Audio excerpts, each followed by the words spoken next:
Oh, okay, yeah, that's fine, thank you. Solomon, your computer is on, you are in trouble. You move up and down again. She's going to email it to you. I can, It's fine. for some reason, it's not recognized. You Because need proceed. Oh, okay. no, but yesterday it was working. Is the issue with this or with the memory I stick? think it is with me. We have another one with someone here. But can I? Can we use this one? No, but I can send you by email. Oh, okay, you can send by email. Send by We'll email. copy it. Yeah. Where shall I send? Send to Let me Solomon. write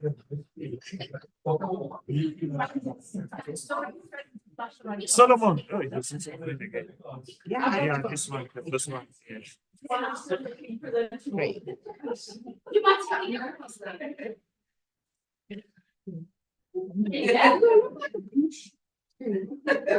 Oh, Because your internet connection is coming up and down.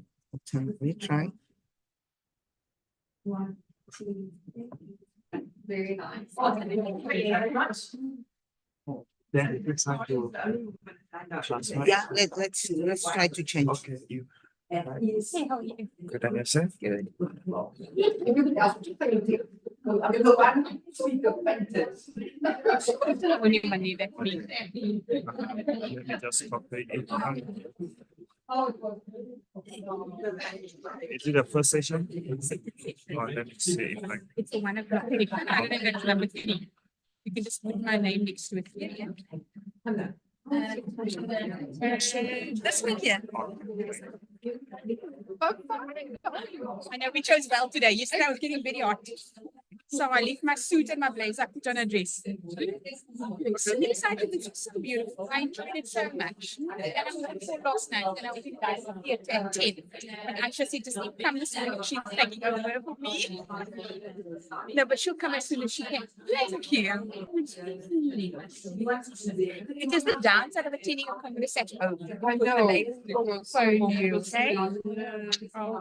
Carry on, let me not interrupt. He's just downloading my I thought it was so beautiful actually because yesterday's discussions was perfect to set up my talk for today. So that's brilliant. So brilliant. I should have spoken in that session after the living discovery. What is it with that those days? That would be perfect. Which time? That's this one here. How are you? Yes, problem. It's okay. It's okay. But I shall miss it also. Thank you so much. Morning, everybody. I know it's a very enthusiastic conference. Yesterday it was really not easy to move forward with so many discussions, but it's obviously a good sign. But today we try to be a little bit more functional, but slightly, so no stress. And it's just like. And starting with the poster presentations. So again, it's about 5 minutes and not really questions, but we saw the e-poster. Nobody looks at the e-poster.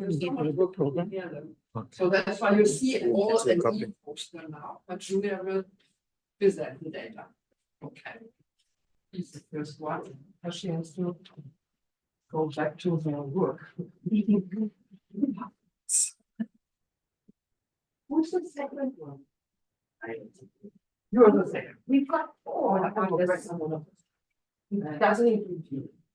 No, Julia was supposed to speak later. Yeah, So sorry. she couldn't leave Karlitsa in time. So that's why she has. So do we have Anna Severe? Yeah. Yes. So Let's click on OK. the chair for the session is Anna and Liso. So now I hand over. Good morning, everyone, and welcome to our second day of conversations, discussions. Our day starts with the most important people around, our junior researchers who will be presenting 4 or 5 now posters. Buri is not here. Ah. She's from Indonesia and she couldn't travel. Okay. For personal reasons. So we only have, We have Julia. yeah, And we have and and Pedro. so 2, 3. 3, yeah, because there was a third. So we have 3 posters, and each of you has 5 minutes to present the poster. And we will be discussing as we go, and then we will try to save time later. But please try to use your 5 minutes so that we have 2-3 for discussion. So Julia, you start. Please introduce yourself and your research. Thank you. So my name is Julia Handler. I'm currently community service doctor at Khayelitsha. So good morning. It's very delightful to be standing in front of you today and to be able to present some critical aspects of our ongoing research. So our study is actually, it focuses on subsequent pregnancies in patients with PPCM in Africa compared to other non-African countries. So as you all know, peripartum cardiomyopathy is an idiopathic form of cardiomyopathy, and it typically presents with heart failure during the peripartum period and often is associated with a reduced left ventricular ejection fraction of less than 45%. So for our PPCM patients and us as the treating clinicians, the risk of worsening heart failure or even death in subsequent pregnancies is very concerning. And it's something that needs to be addressed and considered. And unfortunately, globally, there's very little data currently on subsequent pregnancies in patients that have had a previous PPCM. So we set out to compare the outcomes of subsequent pregnancies in patients with PPCM in African versus non-African countries. So it formed part of the global PPCM Prospective Global Registry. It's a sub-study on the longitudinal outcomes of subsequent pregnancies. And there were 11 sites included, and in those 11 sites, so it's originally around 330 patients that were enrolled in the global registry, got ethical approval to partake in the sub-study. And of the 11 sites in the African sites, it included South Africa, Mozambique, and Nigeria. So we found that in the 91 pregnancies amongst the 70 patients with subsequent pregnancies, 33 pregnancies were from patients in African countries and 58 were from patients in non-African countries. And then we compared it. So it's tabulated there and highlighted the significant differences. And some of the significant differences were in age as well as in ethnicity, in terms of the prevalence of hypertension and the left ventricular ejection fraction prior to SSP, so at the index presentation of PPCM. So we found that the African subgroup was significantly younger. There was a high proportion of a Black population and also a high proportion or part of hypertension in that subgroup. We also found that the left ventricular ejection fraction at the index presentation of PPCM was significantly lower.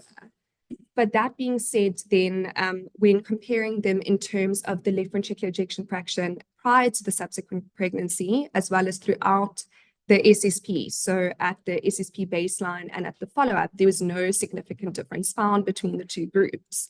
In terms of the sort of the negative or the poor outcomes, which we measured as a left ventricular ejection fraction of less than 50 or death occurring, it was also comparable between the two groups with actually a very low mortality. So there was only 1%, so one death that occurred in the non-African group.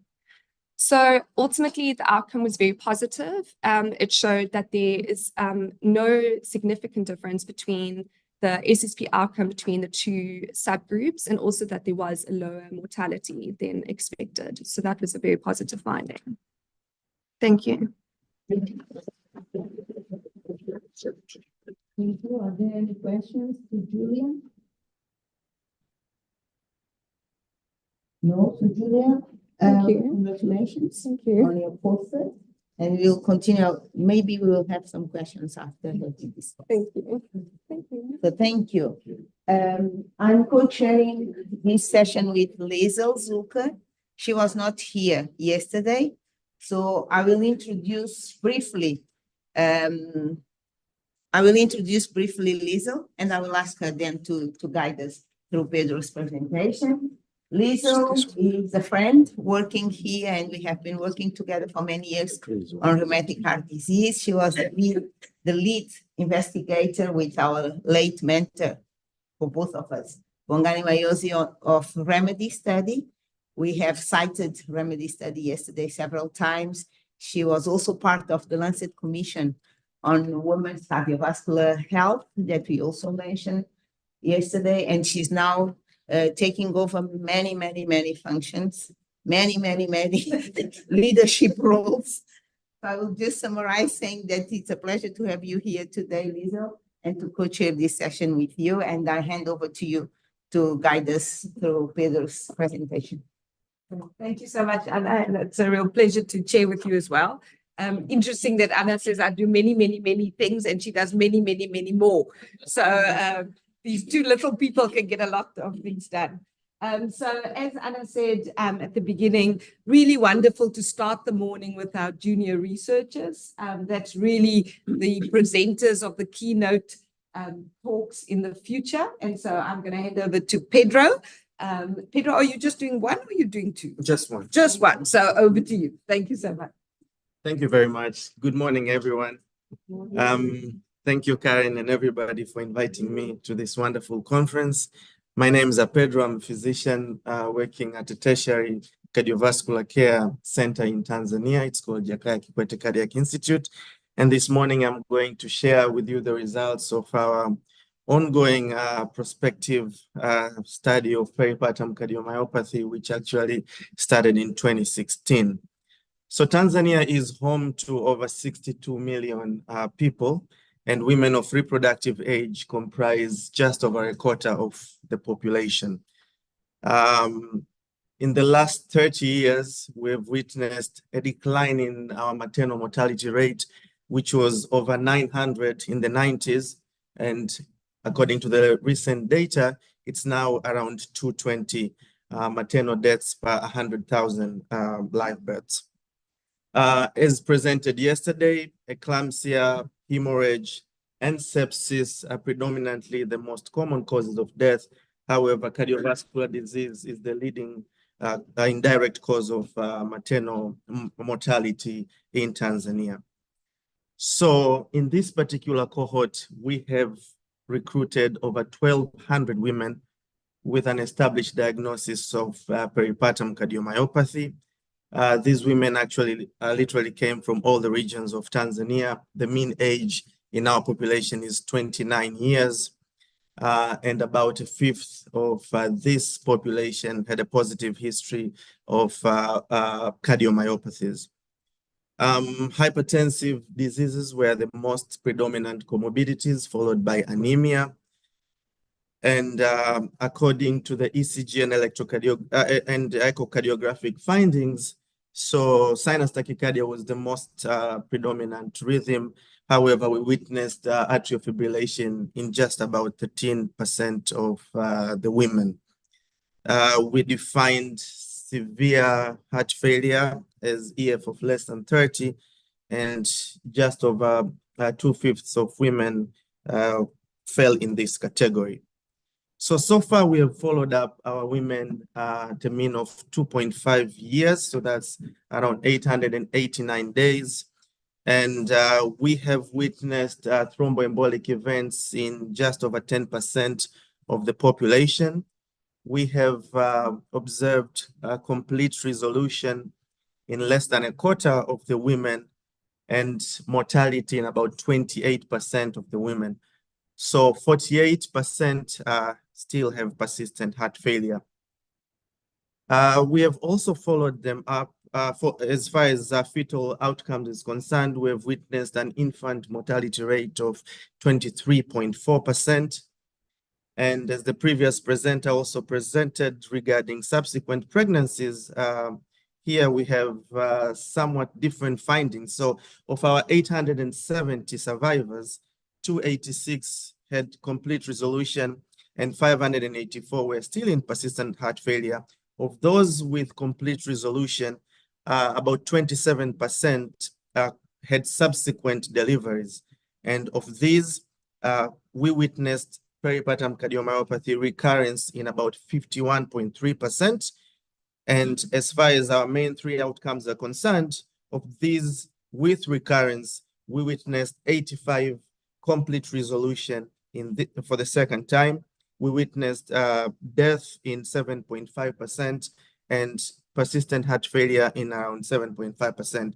On the other group with persistent heart failure, so these are the women who did not have resolution and conceived again, and 7.4% in this subpopulation and subsequent deliveries, and about 16% died in this particular group, and 9.3 eventually had resolution. So when we performed logistic regression analysis to try to find predictors of maternal mortality, atrial fibrillation, LVIDD of over 60, which denotes severe left ventricular dilatation, ejection fraction of less than 30, TAPS of less than 14, which denotes severe right ventricular systolic functions, and presence of LV thrombus were found to be significant predictors of mortality.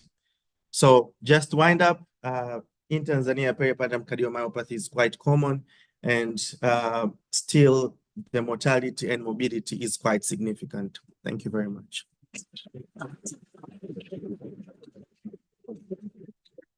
Great. Thank you so much for that presentation and a beautifully illustrated poster, a lot of colors and very beautifully done, but very sobering results, and so sobering actually in comparison to what we've just heard.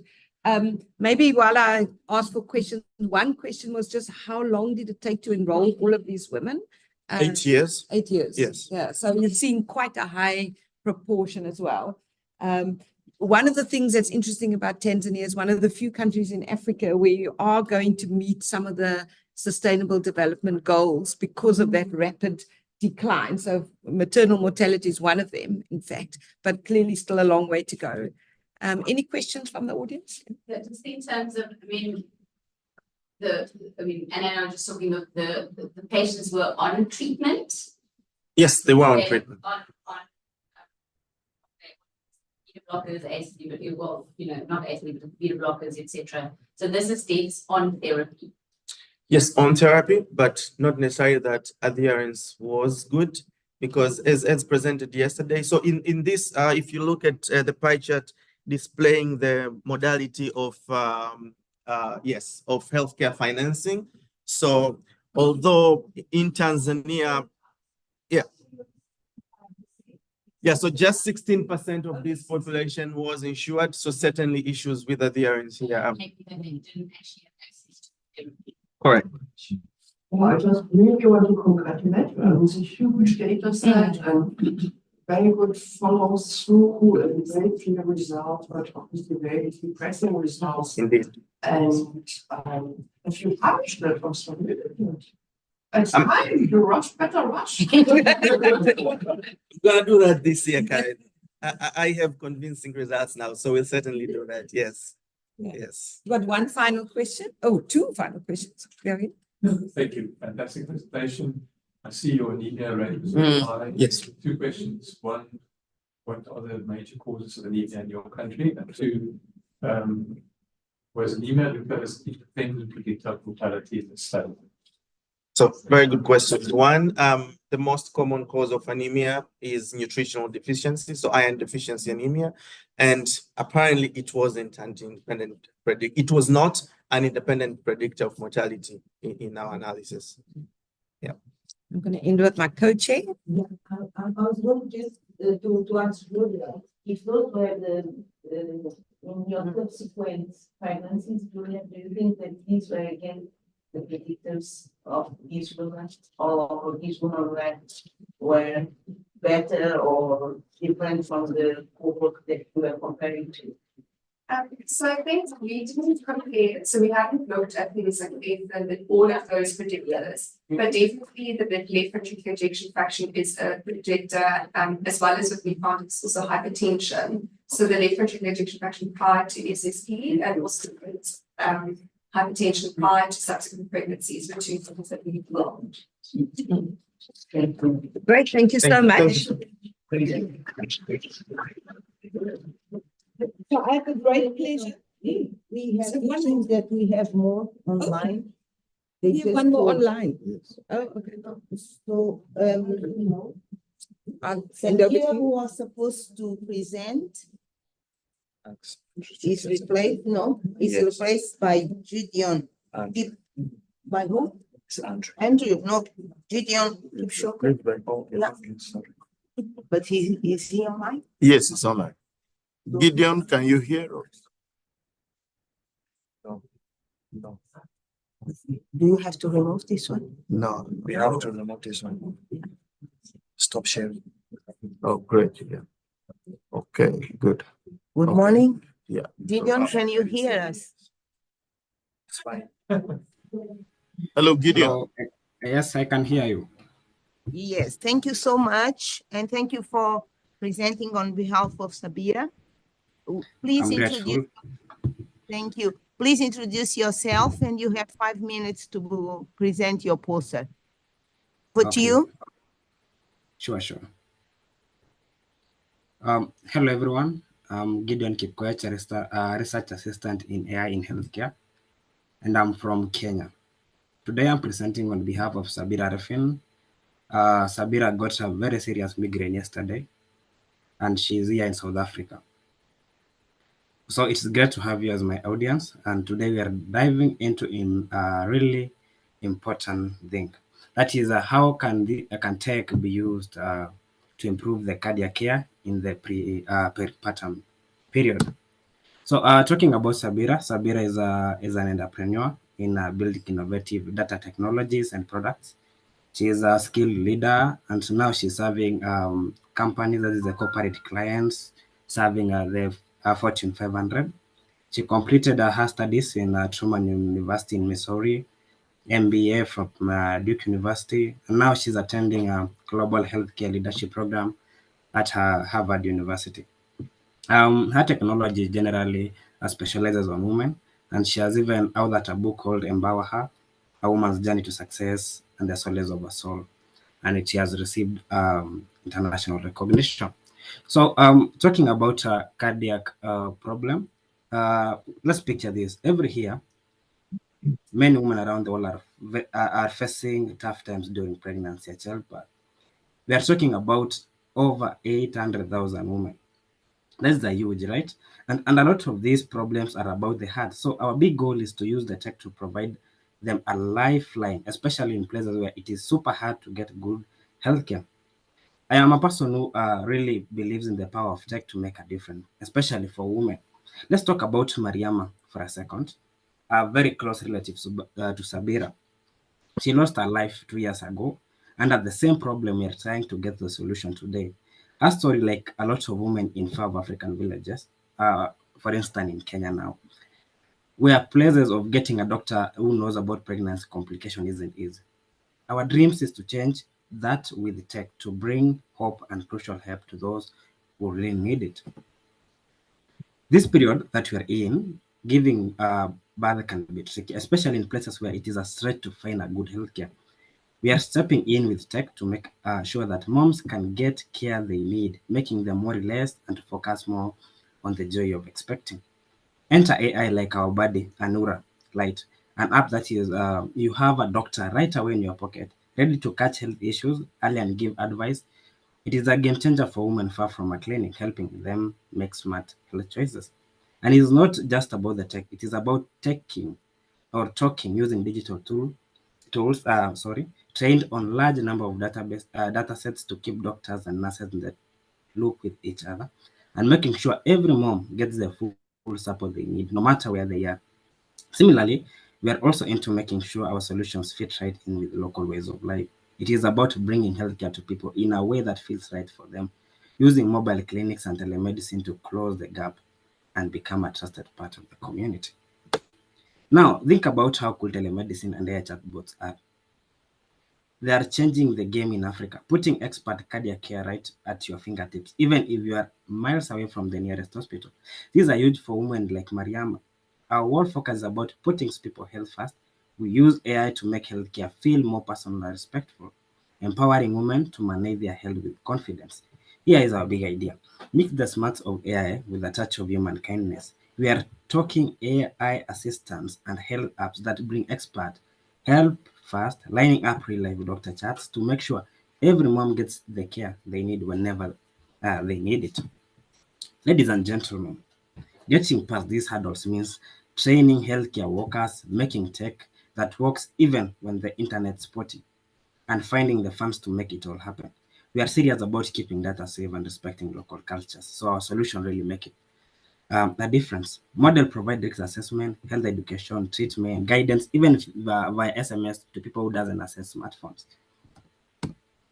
However, frankly speaking, bringing AI into maternal healthcare isn't a walk in the park. There are big challenges like inadequate infrastructure, budget allocation, shortage of in-country technical expertise, difficulty recruiting and training IT staff, and also legacy paper records, which are not easily digitized.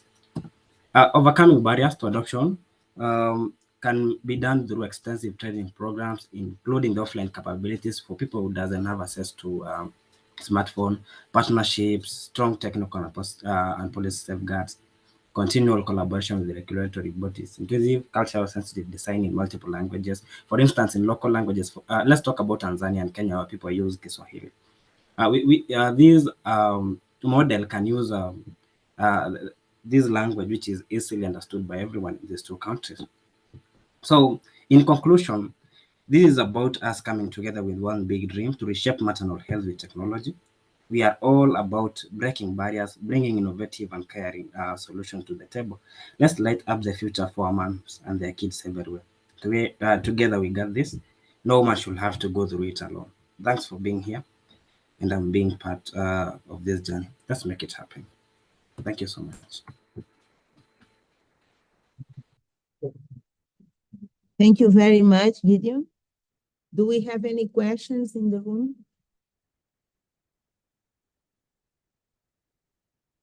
So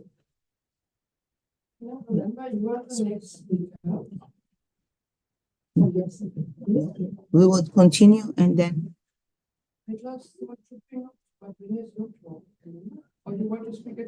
after. Thank you very much, Gideon. We have no questions here. Sorry, we were discussing something else. And we hope the best for Sabira. Thank you very much. You're welcome. You're welcome. I will speak now. Yeah, I guess so. So we have a very exciting session where we're just changing up speakers and yes, a little bit of because Liesel didn't and Anna didn't give yesterday. We were flat out. We had so many talks that everyone didn't work on, Peter. So she will speak, she will be added as the last speaker. Excellent. She gives talks of post global billion. So yes. Super. So I probably don't need to introduce Karen. She's got a very long and very prestigious little mini bio, but I think there's one or two things that I should mention. One is honorary doctorates and awards from about 4 or 5 different countries. I think there's a lot of people that can say that. An H index that I think is about double your own age. Just about that. True, exactly. And not a lot of people can say that either. And then, as I was saying earlier, probably one of the few people I know that at an international conference giving a landmark lecture arrives cool and calm in shorts and Birkenstock, watches her co-chair faint, and then just presents a beautiful talk. So over to Karen. Thank you so much. Thank you. Yeah, good morning, everybody. I know many of you know PPCM, but I just bring you some new results. So that's what you're hearing. Some people just, I know some are not from here. So it's an idiopathic form of cardiomyopathy. You present with heart failure towards end of pregnancy, the months following delivery. No other cause of heart failure found. A diagnosis of exclusion. Left ejection fraction is below 45%. So what have we found out in the last 2 years? A lot. We have actually more and more countries now report the incidence data. And what is really striking that you have a high prevalence in the tropical belt. You can see here it's in Nigeria, it's 1 in 100, Sudan 1 in 600, Pakistan 1 in 800, India, Taiwan, if you take the tropical belts, about 1 in 1,000 or even less. If you go further north, you can see following Sweden, 1 in 5,000, Japan, 1 in 20,000, Denmark, 1 in 10,000. And that is puzzling. Why is that? There must be a reason for that. So that caught our attention. Where are we now understanding the pathophysiology of peripartum cardiomyopathy? I had a beautiful, there is an editorial written by Melinda Davies, and I the pleasure of being a co-author, and she summarized that we were thinking it's due to a viral myocarditis in the 1970s, selenium deficiency, and Camilo Carrari, I'm not sure he's here, there's still ongoing research on that in Nigeria. We pointed to the hemodynamic stress of pregnancy, then the autoimmunity data came up. I was working with Teb Ansari in Atlanta. Inflammatory cytokines, then you heard yesterday already about the hormonal prolactin hypothesis and the anti-angiogenic effects of the 60 kilodalton prolactin. And now we are with genetics and proteomics, so we're moving forward. So this is the paper. It's also data from the European Observational Research Program, but really the very complicated analysis was led by Vitaris with Charles and Julian. And so let me summarize. So we had 84 patients to a subset, and you need a specific ethic approval to ship the data to South Africa, and they were from Poland, Iraq, Germany, South Africa, and Nigeria, and Mozambique. And then here at the University of Cape Town, we did the extractions, the processing of the samples. And we found actually that a number of samples were upregulated, but most, oh, Camilo, you're just walking rightly in. I just talked about you.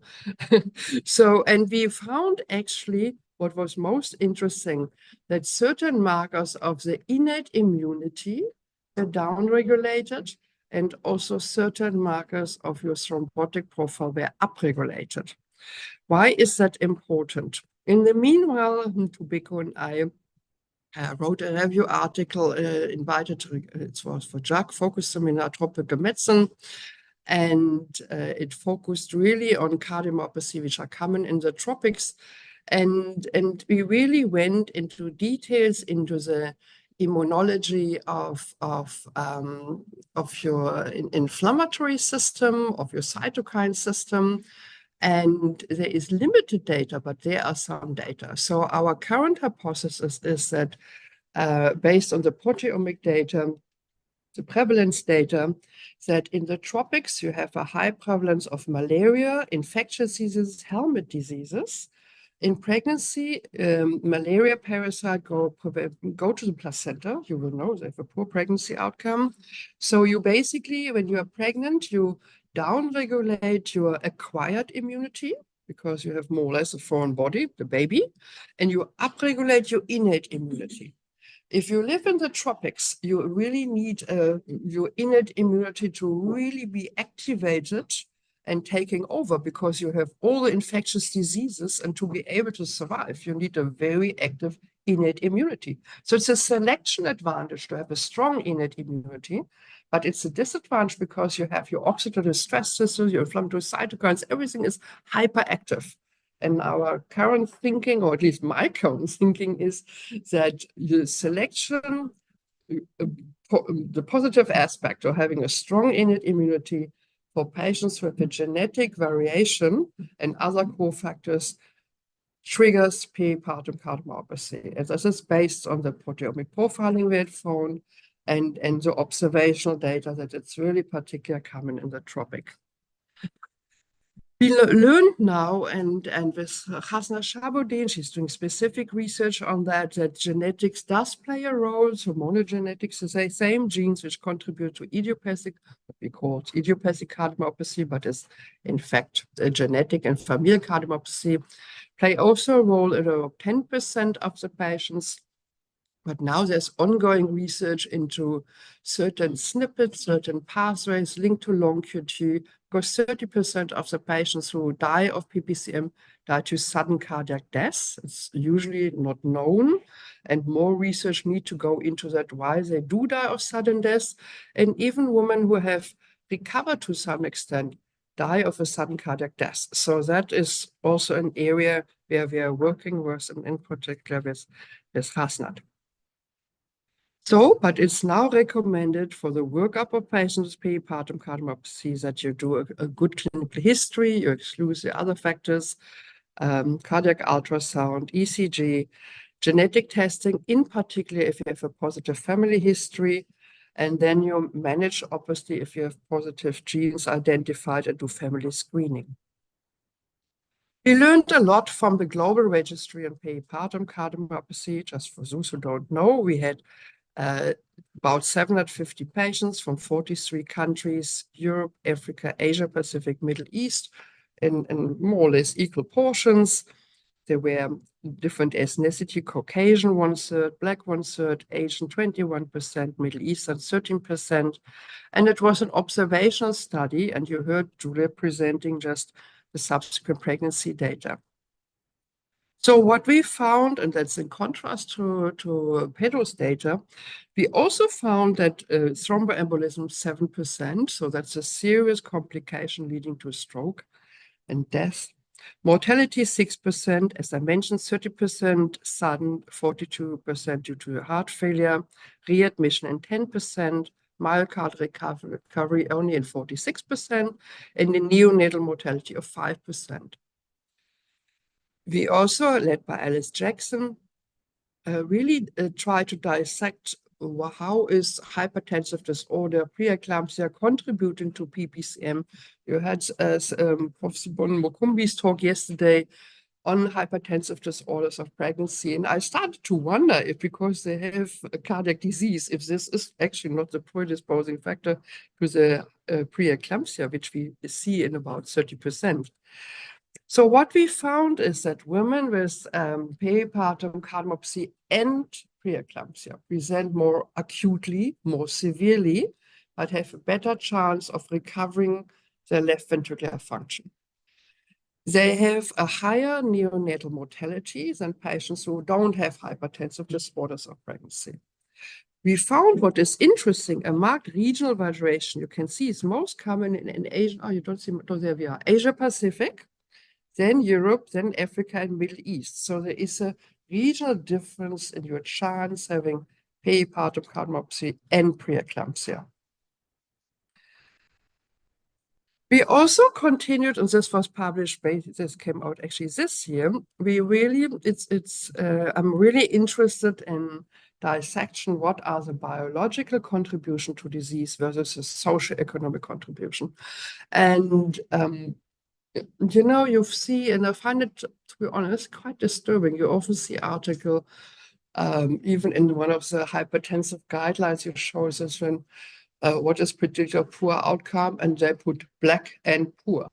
You would never, you showed it yesterday next to the NICE guidelines. You see it if you have an iPhone, you see it a lot. I mean, you see papers where it's written poor outcome and Blacks. You would never find a paper that's saying there is a worse outcome in German MIs versus French MI men. I've never seen a paper like that. It is true, by the way. You don't see this description, whatever. Japanese do better with heart failure than Caucasian. I have never seen a title like that. So you see a lot of papers looking specifically at Blacks, and I think to some extent quite a negative way of placing it, on writing it, which we won't do with other ethnic groups. So it was really something I wanted to explore in the poor outcome. Is it the ethnicity or is it the social demographic factors? So it was a complicated paper to write, and poor Charles, he's not, he can't be here, a lot of headaches. So we really had looked at the country-specific factors, which is the low health expenditure, which is less than 5% of your gross domestic product. We looked at the low health developmental index, and this is a combination factor of your summary of the country life expectancy, education, standard of living. And we looked at the Gini coefficients, which is a marker of the inequality within the country. So these were the country factors where the patient was living in. We also looked at the patient factors. So in the individual woman, what was her education, what's her income? So you can be, for instance, an uneducated poor woman, German descent, and you can be a wealthy South African who obviously studied. So we dissected that. And what we found is the predictors of poor outcomes of maternal deaths, neonatal deaths were low health expenditure per country. So you can clearly see, I'm not showing the whole paper, it will take an hour. So I just took one slide. So low health expenditure mortality is 10%, medium health expenditure is 5.5%, high health expenditure, your chance of dying is only 2%, neonatal deaths, same, 7.2, lower health expenditure, medium health expenditure, if you have high health expenditure, 1%. So it clearly should shade that the same, I can't go into it, same for the maternal indication. So it's very clear it's not the ethnicity, it's clearly your country-specific parameter, because they all present the same. There's no difference how you present, but then the outcome really differs according to your country characteristics and your own opportunities. So the conclusion was attempts should be made to allocate adequate resources to health and education to improve maternal and fetal outcome in PPCM. We then also published this year, again led by Alice Jackson and some are part of this team. They worked on a score to predict left ventricular recovery in peripartum cardiomyopathy, and was published in European Heart Journal. And we looked at the various parameters of left ventricular recovery and used ejection fraction, the dilatation of your ventricle. It's the first score, to my knowledge, who uses Human Developmental Index of all scores I know. Duration of symptoms, so how fast you also had access to healthcare, QRS duration, and preeclampsia. And this is the final score. It's very simple. You don't need fancy equipment. So, and you can see the score and you see predicted recovery at 6 months on the right side. So this, I think, is a practical score, because you look if you present with a lower AF, high AF, dilated heart, not so dilated heart, where you where you live, with other words, how quickly you present to the hospital, your ECG, and a preeclampsia. And then if you have a score of, let's say, 2, your predicted recovery at 6 months is 14%. If you have a score of 9, your predicted recovery is 90%. And I encourage everyone who is doing research on PPCM to use the score, to see if it also comes up with similar or useful findings in your setup.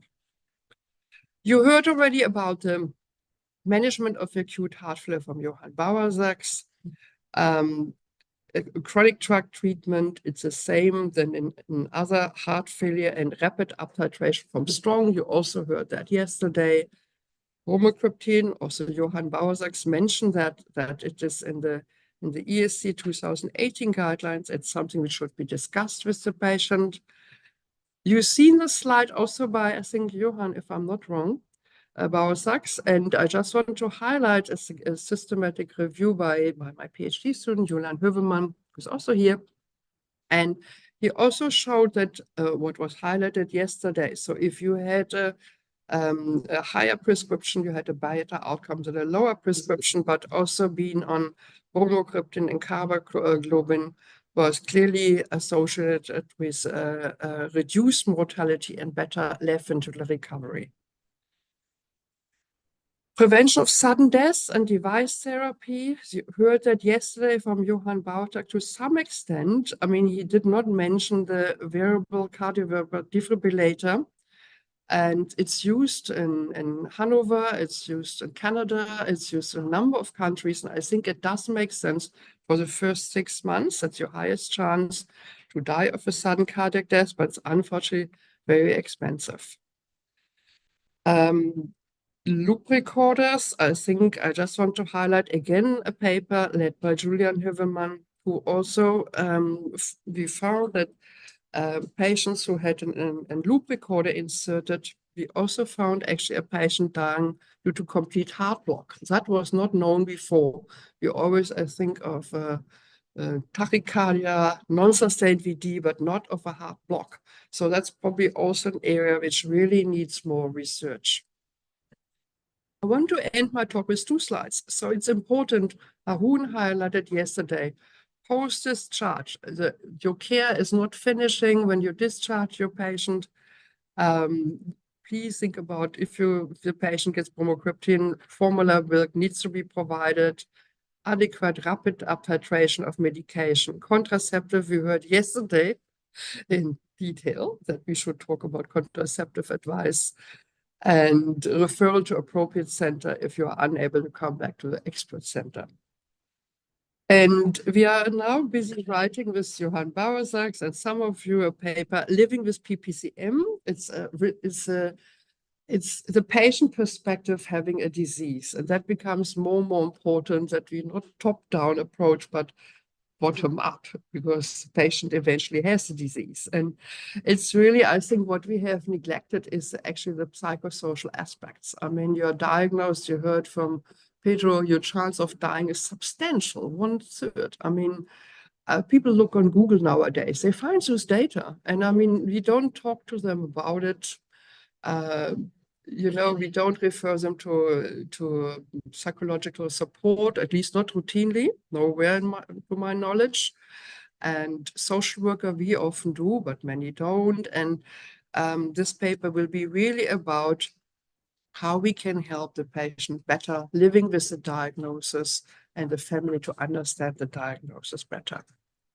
So I want to thank all my collaborators for a very long time, all my PhD students and master students who work in this field, and thank you very much.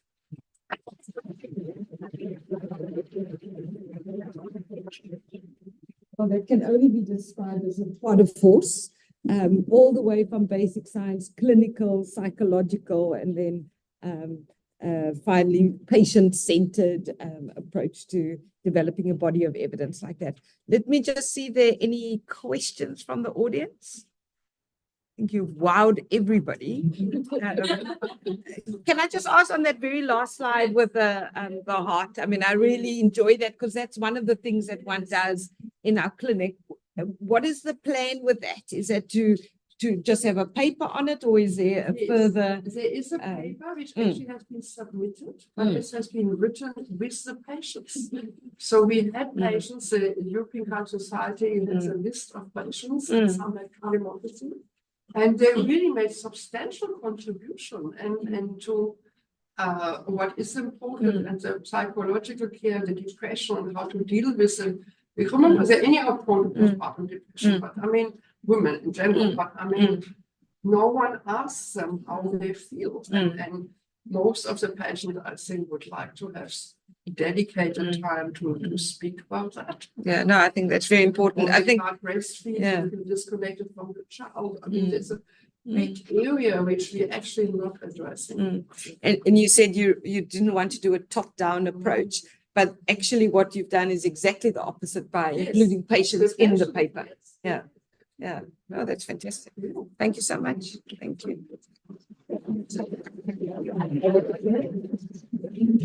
Thank you, Liesl.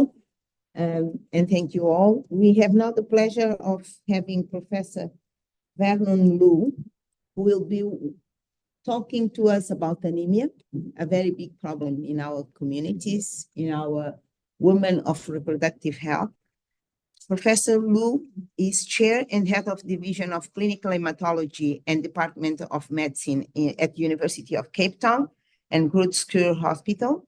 After his training in medicine and later internal medicine at University of Stellenbosch, he trained in clinical hematology in Leuven, Belgium. He has authored and co-authored more than 150 papers in peer-reviewed journals. And on his YouTube channel, he is teaching videos ranging from iron deficiency to clinical reasoning. It's a pleasure to have you here, Prof. Liu. Thank you so much. Well, thank you very much, everyone, for coming or staying, shall I say. I'm sure you all came for Karen's talk. I'm venturing out this morning into 3 areas in which I'm quite largely ignorant, but I'm still going to do it. That might be considered either arrogance or complete craziness, but nevertheless, I hope to be a little bit provocative this morning and share with you a hematological perspective and maybe some thoughts about potential additional links in the chain or this multi-hit model that Karen has described. Now, thinking about the whole issue of anemia in pregnancy, there's obviously the mother and the child involved, and I'm going to address some elements to both. But maybe as part of my disclaimers, I should also add that I struggle a lot with deleting or hiding slides. So I've probably hidden about 100 or, but I'm struggling emotionally in this moment with not being able to show you all those wonderful things. So I hope that what is left doesn't look like a few chopped up pieces. So thank you, Karen, for inviting me.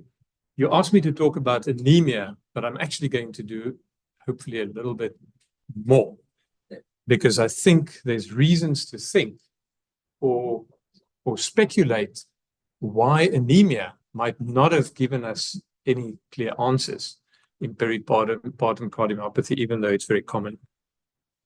So this is probably common knowledge to all of you that during pregnancy you've got an increase in both plasma volume and red cell mass to compensate for what the woman needs in the course of their pregnancy, but also to create this physiological anemia of pregnancy, which is very important for a number of reasons, and which we'll get to. This increase in red cell mass, interestingly enough, is mediated by a 50% increase in erythropoietin production, which will support the higher oxygen requirement. But the fact that this emergency erythropoiesis is happening also means that your red cells actually have a shortened lifespan, because you're forcing the red cell production to happen quicker, and the terminal cell division actually happens one step earlier. Now, the physiological hemodilution, of course, has many, many benefits to the mother. The expanded blood plasma volume leads to better perfusion of the placenta. It can meet the demands metabolically better. There's better nutrient delivery, waste removal, etc. And also helps with venous return when the mother is supine or standing, while the red cell mass optimizes oxygen transport. You've also got this shift in 2,3-DPG to the benefit of the baby, with more oxygen given to the baby, similar to what the mother would do for the rest of her life. When she's got children, she'll probably do everything to her own detriment and the benefit of the baby. Now, I'm just showing you the following 3 quick slides to let you to make you think about what happens with regards iron in the placenta and how this could affect the heart as a similarly high metabolic demand vascular organ. The placenta itself is actually highly metabolically active and provides this buffer for any iron deficiency. There's quite a bit of storage of iron inside the placenta, but when the mother is iron deficient, the placenta changes. There's adaptation taking place, and there's a whole range of pathophysiological changes taking place in the placenta. Don't try to memorize everything on the left there now. It's actually just to impress you and show you that a lot is happening. And this translates into a range of proteins being expressed differently, which seems to be a theme all across the body in patients who are iron deficient, not just the placenta. Again, I'm stimulating your thinking about the heart here. You've got all kinds of pathways, hypoxia-inducible signaling pathways, oxidative stress pathways, inflammation that Karen spoke about that's being activated. There are structural changes taking place in the placenta, size, morphology, vascularity, capillary density, etc. And this obviously might have an impact on the baby.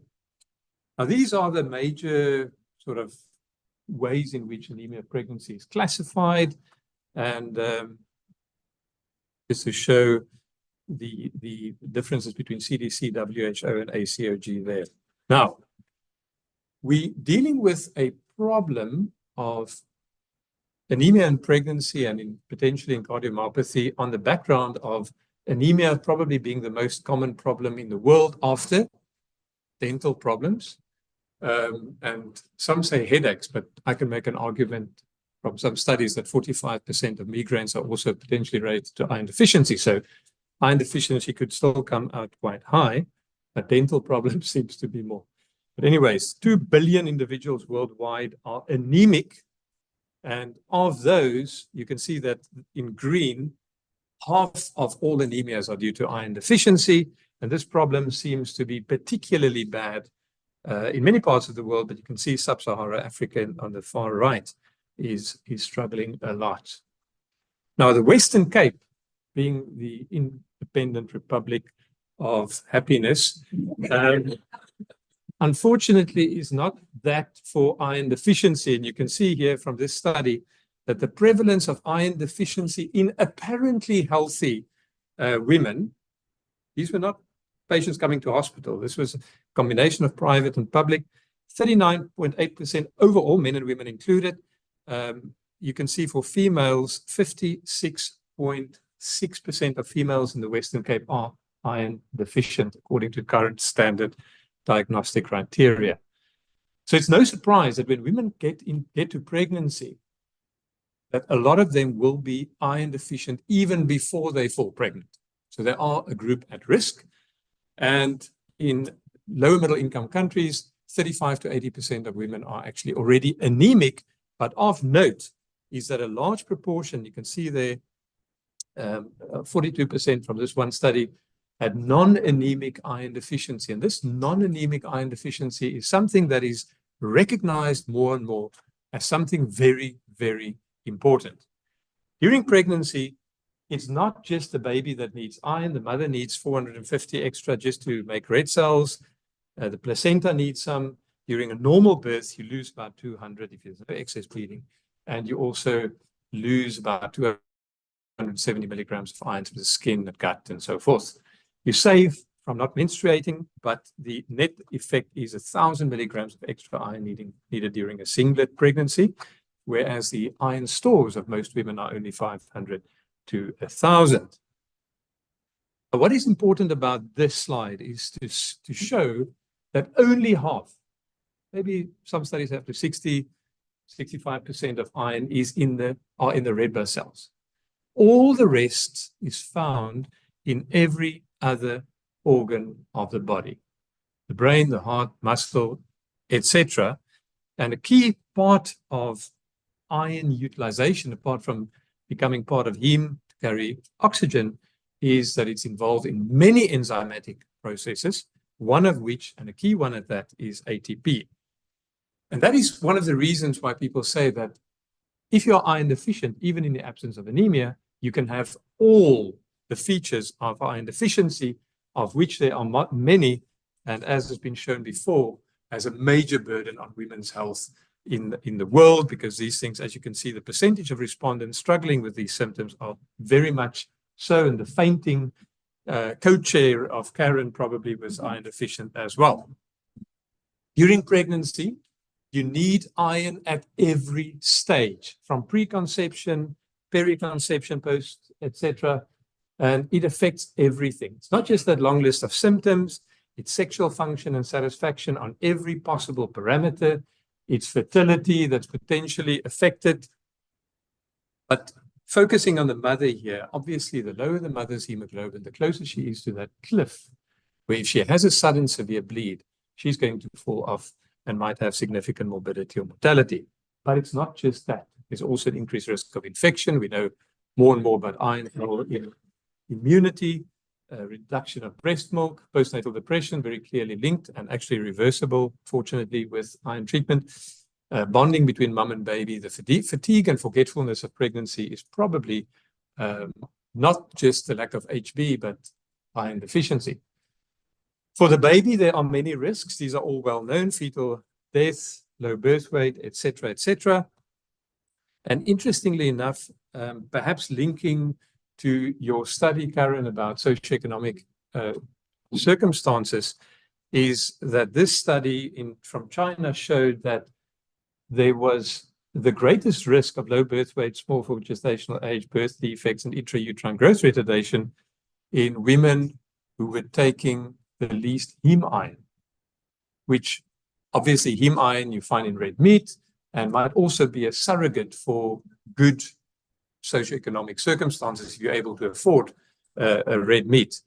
And interestingly, it was not linked to non-heme iron, which we know is also poorly absorbed, but nevertheless. The same was true for iron supplementation. Low birth weight was clearly significantly associated with the lack of oral iron intake by supplements in any trimester. Now, again, we're talking about the heart, but I want you to keep on thinking in terms of what I'm telling you. If all of this is happening outside in other organs, could some things be happening in the heart as well? For instance, we know now that neurocognitive consequences independent of anemia, just being iron deficient, is major. So in formerly iron deficient infants, these are infants born of iron deficient mothers. When you follow them up, even if you replace their iron after birth, these are the neurocognitive deficiencies that you stay with 4 years to 6 years later. This is slightly different. This is not just iron deficiency. This is actual anemia. So different quartiles of hematocrit connected with IQ at age 4 to 7. And so whether the mother was anemic or not, you can see the effects there. The challenge is that these problems that we see in children born of iron deficient mothers seem to persist. So in early adolescence, these same children that are now followed up, you'll see for up to 25 years, still have many of these neurocognitive changes that includes ADHD, interestingly enough, but all the important parameters that you should not want problems with when you're an adolescent.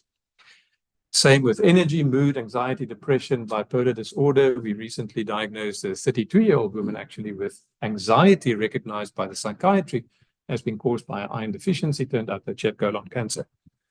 Anyways, but things that you would not think, social problems, risk-taking behavior, all these things seems to be linked to neurocognitive changes and behavioral changes that are linked back to iron deficiency. In adulthood, everyone always laughs when they see the first line. For some reason, it's not funny to this audience, but anyways. Nevertheless, you can see the emotional health is greatly affected even at that point. Young adulthood, recognition, memory, strategy shifting, but it goes beyond this. Many other parts of the physiology are affected. Sleep disorders, movement disorders in children, allergies, atopes. We can talk about vaccine responses, CD4 count, CD4, CD8 functioning, etc., etc. So what I'm saying is iron is needed in every cell of the body. And with regards to the brain, there's increased oxygen demand. You think about the fetal brain versus everybody around here. I'm not sure exactly at what level of oxygen consumption we are functioning right now. I think I'm about 10%, you 20%, but the baby, 60%. And there's also, independent of the oxygen demand, there's an increased iron demand. And the iron demand is there for growth, myelination, dendritic alburization, synaptogenesis, all the things that magic mushrooms and these things can also give you, I guess, but that seems to be very, very important. Now, the next important thing is the body prioritizes red cell production over the needs of other organs, because you obviously want to have some oxygen. It's not helpful to have great organs and no oxygen in your brain. So the body is going to produce, going to use the iron it has, if it's limited, to make red cells first. Only thereafter will the brain, then the heart, then the muscle, etc., be given iron. So, again, this is just to stimulate your thinking with regards to heart and peripartum cardiomyopathy. This is what we know about the brain. And I'm giving you the story about the brain because there is very little on the heart, in pregnancy at least. Okay? There's some more on non-pregnant patients. So the major fundamental mechanisms suggesting to be involved with these neurodevelopmental defects include the fact that many enzymes depend on iron. There's something called the critical period hypothesis, and there's also an altered regulation hypothesis. I'm just going to give you, so now we have lost a lot of slides. Sorry, just giving you a few nice things. So ATP generation, that's one key one.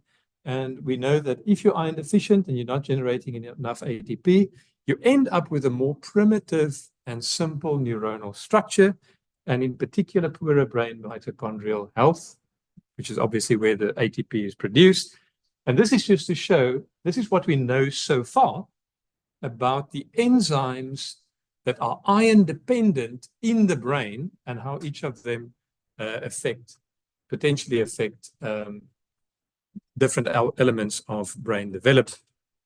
In terms of the critical period hypothesis, this one basically tells you that the brain doesn't have a homogeneous development. At different times during pregnancy, different things develop at different rates, and the timing of the nutrient deficiency might therefore affect whatever is developing at that point in time when you are deficient in a particular nutrient. So the relative requirements of iron for different brain processes and or parts of the brain is very different over time. For instance, the third trimester, which is also the trimester where we see peripartum cardiomyopathy, is a particularly important and critical period for the brain, where a number of key elements, striatum, cerebellum, hippocampus, and prefrontal cortex develop, and the dopamine and glutaminergic neurotransmission systems. So we know now that if you are iron deficient in the third trimester and you do not replace the iron there and then, many of these things are actually irreversible even after the fact. The challenge always is there are many other nutritional things that can do the same. And one has to carefully tease out, but of all of these, iron deficiency is certainly by far the most common. Altered regulation, just to say that iron seems to play a key role in epigenetic, in the epigenetic landscape, and the epigenetic networks that determine gene transcription in a range of genes has now been connected to autism and schizophrenia, again, with certain time periods within pregnancy. What we do know, I'm showing you one quick example, is a delayed cord clamping at birth, for instance, that ensures maximized iron availability to the baby, has actually shown to have an effect on these neurocognitive changes positively. If you delay cord clamping, you can actually sort out some of these problems later on. So now for my thought-provoking bit in my deepest area of deepest ignorance. So we know, what do we know? We know iron deficiency is common in heart failure, both in chronic and acute heart failure, 55%, up to 55% in chronic, 80% in acute. And we can see here that iron deficiency is prevalent in patients who are both anemic and non-anemic. And you can see on the right, many patients in the gray are iron deficient but do not have anemia yet. Now, does that matter? Okay, so there are lots of reasons why you can have iron deficiency in heart failure. We won't go into the details. But what we do need to look at is that with iron deficiency, a number of things happen. And it's not just hematopoiesis. So on the hematopoietic side, of course, you're going to develop anemia. But on the other side, non-hematopoietic, I want you to look at this list: mitochondrial dysfunction, energy pathways, myoglobin, iron content and oxygen storage, ROS defense, DNA replication, immune responses, neurohormonal abnormalities.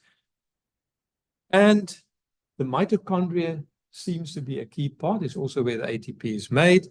And you can see that dysfunctional mitochondrial energy production seems to, or is postulated to account for many of the common heart failure symptoms, or at least contribute to that.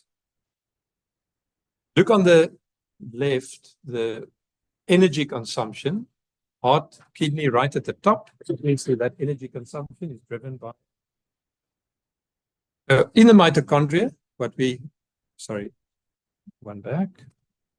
So in the mitochondria, we can see that the different complexes, the iron sulfur complexes at the bottom, that are all part of the ATP production process, each one of them are iron dependent. If you do not have iron, these things are not going to generate energy. This was an interesting study just showing in human cardiomyocytes control cardiomyocytes versus iron deficient. These are not anemic. These are just iron deficient cardiomyocytes, where they basically chelated the iron with deferrioxamine. We have, there's now a very nice study showing that the mitochondria seems to be very abnormal in these patients with aberrant localization. They're swollen. Their cristae are not normal. They've got these electron-dense inclusions. And that contractility is impaired and seems to be related to this relative ATP reduction, and you can actually reverse it by adding iron back again. This basically shows the same in another study where myocardial contractility is reversible by adding transferrin-bound iron to the mix and or IV iron in patients. It affects both heart muscle cells and skeletal muscle cells. Many of these things I've mentioned before. And there's also now some interesting studies looking specifically at the ryanodine channels and the sarcoplasmic reticulum pumps and how these are negatively affected by iron. Now, this slide I want to just quickly get your attention for a moment. This is very interesting because it shows 4 groups. On the far left, you've got peak oxygen consumption in patients who are not anemic, not iron deficient. The next one shows patients who are anemic but not iron deficient, whereas the third one, non-anemic patients who are iron deficient is worse off than patients with other anemias that are not iron deficient. And on the right, you can see that ventilatory response to exercise, again, non-anemic iron deficiency patients seems to be more affected in patients with heart failure and reduced ejection fraction than patients who are anemic and not iron deficient. The worst, of course, is when the two are combined. So it's not a big surprise that the same translates, and I've just taken one out of many, many studies now in non-pregnant patients, where it shows that the readmission rates and hospitalization rates is actually increased significantly in iron deficient, non-anemic patients compared to anemic but non-iron deficient patients. It's telling us that iron deficiency, independent of anemia, is important. This is a predictor of mortality. Same thing again. Seems to be a consistent signal. And this one was also in chronic heart failure. Again, the same message. Right. So I'm now ending, and I've not seen my last card yet. So cardiovascular development of the fetus. So what we know is there's very little research. There's huge scope here. Few little rat and mouse studies on fetal cardiac development, which clearly shows in all of them that it's not good. There's some ultrasound studies. There's some histological studies looking at cardiac embryonic development in mice and rats. Okay. We have some studies linking poor iron intake, both dietary and non-dietary, with congenital heart defects, but the association was retrospective. These are more association, causality can't be proven, but it's interesting. And then, of course, the effect of iron deficiency with or without anemia on the mother's cardiovascular system. Surprisingly little information, actually. This was one interesting study, which I thought immediately we should talk to Irina about as an expansion. It's the only thing I could find looking at myocardial performance in second trimester pregnancy, where they looked at ECG changes. And you mentioned ECG changes, you mentioned QT intervals seems to be affected, or at least the QTCs affected by iron deficiency, prolonged. Nobody has looked at third trimester. So I think there's an opportunity for us there. This article has got the most interesting title. Look at this. A systematic review and meta-analysis of prolactin. Okay, that's cool because Karen is famous for prolactin. But then it says, and iron deficiency in peripartum cardiomyopathy. Okay, so that's okay. I'm like, all right, I've got to read this because I couldn't find much. I must get this meta-analysis. I'm just wondering, well, how did I miss all the articles, you know? So what do they say in their meta-analysis? No studies investigated iron metabolism in PPCM. How it got into the title? I mean, this is the abstract of that study. Okay, but it gets more interesting if you read the detail, okay? Now this is so interesting to me.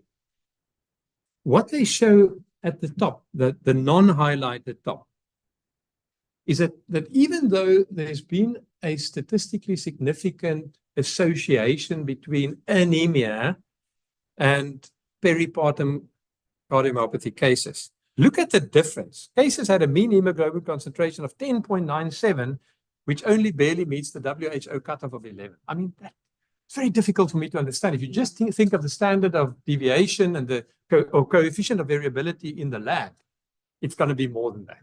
So that doesn't make sense at all. But basically, for me, it says anemia is not an impressive marker. But if you go a little bit lower, so I think they make some important comments here. The research of the literature found no original papers that assessed markers of iron status in women with peripartum cardiomyopathy. Yet past evidence has shown that even in the absence of overt anemia, deficiency in iron can directly undermine the myocardium's ability to maintain contractile strength and endurance, leading to left ventricular dysfunction and heart failure. And this gap in the literature represents a real concern for women in low middle income countries where chronic inflammation and then iron restriction hidden away and low bioavailability of iron in the diet means that these women enter pregnancy with depleted iron stores. And I totally agree with that point. So the million-dollar question with which I want to end. So it's interesting to me and maybe completely coincidental. And after this, you might say, go back to hematology and look after your leukemia patients. But anyways, it's interesting that the peripartum cardiomyopathy timing aligns with the time that there's the worst drain on iron resources at the end of pregnancy. Because at that point, you've got a very rapid growth and development of the fetus, and 50 to 70% of the iron required by the fetus is actually taken out in the third trimester. Now think of a mother already starting off with low levels. The mother is also expanding her red cell volume still at that time. You've got very efficient placental transfer of iron at that point, more than in the rest of pregnancy, to facilitate the massive movement. And iron absorption may decrease for many reasons. Patients take calcium, Rennies, and whatever's for their reflux, and they block all the iron supplements that they take anyway. Now, if you combine all of that with the increased cardiovascular load during pregnancy, my question as an ignoramus of neurology, cardiology, pregnancy, probably about iron deficiency as well, because there's so much that I don't know yet. Have we focused too much on anemia and too little on iron deficiency specifically?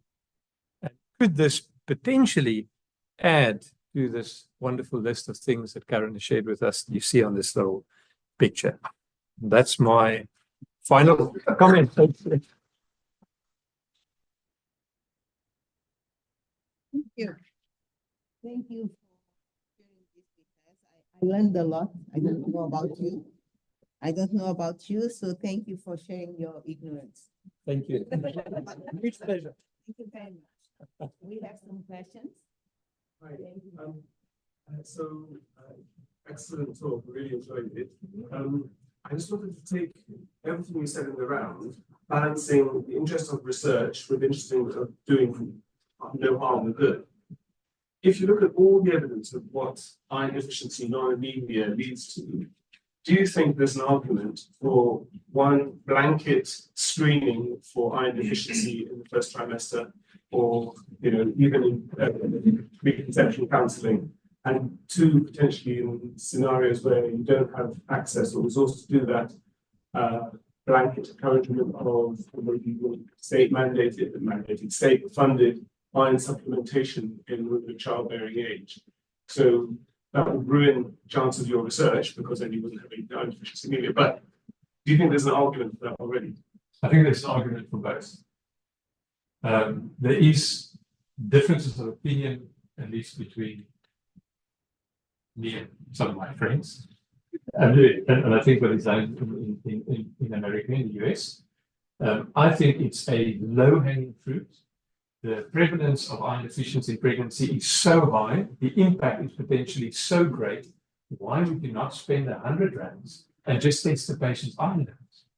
I've had colleagues who are actually hematologists whose wives are pregnant, they could not convince their gynecologist, even on repeated asking, please do my wife's iron. No, we don't do that. They had to slip out, do it on their own, found out that she was completely iron depleted, and had to find someone else to treat them. Because there seems to be, I don't know what the resistance is. I'm not going to say from the UCT, Ops and Gynae team, and many Ops and Gynae groups around South Africa generally now, very positive response. I've been giving an extended version of this talk with many more slides. So it's very nice. They've taken it on. I think the South African Ops and Gynae community is really now getting into it, and I'm very excited to work with them. But around the world, people are very focused on anemia, and they're not focused on the other things. And I think, at least at a basic level, supplementation is probably a good idea. But how to take it with pregnancy, with all the side effects with oral iron, one needs to do that right. Thanks. Nice.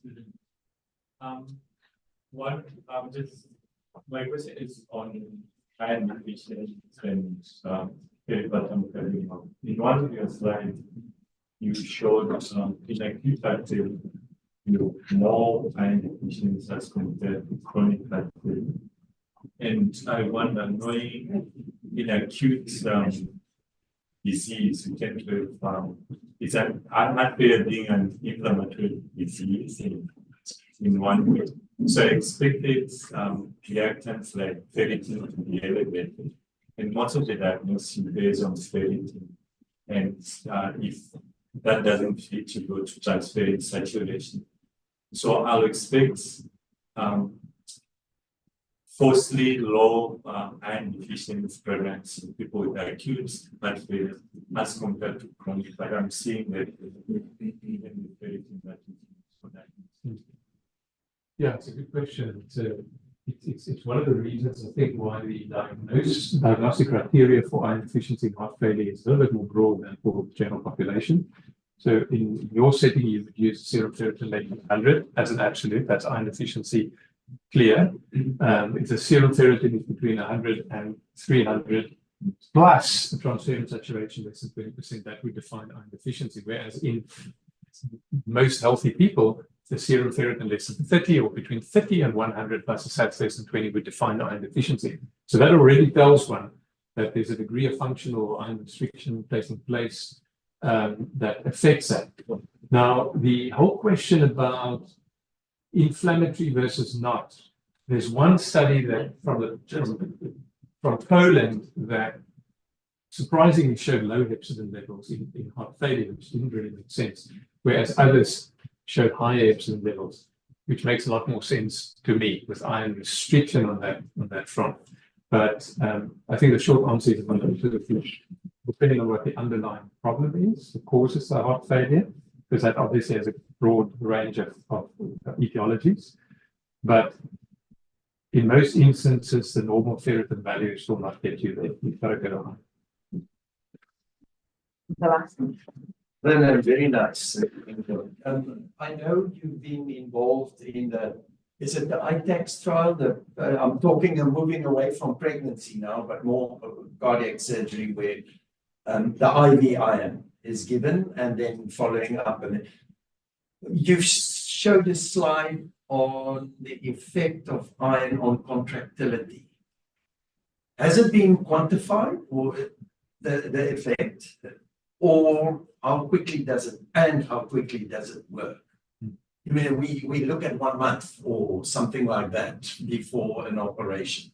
Do we have an idea how quickly it works? So the slide I showed was in vitro. So that's a quick, seems to be a very quick reversal, both of ATP degeneration as well as contractility effects. So in vitro with human myocardial cultures, what we know indirectly from there's at least 7 or 8 randomized controlled trials now on IV iron in heart failure, but I'm sure the cardiologists are more aware of, that have all been pointing in the same direction with improved quality of life, 6-minute walking tests, decreased hospitalization, sort of compound endpoints of mortality and hospitalization also improved. there's a lot more, I think, to be done in terms of understanding the effect of iron deficiency on ventricular contractility. There's some studies that look at ejection fraction, not in pregnancy, outside of pregnancy, that shows decreased ejection fraction in patients who are iron deficient in the non-pregnant group. And then also indirectly, there's an interesting study on women athletes that showed that if they're iron deficient, they can increase their fitness to a point, and then they hit a wall. They actually, sorry, they didn't hit the wall. They hit the wall, and then it didn't plateau. It actually came down. If they tried to exercise, if they kept on trying to become fitter, unless you replace the iron, then it keeps on going up. So a lot more. There's so many opportunities here. I think this is such a nice inter-specialty area to dig for gold. Yeah. Thank you so much. I think that it's a good example of the beauty of interdisciplinary discussion. Absolutely. While we change over the slides, I'm going to introduce my friend and colleague, Professor Blanche Cubelow. Blanche is are you the only one or one of one or two trained, one of two ACHD specialists in South Africa? She's the clinical lead for adult congenital heart disease at Groote Schuur Hospital. But I think what I wanted to highlight from Blanche's CV is a lot of international work and advocacy that she's been doing around ACHD. So she is on the executive of the International Society of ACHD. She's associate editor-in-chief for CHIP, which is Congenital Heart Interventions Professional Network. And if people are very interested, it's wonderful to subscribe to that network. You get lots of wonderful things coming into your inbox all the time. And then she's, of course, the immediate past president of SA Heart as well. So Blanche, thank you, and over to you. Thank you. Yeah, just two things. If any of you want to learn hematology, Vernon's YouTube channel, which I watch diligently because I know hematology. And the second thing is, sure, I think we all need iron infusions after that, just to up our brain function. But anyway, so the topic was the non-cyanotic congenital patients. Now, obviously, in 15 minutes, it's not going to be possible to go through absolutely everything. So I'm just going to highlight a few tips and pitfalls. And those of you who were at my rheumatic heart disease talk yesterday will know my sort of 4-step plan for everything is going to be step 1, in terms of becoming aware of the problem. So in other words, creating awareness, be aware of what your patient had, what the anticipation is going to be for what you expect for the pregnancy. Then risk stratification, in terms of risk stratifying, seeing where you are in that pregnancy hemodynamic cycle and what your anticipated problems are. Step 3 will be the lesion-specific management, and step 4 will be the delivery plan and the contraception plan and the postpartum plan. So for all of the patients I see, I follow those 4 steps. And what I'm going to show you from the very specific things, again, falls into step 3 of what are particular pitfalls within each thing. And in general, the acyanotic defects, really, we can classify them sort of according to what I've got there, things relating to increased pulmonary blood flow, so our shunts, and then obstruction of outflow from a ventricle, whether it's pulmonary stenosis, aortic stenosis, or coarctation. So the ones I'm not going to deal with today are aortic stenosis. And, I'm going to deal a little bit with coarctation, but the ones I've crossed out there are the ones that are problematic in pregnancy. Most of these other ones actually do pretty okay. And, if that's your diagnosis, ASD, VSD, AVSD, PDA, or pulmonary stenosis, generally not so high risk. The 2 that I crossed out are your problematic ones. AOS we dealt with a little bit yesterday when we spoke about rheumatics, and I'll talk a little bit about coarctation because it's a nightmare. So those ones are fairly well tolerated. So when we get sort of in the pre-conception counseling, again, the pre-conception visit, which doesn't happen very frequently.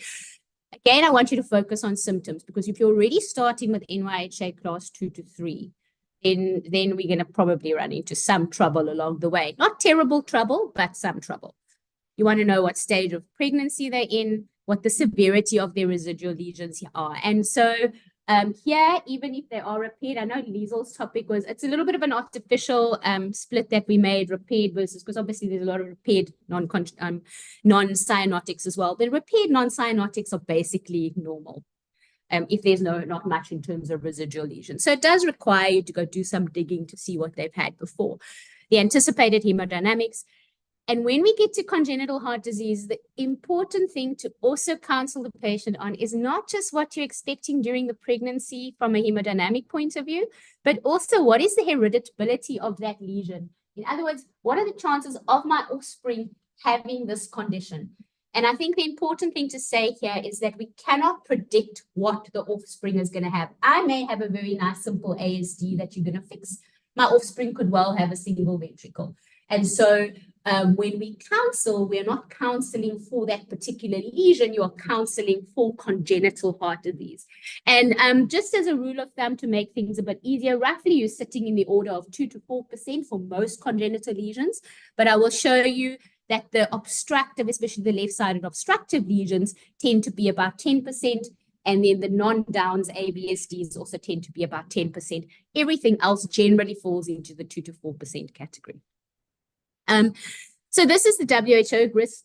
So when we get also part of step 2, when we risk stratify the patient, you will see therefore that your pulmonary stenosis, PDAs, the mild ones, the small ones fall into class 1. Most of the your unoperated atrial and ventricular septal defects fall into class 2. Now, the ones that say class 2 to 3 really depends on each individual, on what their symptoms are, what their LV function is, and what other residual combination lesions they are. I'm talking today about isolated lesions. When we talk about combination lesions, we talk about whichever is the most severe is what the hemodynamic effect is on the ventricle. Similarly to when we spoke about rheumatics, if I've got AR and MS, whichever is more severe, that is what the hemodynamic effect is going to be on my ventricle. And the same happens here. And then when we look at congenital heart disease, we're not only looking at the hemodynamic effect on the ventricle, we are also looking at what is the effect on my pulmonary vascular flow. Okay, so in congenitals, that becomes an additional consideration to take into account. And then repaired coact generally is okay. And then repaired coact, the risk is twofold, usually around hypertension and embolisms, but we'll get there. So when we look at an ASD, it's one of the most common non-cyanotic lesions you're going to see in pregnancy, because the chances of a big VSD getting through completely unscathed with 0 symptoms to get to pregnancy is fairly low. So most of if you're really looking at balance of probability, the undiagnosed ASD is the one you're going to see rather than the undiagnosed ASD. Pregnancy is generally well tolerated, and I'll come to, not all ASDs were created equally.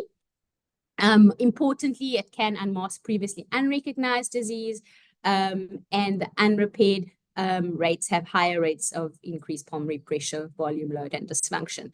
So this is our little graph again. You can see there, obviously, the big things to consider here is the increased cardiac output. And I'm mentioning the decreased systemic vascular resistance because it comes into play when I've got pulmonary hypertension. It doesn't really affect the patient with the ASD and the mild pulmonary hypertension so much, but it comes into play later on with the severe one. Of note is when I've got an ASD, I also need to be cognizant of the fact that pregnancy itself is a hypercoagulable state. So we're not just talking about symptoms in terms of the shortness of breath, we're also saying, well, what is the stroke risk? And what is I've got to be cognizant of symptoms related to that. This is a really nice paper that summarizes the main issues associated with repaired and unrepaired ASDs during pregnancy. And you can see here, given that, so the paradoxical emboli rate during pregnancy in unrepaired ASDs is about 2 to 5%. Yet, again, it's this balance between the fact that routine thromboprophylaxis isn't given, obviously, because, what are you going to give in terms of anticoagulation? Aspirin doesn't really do a good job. You're not going to now warfarinize. I mean, Haroon's going to have a stroke. If you're not going to warfarinize the patient. So again, it's more for us to be cognizant of the fact that when there are iffy symptoms that potentially relates to stroke-like episodes, we need to be cognizant of it. And then, of course, the big thing is atrial arrhythmias. And just there to say, we've had patients previously referred to us as well. Do you want to close this patient? They've had an atrial arrhythmia. When you close ASDs in the adult population, especially over the age of 40, you are not altering the arrhythmia burden. Those atria are stretched, they're done, they're there.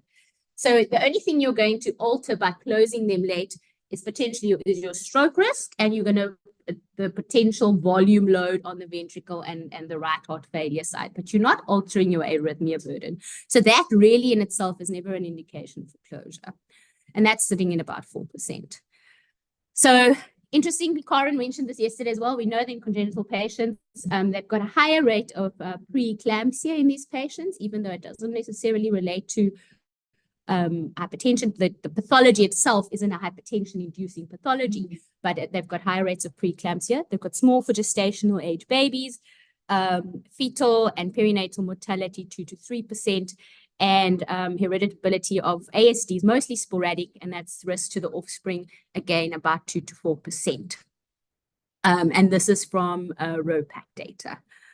Now, let me see if all my videos will play. Okay. Oops, sorry. Okay, so essentially not all ASDs are created equally. So I want you to see the one on this side here.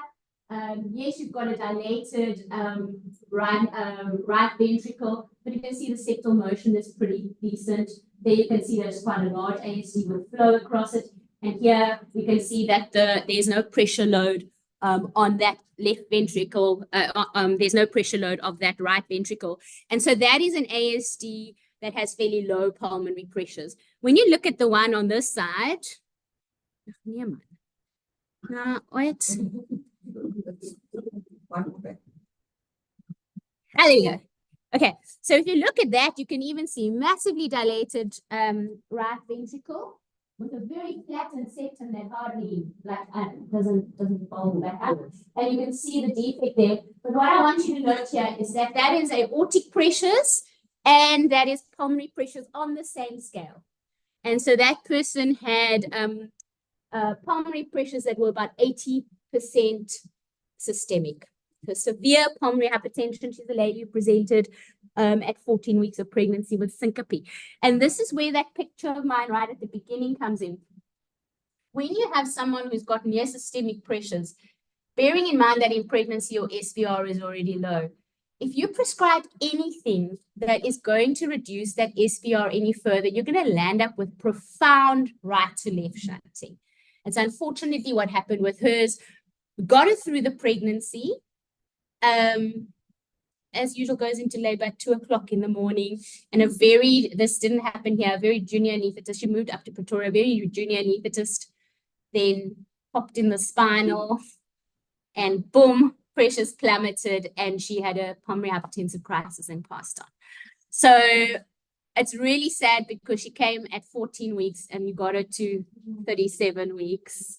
And unfortunately, that was the issue. But that's a different story, which is why I harp on about the birth plans and the delivery plans being accessible to everyone any time of the day or night. And that if you're in a system where even though a normal delivery would be permissible, perhaps one schedules a cesarean section for the ones that are high risk, want at 2 in the morning. But the important thing is that you can see that that ASD doesn't fall into the category of fish as the other. Okay, so part of our assessment is, and now it doesn't want to move at all. Part of the assessment is to, can you make it go forward? Is to assess the pulmonary pressures. I think time's out every time there's a lot of videos, hey? So so that's with ASDs, but now no, it's not moving. What do I do? See, it does that. Lucy, Moment, Alex must go. So we can say bye-bye for Alex and I just bring her down. You need to be online if there's no one online. It's only your secretary and this group online. Do you see what I mean? Just reload it. Which cafe? Maybe we shouldn't share it. I'm asking. Just close. This is not mine. Please close. Close. Close. I don't have any things open as well. Scroll down. Scroll that one. This one. This one.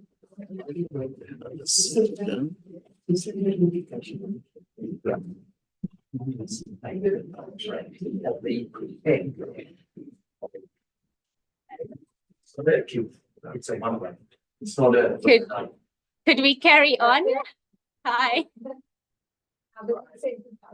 Can we carry on? Okay, so with pulmonary hypertension, the maternal mortality is 50%.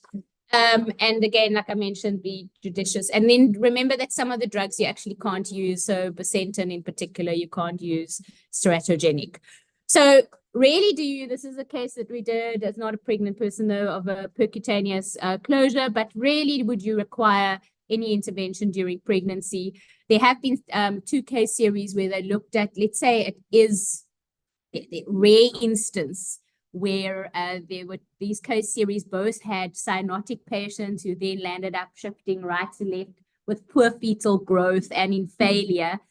But again, the fact that they having right to left shunt means those pulmonary pressures were high, and I don't agree that they should have closed them, but they did. And what they just tried to show in those particular papers were that you can close it without doing fluoroscopy and that you just do it under TOE guidance. But I still beg the question that they shouldn't have been closed. And there's also no evidence to show that closing them before pregnancy, because the risk is so low anyway, it really doesn't make a difference. But perhaps be aware that if you do have a decline in effort tolerance, as the cardiac output increases, you may have to add a bit of Lasix here and there to get them through. VSDs, again, extremely rare to have a large undiagnosed VSD, and they are also very well tolerated, WHO class 1, so low risk. What I am going to just bring up here is that in a VSD, and I'm going to show you a pitfall now. This is probably the most frequent mistake I think that gets made is in the imaging of VSDs, that people use the RVSP to determine what the pulmonary pressures are. That's incorrect. Okay. And so really in a VSD, what you're going to do is you're going to take the gradient across the VSD, which we've done here, and you're going to subtract that from your blood pressure, and that's going to give you a RV systolic pressure. The problem we've had is that we've had patients, for example, where the RVSP, and you can see here, I've used 2 examples. There's a VSD jet. You can see the proximity of it to the septal leaflet of the tricuspid. Now, if that's what you're measuring, then you're measuring TR over here, you can see here with poor jet discrimination, this one here is sitting at 5 meters per second, and then you go, oh my gosh, you know, your pulmonary pressure is 97. No, it's not. You caught the VSD jet because you're using CW. CW adds everything in its path in to that measurement that you're getting. So if you're not discerning, you're getting the VSD jet, which is a high velocity jet in there, and you're then falsely calling it pulmonary hypertension. Now you're calling it pulmonary hypertension, and then you want to tell the patient to terminate based on on what's actually a small perimembranous VSD. And we've had one patient, unfortunately, where, you know, then the family comes and it's a big drama. So this, again, importantly, be very discerning. If you are saying that a VSD is so large that it has resulted in pulmonary hypertension, then as a post-tricuspid shunt, you should be seeing a dilated left ventricle. In other words, show me a volume load on the left ventricle because of the VSD before you tell me that the pulmonary hypertension is due to that VSD. If you're not finding that, then your measurement is wrong. And that's one of the most frequent. So this is from a paper that looks at diagnostic pitfalls, but it is something we've had in the non-pregnant cohort as well. One guy wants to become a firefighter and has been excluded from firefighting because he was labeled as a pulmonary hypertensive. when actually what he's got is a small perimembranous VSD, exactly because of this measurement issue. Other red flags, so this is what I say, what you have to do is you have to go off axis and try and either get under the jet, but the easiest thing is to try and get the jet of the VSD and subtract that from your systolic pressure, and remember that gradients is really the difference between two chambers. And so if my VSD is small, I'm going to have a smaller hole, bigger difference between the two chambers, which means I'm going to have a higher gradient measured across it. So that's sort of the rationale. The other important thing in congenital heart disease is you can only use the TR jet as a marker of pulmonary hypertension if you do not have pulmonary stenosis. Otherwise, it is not reflective of what's happening over there. It's reflective of the actual stenotic lesion. So again, that's just how you would go about doing this.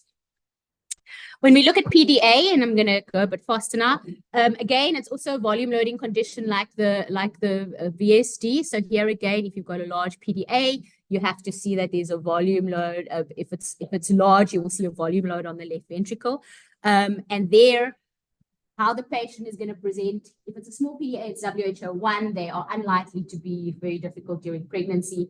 And there, the risk of the pregnancy is a lot determined by what the ventricle is doing. So if my LV is going to be poor because of the continued volume load on it, then the poor ventricle is what's increasing my pregnancy risk or the pulmonary hypertension.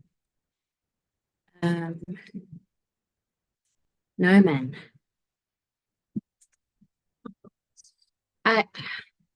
If there's no one online, do we have to go via the internet? Can't we just present here?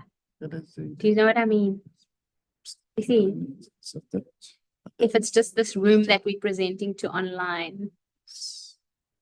Yeah, so And do the same thing. it's doing the same thing. Do you see what I mean? Yeah, If there's no one from outside logging on, why must we go via the internet? it's just anything.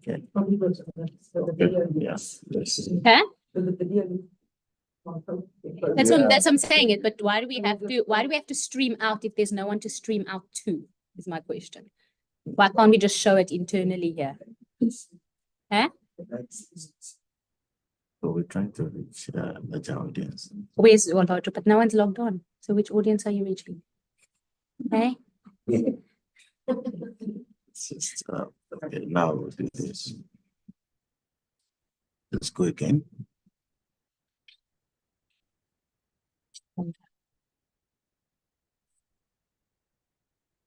It's fine, we're gonna go. We just go right back. Sorry.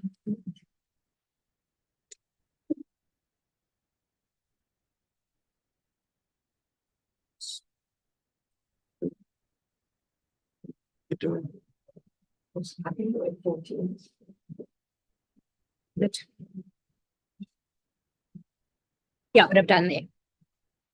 Okay, so AVSD again, the risk in AVSD from the shunt perspective, again, very similar to ASD than VSD, where the risk comes in with AVSDs is more about whether you've got AV valve regurgitation and what your ventricle is doing. So if you've got MR or AR or MR or TR with it, then that's actually what the risk is.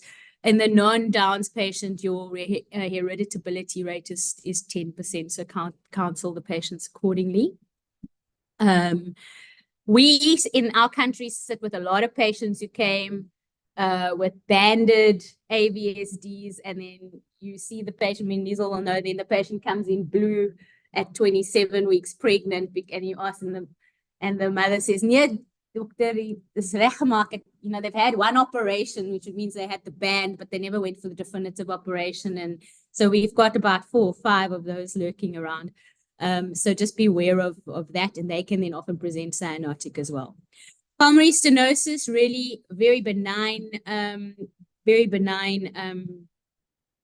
condition in terms of pregnancy risk. For intractable symptoms, sure, valvuloplasty, but it's really that you need to do that.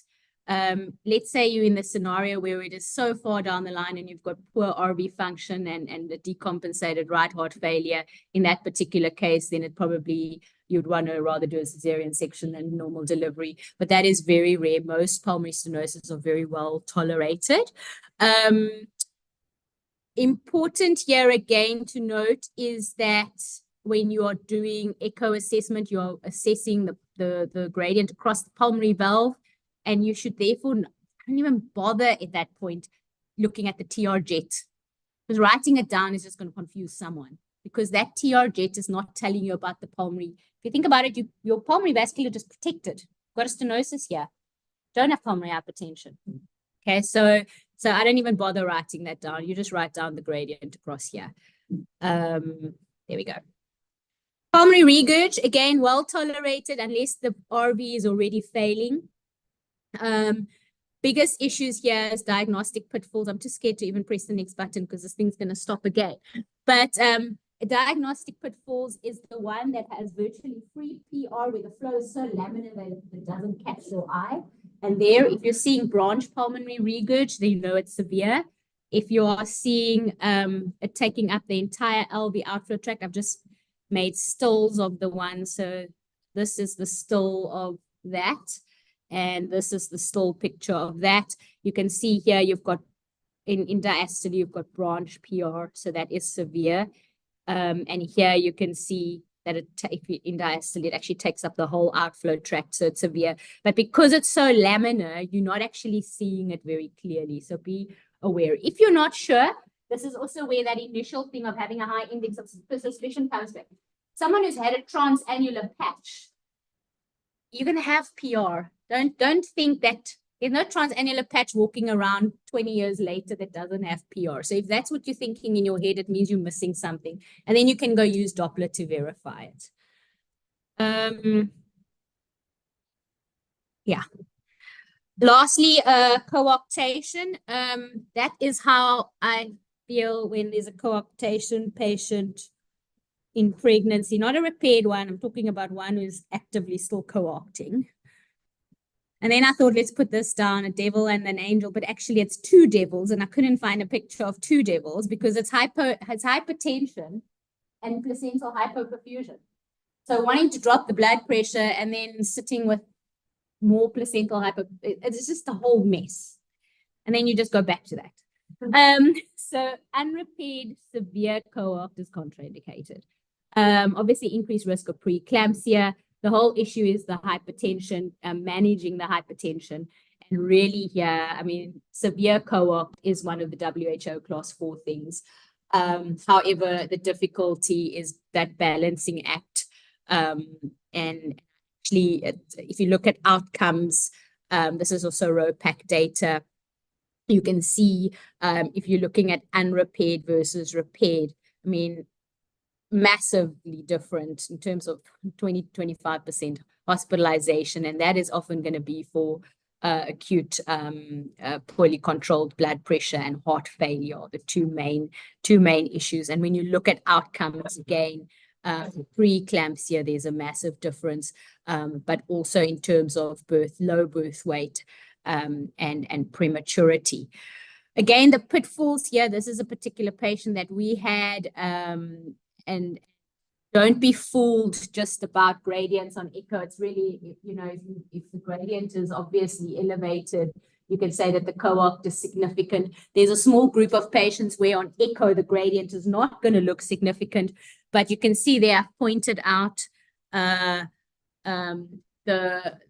this one's got a big collateral. So they are offloading via the collaterals. And if you measure the gradient across the coarct, that looks all right, but they're offloading via the collaterals. And all you have to do there is walk them up and down. I'd make them do a 6-minute walk test and I check the blood pressures again. And in someone who's been offloading at rest with collaterals, their blood pressure will just skyrocket when you exceed those collaterals by exercising them.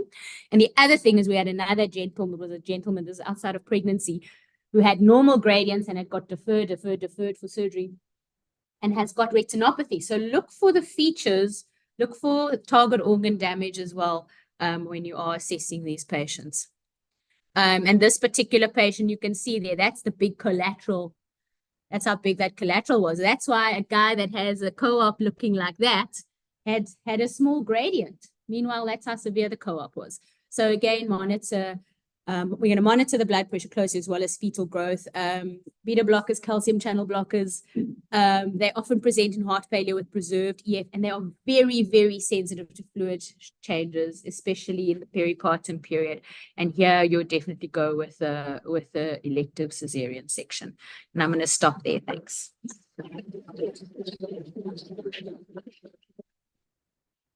Thank you so much. I'm going to leave off the auto. Okay. Thanks so much for that wonderful talk, and thank you for having patience and not pulling your hair out like in the picture with the IT. So we really appreciate that. You can see that Blanche is an extremely enthusiastic and exceptionally capable teacher of ECHO. So those who would like to join some of our online sessions, I'm sure she would be happy to have you, because those pitfalls actually determine some of the interventions or the counseling that's given. And so those are really important. Any comments or questions from the audience? Hi, sorry. I'm just thinking about preeclampsia and adult heart disease. And we know that all these sort of hypertensive states increase the risk of preeclampsia. But obviously not every woman who has adult heart disease develops preeclampsia, but they have a higher risk. Have you seen? How do we know what causes it? Yeah, have you elucidated what in some, is it like nothing to do with the actual structural abnormalities, but it's to do with something else? And maybe that's also led to the structural abnormality, or do you know anything? So it's very interesting. So obviously for the things that cause aortopathies, we are having to attribute the aortopathy, so bicuspid valve coarctation, etc.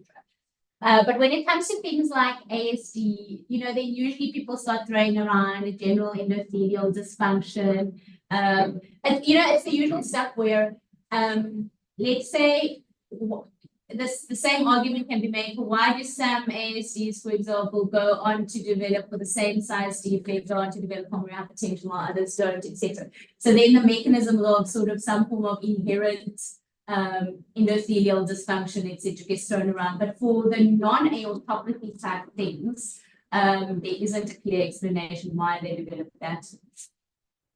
That's very true. Sorry to ask, do you advise your pregnant patients to see their dentist twice in their pregnancy? Well, I advise every patient to see their dentist once a year. The pregnancy ones, I haven't gone up with that. Firstly, mainly because we don't have access to it. It's more an access issue. But remember when we talk about infective endocarditis now, those guidelines are also a bit of a mess, right? So you've got 4 bodies that put out endocarditis guidelines, and in fact we put out, I think it was 2017, we put out the infective endocarditis guidelines where we challenged those guidelines a bit. So you've got the ESC guidelines that are saying you're going to give endocarditis prophylaxis to high-risk patients. You've got the Americans that say to high risk and they added transplant, which is the only difference between those two. Then you've got the British Microbial Society that says high risk and they've subtracted transplant. And then you've got the UK NICE guidelines that say don't give it to anyone. And when I was working in congenital heart disease in the UK, but after the NICE guidelines came out, people were still giving it to the high risk patients. So the non-cyanotics don't fall onto that list. The repaired ASDs and VSDs sort of within the first 6 months you would. The cyanotics, I do still give. Remember as well, and then certainly when it comes to other valve pathologies, the time when they were socioeconomically and in terms of what they have available for good dental hygiene, etc., at the time when they were, where we are now, they were giving it. So we're not comparing the same populations. And so there was a study, for example, for the rheumatics, there was a study in KZN where they looked at all the people who were going for cardiothoracic surgery, and the average number of extractions was 2.2. That's extractions, that's not even like just random fillings. So we're sitting with an entirely different population. So we would err on the side of prophylaxis. Right. And last comment. Otherwise, I'm going to say thank you very much to Blanche. Blanche is going to flip out so that she can go look after those pregnant women and those sort of people with a coarctation. The chair is taking the prerogative of introducing herself.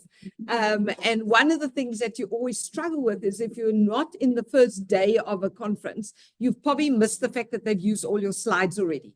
So if you see them, then just bear that in mind. And the other thing is that these three talks are actually connected. So you heard Blanche mention risk stratification, which is the next talk. You heard her talk about repaired CHD, which is part of my talk. And there'll be recurrent themes throughout the three, but in a way we're hopefully preaching to the converted and reiterating and reinforcing those particular themes. So the repetition is entirely planned. Okay, so thank you very much to the organizers for having me. And the bottom right-hand corner slide is just to welcome all of those that are here, perhaps for the first time. It's just beautiful, fitted with the colors. I wanted to just put this up because this is something that the South African Medical Research Council has adopted, and we integrate it into all of our talks. The way some of you have had talks in Australia or New Zealand know that there's acknowledgement of country as a part of the first part of the talk. And here we talk about the historical role of the SAMRC during apartheid. It was established 50 years ago, and for the first 20 years, it was completely silent about the real issues that were facing health and health research in this country. And so this is a commitment to changing that and to promote justice and dignity as we move forward. And I always find that it's very important because that gives us not only where we've come from and where we're going, but gives us that lens when we look at some of these numbers, which Karen showed actually in her slides very beautifully earlier. So a couple of major thoughts, and they'll go under the red slide. So know when cardiac disease in pregnancy can be life-threatening. So we know that it's the leading cause of pregnancy-related mortality. And what we see happening in the high-income countries is what we're starting to see in some of our settings as well. We're seeing advanced maternal age. We're seeing many women coming through with congenital heart disease, now surviving into childbearing age. We're seeing all of these comorbid pre-existing conditions.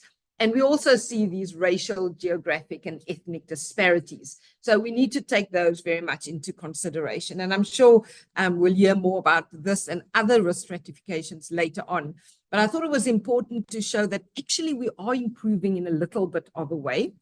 This is looking at from 2020 to, up to 2020. So you can see in the decades, there is an improvement in maternal mortality. It was a wonderful depiction from Pedro earlier this morning. And it's thought to have fallen by about 10% just in the last decade. But again, we've got this temporal band, which looks very different. So we are still sitting with this issue, and all of us working in this field are hopefully contributing to try and assure that we don't lose more than 1 million lives if we continue with the current rate of progress. And in all of our different areas, there are contributions that could be made. So we're going to probably, again, hear a little bit more about this, but this is the risk stratification. I'm not going to go into detail. We've heard it alluded to earlier, but what's very nice about this paper is looking at risk stratification from the point of view specifically of congenital heart disease. And so it's looked at WHO4 and of course WHO3, and you can see in those lists many of the things that we've talked about. So under WHO4, we see the aortopathies, so that's vascular elastase loss, the severe recoarctation, the Fontan with any kind of complication, and WHO3, you see the unrepaired cyanotic disease. So in fact, here you got my whole talk on one slide, that the unrepaired fit into the WHO3 category if they're cyanotic, and almost all of the rest with complex congenital heart disease go into WHO4. So this, I think, is also something that has been referred to multiple times. It looks like there may even be a duplication of slides. But again, it's to remind us of this core principle of the preconceptual counseling and the relationship building that actually includes, and how important that is. You can have preconceptual counseling that is saying, don't do this, or you could say, what do you want to do and how do we make that work? So very different approach. And I'm just going to list a few little issues that relate specifically to the topic. So the issue about past medical history is to unpack what had happened in the past. And so for your repaired congenitals, you're going to hear a very different story to an unrepaired, and you need to understand that a little bit better. So the detailed cardiac history, including all of the other things. We need to understand what medication the patients are, and obviously do an assessment, ECG, echo, additional investigations. And then here are the three that I really feel very strongly about. The one is the understanding of the pregnancy motivation. So how strongly do you want this pregnancy? And we've had many women that really were strongly advised against pregnancy for good medical reasons, but this was a very important pregnancy, a very special pregnancy, and often planned against medical advice. I think one of our last patients, we teased that if she could pull the implant out herself, she would, because she was so keen to have that baby. The other thing, of course, is the importance of the heart team, and it's wonderful to see a depiction of the heart team in this room. But it's also important to focus on this, which sometimes is not highlighted in the stories about preconceptual counseling. They tend to focus on the medical model. So this is a little bit more the socio-cultural model. What is happening in terms of your overall health? Do you just walk down the street, or do you walk all the way to Fish Hoek? We had somebody that walked from Kalkbay to Fish Hoek every so often. And so her needs are very different. And then understanding of support and resources. And so for your patient who's come through surgery, this is absolutely critical. I wanted to show you this because, of course, I am a pediatric cardiologist. And it's very interesting to see what's happening to repair over the last decade. So this is looking at 4 decades. And this was survival to the age of 20, so around childbearing age. If you're born in the 80s, probably around, that looks probably about 85%. If you're born in the 90s, it goes over 90%. If you're born in the 2000s, up to 97%. And interestingly enough, the last decade, that hasn't changed that much. So that tiny little increment, sort of from 97 to 100, is sometimes related to what happens in the first year of life, and then again around the ages of 40 onwards. So complex congenital heart disease. I want to draw your attention to the orange bars. And here you can actually see that the biggest change in that survival has been around complex congenital. So we are seeing people that have not had ASDs and VSDs and AVSDs repaired, but have had single ventricles repaired, very complex conditions, and now surviving into adulthood. And I've always been interested in this concept of care gaps and what makes somebody fall out of care. And it's a very interesting to read through some of these protective factors and these risk factors. Male gender, I don't know if that's anything to do with iron, but it's very interesting to consider that you've got a very different set of factors that will allow somebody to stay in care or not. And if we look at some of the protective factors, I do want to raise that in particular, having a written referral to a specialist Gooch center, keeping that first and the second Gooch appointment. Once you've done those 2 appointments, you're more likely to stay into care. And greater independence at the appointments as well, so that you take ownership of your own health and you most likely will stay in care. Just a few little slides from our study. This is the Protea study, partnerships with children with heart disease in Africa. And we're also in the Gooch clinic as well as in the cardiobstetric clinic. And this was just looking at about 60 of the patients enrolled over the last 5 years and what the diagnoses have been in the cardiobstetric clinic. So you can see VSD, tetralogy of Fallot, ASD, and pulmonary stenosis are the top reasons for patients seeing us. And then we see less of the more complicated ones. But you can see the vast majority of them have had surgery. So just under 70% have had surgery. But we're not doing quite so well when it comes to pre-pregnancy counseling. And we have talked about that.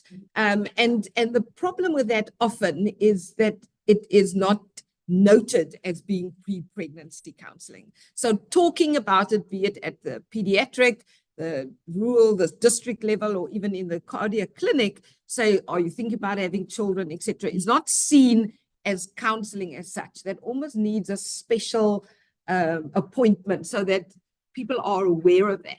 And perhaps one should revisit it at many times during the pre-pregnancy phase. I feel often very disappointed when I see pregnant patients and they said, my doctor at Red Cross said, and that was most likely me during their childhood, but it just went right past. The other thing interesting here is comorbidities and how those comorbidities affect now your cardiac condition, angina, hypertension, cyanosis, etc. So this is looking at some longer term complications, simple defects. So you've heard about some of those, and moderately complex defects. But if you look on the right-hand side of the bottom section, you can see many of those are repaired conditions, conduits. So this is right ventricular to pulmonary artery conduits that can stenose up often after 8 to 10 years and be unrecognized as such. Your repaired truncus, your transposition, be it atrial or arterial switch, and then of course your single ventricle after Fontan. And you can see a whole host of complications that are associated with that, that may be in fact the presenting complaint rather than the cyanosis due to a long-standing stenose cohort. And here again, looking at some of those higher risk conditions. So I'm going to spend the next 2 slides, which are actually almost the bulk of this talk, looking at a few specific lesions, because I think this is such a broad topic, it may be more useful to look at more specific lesions. So we've heard about left to right shunts unoperated, and you've also heard Blanche saying, and rightly so, that far as a general rule, the repaired ones are almost normal and are exceptionally well tolerated. One always has to think, what are the residual lesions? And one of the ones that we need to think about with the AVSD is one of the top causes for prosthetic valve replacements in potentially high-income countries. So that is an issue completely on its own. And arrhythmias, we also heard about that in the previous talk. Now, stenosis, bicuspid aortic valve is obviously the most common congenital heart defects, although we often don't think about it like that. It's just so common, we kind of exclude it to the side. And it's very important to bear in mind that it can be seen, especially if it's severe and symptomatic, as WHO4, can present in heart failure and may well need intervention. And we've heard this alluded to before, but the most appropriate thing is to do any intervention that's required before you get pregnant.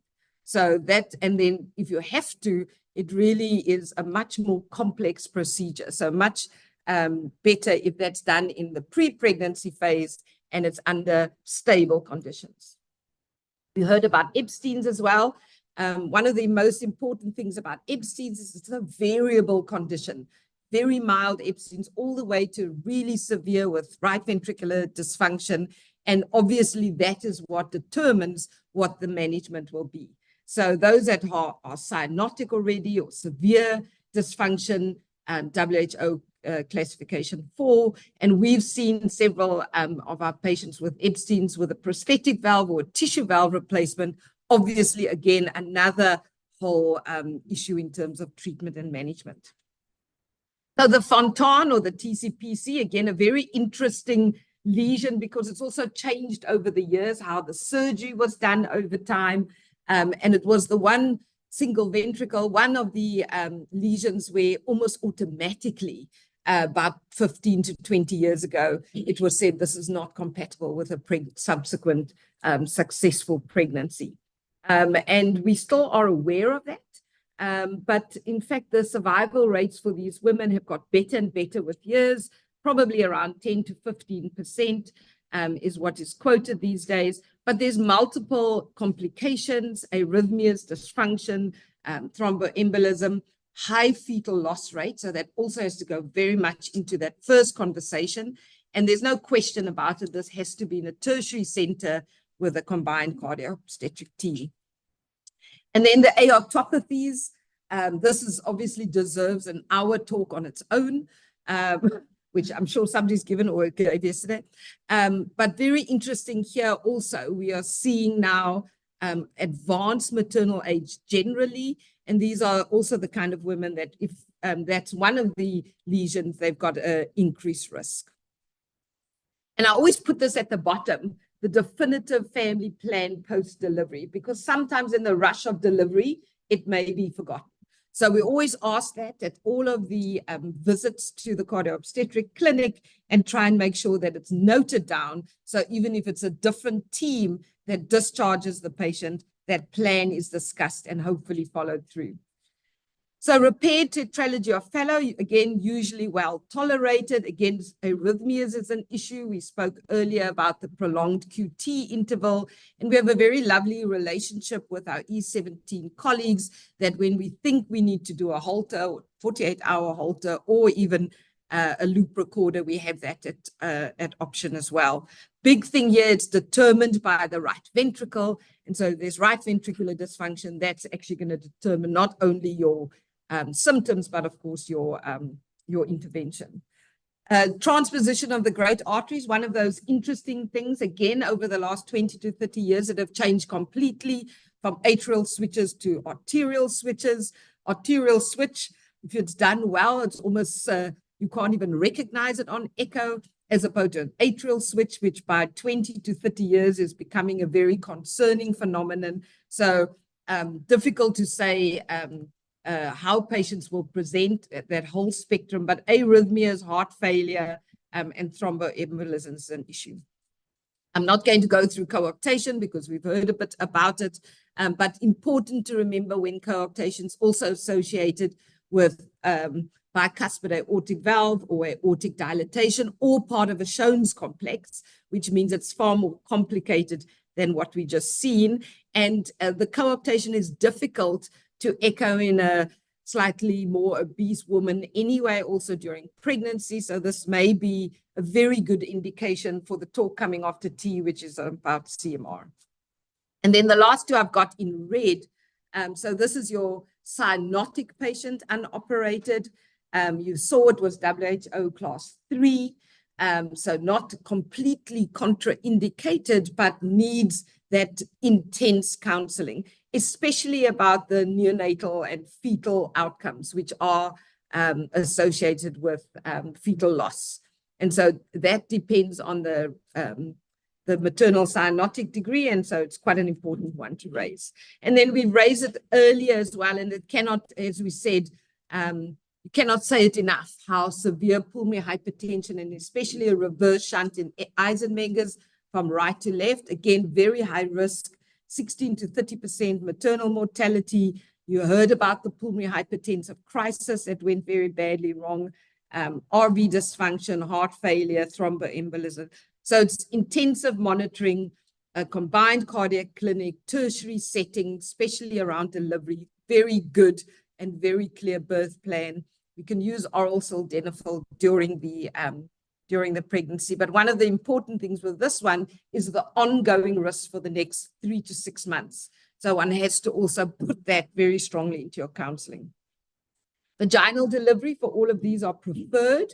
The anesthetic consult, and again, that definitive family plan. And sometimes we talk about family spacing, which is appropriate in a young patient, but we actually want to know what is your long-term plan. Because people say, oh, I'll wait a little bit, but actually they want 4 children and they've got a single ventricle. So we need to get that out as early. And we know people like this. So I wanted to not going to go through the slide, but again, it speaks to the wonderful, we've heard a few of those now where we look at the physiological changes during pregnancy at different times. And when you are cyanotic, how that is affected both to the mother and on the right-hand side of this slide to the child. And I think it was a very important point that Blanche made earlier about the genetic recurrence. And we've often seen that the penetrance gets worse in terms of generation. So you may just have pulmonary stenosis. Your daughter has got tetralogy of Fallot, and her child has got pulmonary atresia, and we know that family. So these are the kind of things. So the final few slides, firstly, don't believe anything you are told. Vernon seems to think that he's got brain fog. It clearly isn't the case. And so one of the things that we often see is that I just had a hole in the heart. A small little operation when I was, whatever. And so one of the very important parts with a repaired congenital heart disease is not to believe what you're told and rather go and look for that. So one of the hints is the scar. So where's the scar? What could have been done through that scar? And so when you get the story that they've took my heart out and fixed the valve, and then there's a tiny little thing on the side, you know that that's not something you need to believe. We also have to ask that story. So we said about asking about the medical history. And here you have all of these things that could have been done, but the chances that you would do a homograph replacement when you're critically ill neonate is not quite the case. So just trying to unpack when it was done and, what did they say? How long did it take? Oh, apparently I was in hospital for 3 weeks afterwards. Well, that could have maybe been a switch, as opposed to just a PDA repair. So these are the kinds of puzzles that we have to unpack sometimes in the clinic. Okay, so I'm almost at the end. So the challenges here is this multidisciplinary team that have to deal with all of these things. I think this is very important that these are a depiction of the Sustainable Development Goals. And we feel quite strongly that women empowerment and women support is part running through all of that, and how we do that within this space. Many light bulb moments, sometimes not so many light bulb moments, the opportunity to understand an echocardiogram and understand the structural heart disease, and also this physiology and how the physiology changes at different times. And then putting this puzzle together of this repaired congenital heart disease, where this person is and what's their plans going forward. And this is obviously a very good opportunity. So there's some of the papers and learnings. I had my little red card, which was supposed to be for the speakers to tell them that we were done. But our red card is actually our cardiac card, handheld card that our patients carry, either at Red Cross or at CRISCare or in the cardio-obstetric clinic, often get fished out of the bottom of the bag, but then we've got the diagnosis and the clinic number. So very helpful.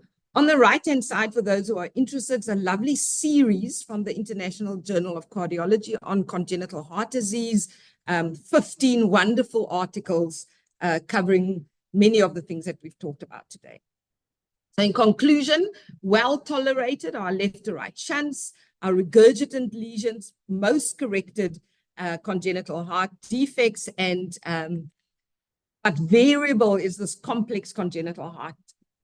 And operated is never cured. They still need expert tertiary care, and they've got many complications.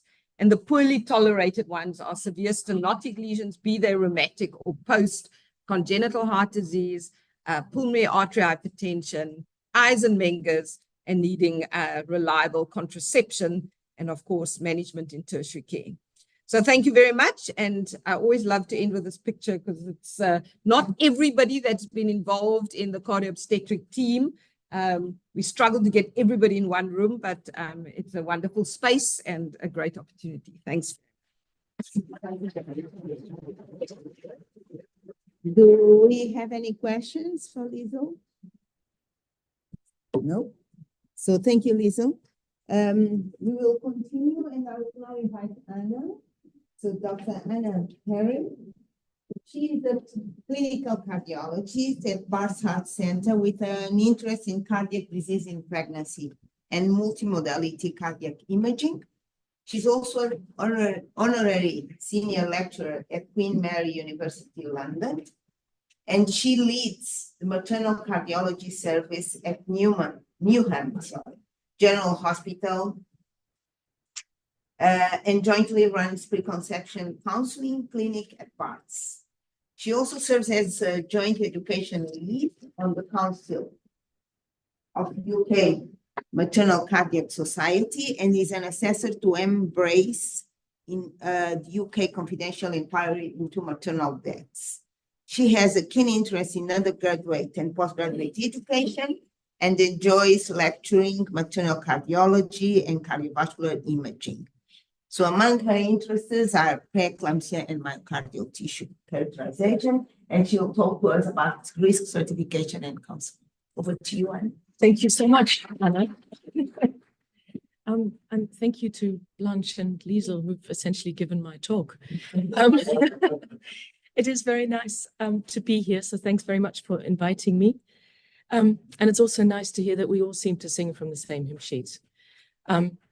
And after Haroon made his disclosure yesterday, confessing to being mad for being an obstetrician, I'd like to confess that I'm mad by proxy for being an obstetric cardiologist. And without further ado, I shall start. Background, you know all of this already, not just in Africa, also in the high-income countries, certainly in the UK and all over the world. Cardiovascular disease is the #1 cause of maternal death. And as part of the problem, we know that women are under-investigated, not just in pregnancy, but at all times, simply for being able to bear children. They're undertreated and for that very reason underrepresented in clinical trials all over the world. And there's a drive to include more women in clinical trials. So we will at some point have that evidence that informs our management. We've already heard that here in South Africa, women are leaving pregnancy longer. It's the same where I work. We have a lot of women who are in that older age bracket, some of them for their first pregnancy, and that certainly has an impact on mortality. If you are between 35 and 39, you're 3 times more likely to die in pregnancy compared to when you're younger. In the UK, 50% of all pregnancies are unplanned. It may be similar or even higher here. And 3/4 of the women with cardiovascular disease in pregnancy did not know about it before pregnancy or did not disclose it. And that's another problem that we have in our population, where often known cardiovascular disease is not disclosed for social reasons and pressures and cultural reasons. These women also often come from the most deprived backgrounds, and I work in a part of London that deals with the most ethnically diverse population and also the most deprived parts of London. Cardiovascular disease, we know, is often unmasked by the hemodynamic stress of pregnancy. And if we haven't had the opportunity to talk about them before because we didn't know, then they present to the midwives and the obstetricians first. And that's the first hint that only a multidisciplinary approach here can work. And even if we haven't had the opportunity to deliver preconception counseling as we should for all women with cardiovascular disease, that current pregnancy is a fantastic opportunity to talk about future pregnancy or how to avoid them. And I know that Anna, for example, talked about retention in care yesterday, and I think that's one of the very important things. It may be the only time when this woman makes contact with healthcare professionals. So there's our opportunity to get stuck in and talk about pregnancy and the future. So we've already just heard about what parameters we should be looking at when we plan our risk stratification. We first of all need to know what the cardiac lesion is. That's not just true for congenital heart disease, but for all heart disease, of course. And Blanche yesterday and today talked about their functional class. We treat patients, not numbers. Somebody with an ejection fraction of 30% and no symptoms is more likely to do better in their pregnancy than the same ejection fraction in somebody who's polysymptomatic. We examined them. Pulse oximetry is a very important part, particularly in the congenital population. And Liesl's elaborated on how fetal loss is very common. If your oxygen saturation is less than 85%, your chance of having a live baby at the end of this is about 12%. And that's important because if they have 85% of oxygen saturation at rest, it may be that we need to prescribe bed rest for them for the rest of their pregnancy. And I think, Liesl talked about justice and dignity. That's part of it. We need to let that woman know before she embarks on a pregnancy, if we have the opportunity, that she may spend her entire 9 months in bed trying to keep her oxygen saturations up. And there are many ways that we can assess their exercise tolerance. 6-minute walk is a popular one. Stress echo is another popular one. But then there are additional parameters that are not captured in any of the risk scores that are available. And those are the socioeconomic factors, the social determinants of risk, access to care, access to medicines, financial considerations, genetic predispositions, and also individual behaviors, high risk behaviors, but also behaviors that are determined by other issues like financial socioeconomic state. And I know that Professor Soma Pillay showed this very slide in her talk yesterday, which shows that if you are from the most deprived background, you are that much more likely to die in pregnancy compared to somebody who is from a more affluent background. You've seen many permutations of this slide, and I'm not going to harp on about it. I'm just going to add or remind us that during pregnancy there is hemodilution.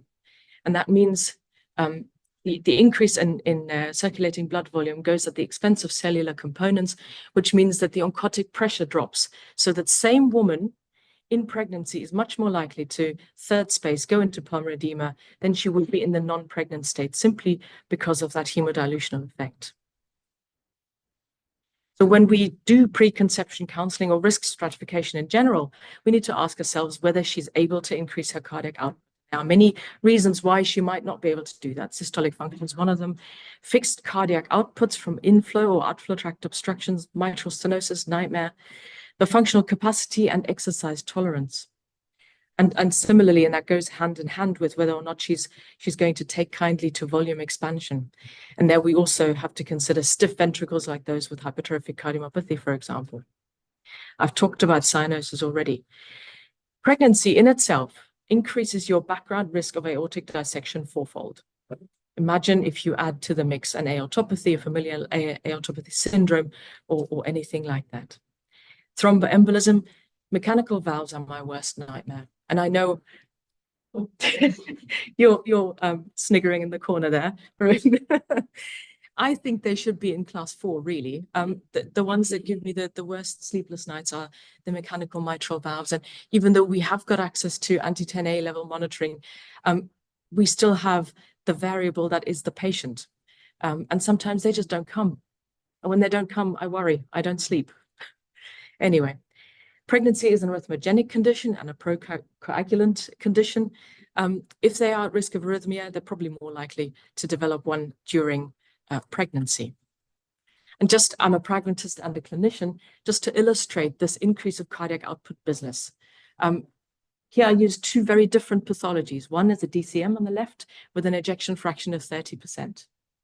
The one on the right is a hypertrophic cardiomyopathy with an ejection fraction of 80%.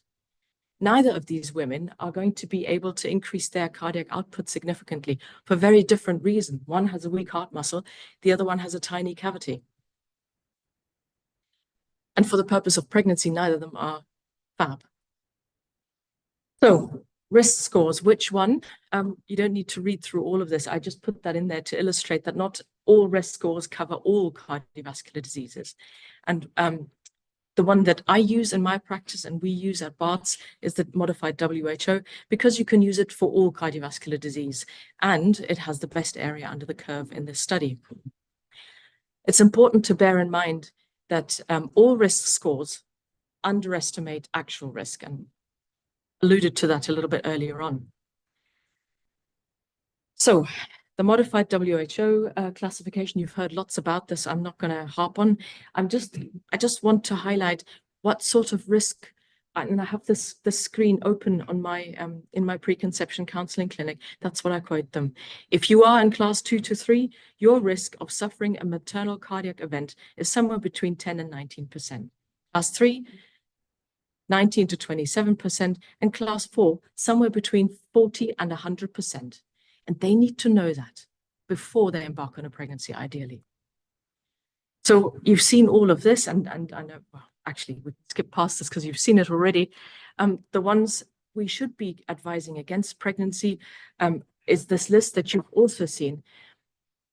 I feel very strongly, like Liesl, that we can't say to these women, don't get pregnant. Because pregnancy is a very emotional thing. It's a very personal decision, and it's often not just a personal, but also a religious, a societal, it's an ethnic, whatever reasons women have. They're often good reasons why they might decide against to go against our advice. And if we close that door and if we say to them, you mustn't get pregnant, the worst case scenario is that you've got a woman who has been told don't get pregnant. And now, of course, she gets pregnant for whatever reason. And then she can't come back to you because you've told her don't get pregnant. And then you've got a woman with a very high risk of maternal events or even death out in the community, too scared to engage because you said don't do this. If they do get pregnant, we watch them very closely. And NT-proBNP is a good marker that we can use not only just for determining whether they're in heart failure or not, but also it gives us serial measurements, and we can see how they're doing throughout their pregnancy. And we can also use it to assess the success of our treatment. If we've got somebody who presents in heart failure in pregnancy, we use BNP serially to see how they're doing. And it may help us plan when to deliver them, for example. So when that BNP starts creeping up, when they start getting symptoms, that's when we may bring forward our plan to deliver them. So when we do care for pregnant or pre-pregnant women, in my trust, I have to call them pre-pregnant because we don't get paid if we call them non-pregnant, and we're not allowed to see them in the antenatal clinic. I kid you not. So pre-pregnant women deserve the care of the pregnancy heart team as well. For risk stratification and counseling purposes, also we need to adjust their medication. Sometimes these women with poor LV function, they're just about held together by a list as long as my arm of medications that are teratotoxic, fetotoxic, teratogenic, and such like. So we need to tell them that to facilitate a pregnancy that's safe for the baby, we need to take them off most of their medications that hold their heart together. And so if I get the opportunity to do this, I say to them, let's take you off these medications that you cannot have in pregnancy. Come back in 3 months' time and we see what your heart's doing. Because if it claps out before you're even pregnant, that's not good. What happens typically is I take them off the medication. 3 months later, they come back and they're pregnant. But anyway, so they are now pregnant, and now we watch them very closely. The pregnancy heart team can deliver continuity of care, and that's very, very important, particularly in those with higher risk pathology. We plan their delivery very carefully. We plan that towards the end of the pregnancy. Somebody may not be able to go to term, so we try and eke them along to about 34 weeks, if at all we can, and then deliver them a little bit sooner because the outcome is very similar to a baby born at term. In those with congenital heart disease, we may want to do a fetal cardiac assessment in case they have some kind of lesion like a transposition that needs immediate attention after they're born, because that determines not just when they deliver, but also where they are delivered. We also plan the mode of delivery, the desired mode of delivery, but you can't plan everything. But looking after pregnant women with heart disease teaches us to think like anaesthetists, which means you always imagine the worst case scenario and then you're prepared. And you remember Blanche's slide from yesterday where she says, this is where we are in the pregnancy and this is how we imagine it will go. That's what we do. Once they're born, once they're delivered, we can readjust some of their medications that they haven't been able to take. And we need to make sure of that. That they go home on everything they can possibly be on to bring them back to where they should be with their medication. Contraception. I love talking about contraception, but I may be an atypical specimen. What I want them to have is contraception in place before they leave the hospital. Even if it's an injection for 3 months, they've got peace of mind while they're still thinking about what they're going to want to do. And we need to make sure they've got follow-up in place, not just with us, but also with their regular or new appropriate cardiovascular team. We don't live in cloud cuckoo land, so we can't always deliver what we would like to deliver. So those who are undiagnosed obviously don't get preconception counseling. Those who were lost to follow-up, those with the little thing on the side, the funny scar, oh, I think I had an operation when I was a child. The unplanned pregnancies, some of those with assisted reproduction. Assisted reproduction is very expensive in the UK if you don't qualify for NHS and you only qualify for one round of IVF on the NHS. So a lot of women who can't have it in the UK go abroad for it, Turkey, India, and maybe the pre-implantation or pre-pregnancy assessment isn't quite as rigorous as it would be in the UK. So we see patients who are pregnant where, you know, we just want to do the tearing our hair out thing. Anyway, enough of that. You've seen this slide also. It's very popular. And that box from on the left-hand side is taken from the ESC guidelines. Preconception counseling is about, or looking after these women is about informed maternal decision-making. They need to know, and we owe it to them as a group of professionals, particularly the cardiologists who do woefully badly at doing preconception counseling. We need to give them the agency to make informed decisions about whether or not they want to be pregnant. And we must never be dogmatic or judgmental. The fourth trimester. Why do I say that? This is taken from the Embrace, the confidential maternal inquiry into maternal death. More than 50% of women died after the baby was delivered. Because we take our eyes off the ball. We give ourselves a pat on the back. There's a woman who's just delivered a baby. She's very happy. We're very happy she's still alive. The baby's out. We push them onto the postnatal ward and then they die.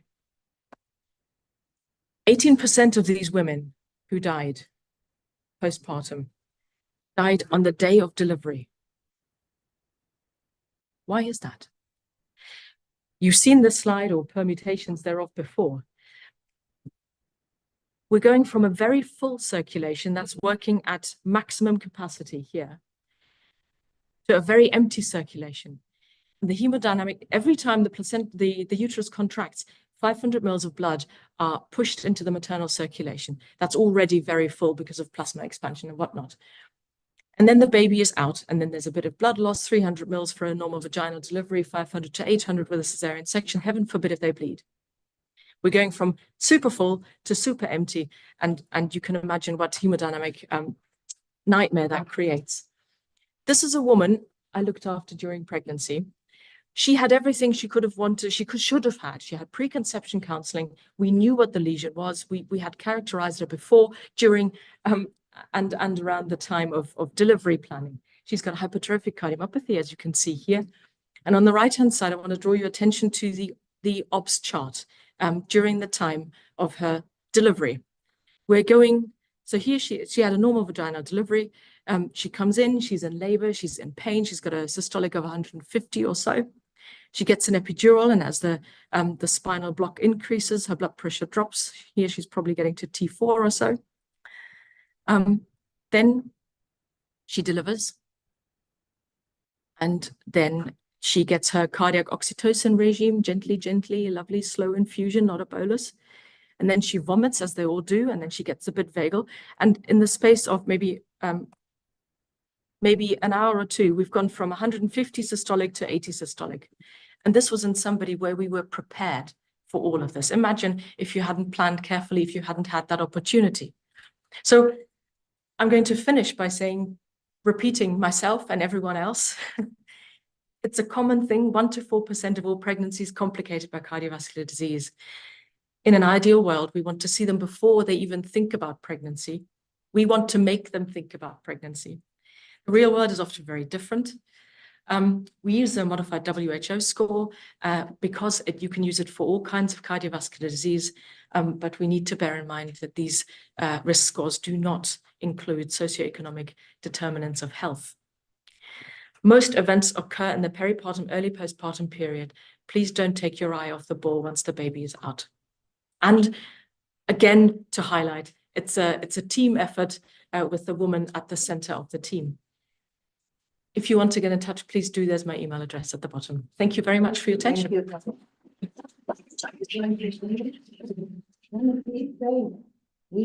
Do we have questions for Anna? I think that the concept of pre-pregnancy, it's a good name. The concept is there, but the name, I like the name. Necessity. And yes, and also the fourth trimester. because that's really where most of our discussions should be. Yes, I think that we need systematic and standardized data all over centers and places to come up with such new concepts. And it's good to have this discussion here. Are there any questions? No? So Lisa, over to you. Keep changing chairs. Yeah, so we're not too far behind. We're probably, I think, running about 5 or 10 minutes behind. It's been such an interesting morning. And so it's a pleasure for me to introduce Dr. Sinki. We've not met before, so lovely to meet you. She's an associate professor of obstetrics and gynecology from University Alabama, Birmingham, clinician scientist working on hypertension and cardiovascular disease, and the PI of the ACHIEVE trial. She's also been working in terms of the Maternal Mortality Review Committee. We've just heard about the EMBRACE study, and we're going to hear a little bit more. We're kind of closing the loop around peripartum cardiomyopathy before we turn to our co-chair. So thank you so much. Welcome to Cape Town. Thank you so much for the very kind introduction. Such an honor to be here today. Again, thank you to Prof. Karen for the invitation. And so in this next talk that I'm going to give, I'm going to present an idea that, well, first, let me just tell a story. So last night, we're walking around this beautiful aquarium. And as I was meeting with all of you, we began sharing stories. So what's your story of how did you meet Karen? And well, what's your story of how did you meet Karen? And it was like, well, I just cold emailed her. I just sent her an email and she replied. And then I started talking to other people, and this happened just time and time again, right? That we have these ideas. We know that you get it done when it comes to peripartum, when we reach out to you and you take us on as mentors. And so I heard that time and time again last night at the aquarium. So it's just such an honor to be here. Let's see, we'll just go through what was your joke yesterday? I have, I'm not going to disclose all of my conflicts or whatever. That was, I really liked that.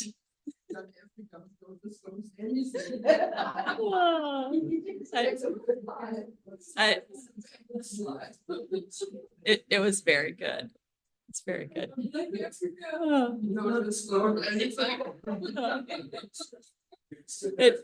I like that.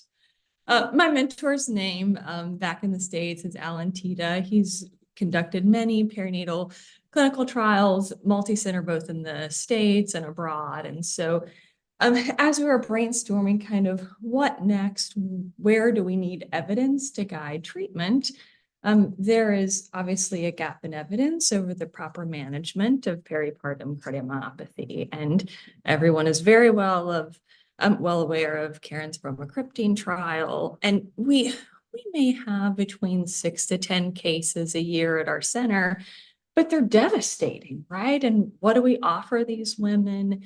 How do we counsel them when they come back undoubtedly pregnant again without recovered myocardium? And so anyway, so we were discussing this, and it's like, we should really look at seeing if we could do the trial to see if we can provide enough clinical evidence to see if it helps or not. And so we began brainstorming, and this is when I reached out to Karen. And this has been going on for 4 years. In one version of this talk, I had a picture of the turtle, trying to claw its way to the finish line. We've been really in discussions with the NIH for 4 years regarding funding. And another piece of the story that Dr. Bowersack shared yesterday is there is an ongoing US trial looking at the utility of bromocriptine for adjuvant therapy of peripartum cardiomyopathy. And Dennis McNamara is excellent. He's been also lovely to talk with. The thing about doing the trial in the US is it is difficult. Number one, the incidence is lower. And so that trial includes 200 women. It's powered for a change in ejection fraction. Also in that trial, women are not, if they want to be randomized, cannot breastfeed. And many women want to breastfeed and they don't want to give up the ability to breastfeed. And so recruitment and retention has been a challenge. So anyway, all of this to say, there is an opportunity to complement the ongoing US trial by doing a trial that is powered for important clinical outcomes. So appreciate Karen for answering my cold emails 4 years ago, and here we are today. So we have a very large team. Again, Dr. Tita is my mentor, really appreciate Karen. Another colleague named Natalie Bello, who is a cardiologist from California. And can I just say that she gets the credit for the acronym of Global PPC, and my ideas were terrible. And she won the prize at literally the 11th hour before we submitted the grant in February for that. The lead, if it's funded, of course, the lead of our data coordinating center will be Dr. Jeff Sikowski, another partner, Wally Carlo, and then many in this room, including Kamlu and Hadiza, have been just terrific to work with. And there are many, many, many more. I don't need to share with this room that cardiomyopathy is the #1 cause of late postpartum death. And as you see an increasing risk of maternal mortality, there is an association with a higher incidence of peripartum cardiomyopathy. If we look at Sweden, I can't even imagine a maternal mortality rate of 4. But in Sweden, obviously the incidence of peripartum cardiomyopathy is low. And if you look at the bottom of the graph in Nigeria, where maternal mortality rate is much higher, it's associated with this very high incidence of peripartum cardiomyopathy, which our colleagues from Nigeria have published extremely well. There is significant geographic and racial variation that's well documented. And I'm talking with Dr. Hovelman that we relied heavily on his systematic review meta-analysis to demonstrate to the review committee that there is significant worldwide variation in mortality and left ventricular recovery worldwide. Again, infection, hemorrhage, and hypertension are commonly leading causes of death in the immediate postpartum period, and the World Health Organization defines death during pregnancy up to 42 days postpartum. But the burden of peripartum cardiomyopathy-related deaths is really underappreciated. And in many cases, even if you're counting maternal death out to 1 year postpartum, many of these deaths may actually even occur after 1 year. And so it is an underrecognized contributor to maternal death. Here is an overview of the prolactin hypothesis, which and the original proof of concept trial in 2010, demonstrating that the addition of bromocriptine to standard heart failure therapy significantly improves outcomes. It's important to also look at neonatal outcomes. We've heard that the neonatal death rate is approximately 5% in women who have peripartum cardiomyopathy. Many of these women may be too sick to nurse their infants, and if they're on bromocriptine, which is a prolactin inhibitor, many would not be able to nurse their infants. And so the preliminary data demonstrated that the growth was still similar between groups. So the conclusion from that proof of concept trial was that bromocriptine appeared to improve left ventricular ejection fraction in an adverse clinical composite, but the numbers were small and larger multi-center and blinded studies are needed. And that was essentially echoed in the Cochrane review, stating that there were insufficient data to draw any firm conclusions and that treatment with bromocriptine appears promising, although women would be unable to breastfeed due to suppression of lactation. And so we're left in a state where we have true clinical equipoise. And I just want to pause for a second. Yesterday, Dr. Blumenthal shared the HIV data, right? We treat all of our HIV moms with antiretroviral therapy, both during pregnancy and the interpartum period. And I was drawn back to the original trial that was published in the New England Journal in the 1990s, when there was equipoise with regards to the treatment of moms with HIV. And there was a period where they didn't want to treat the mom because they didn't want to hurt the baby.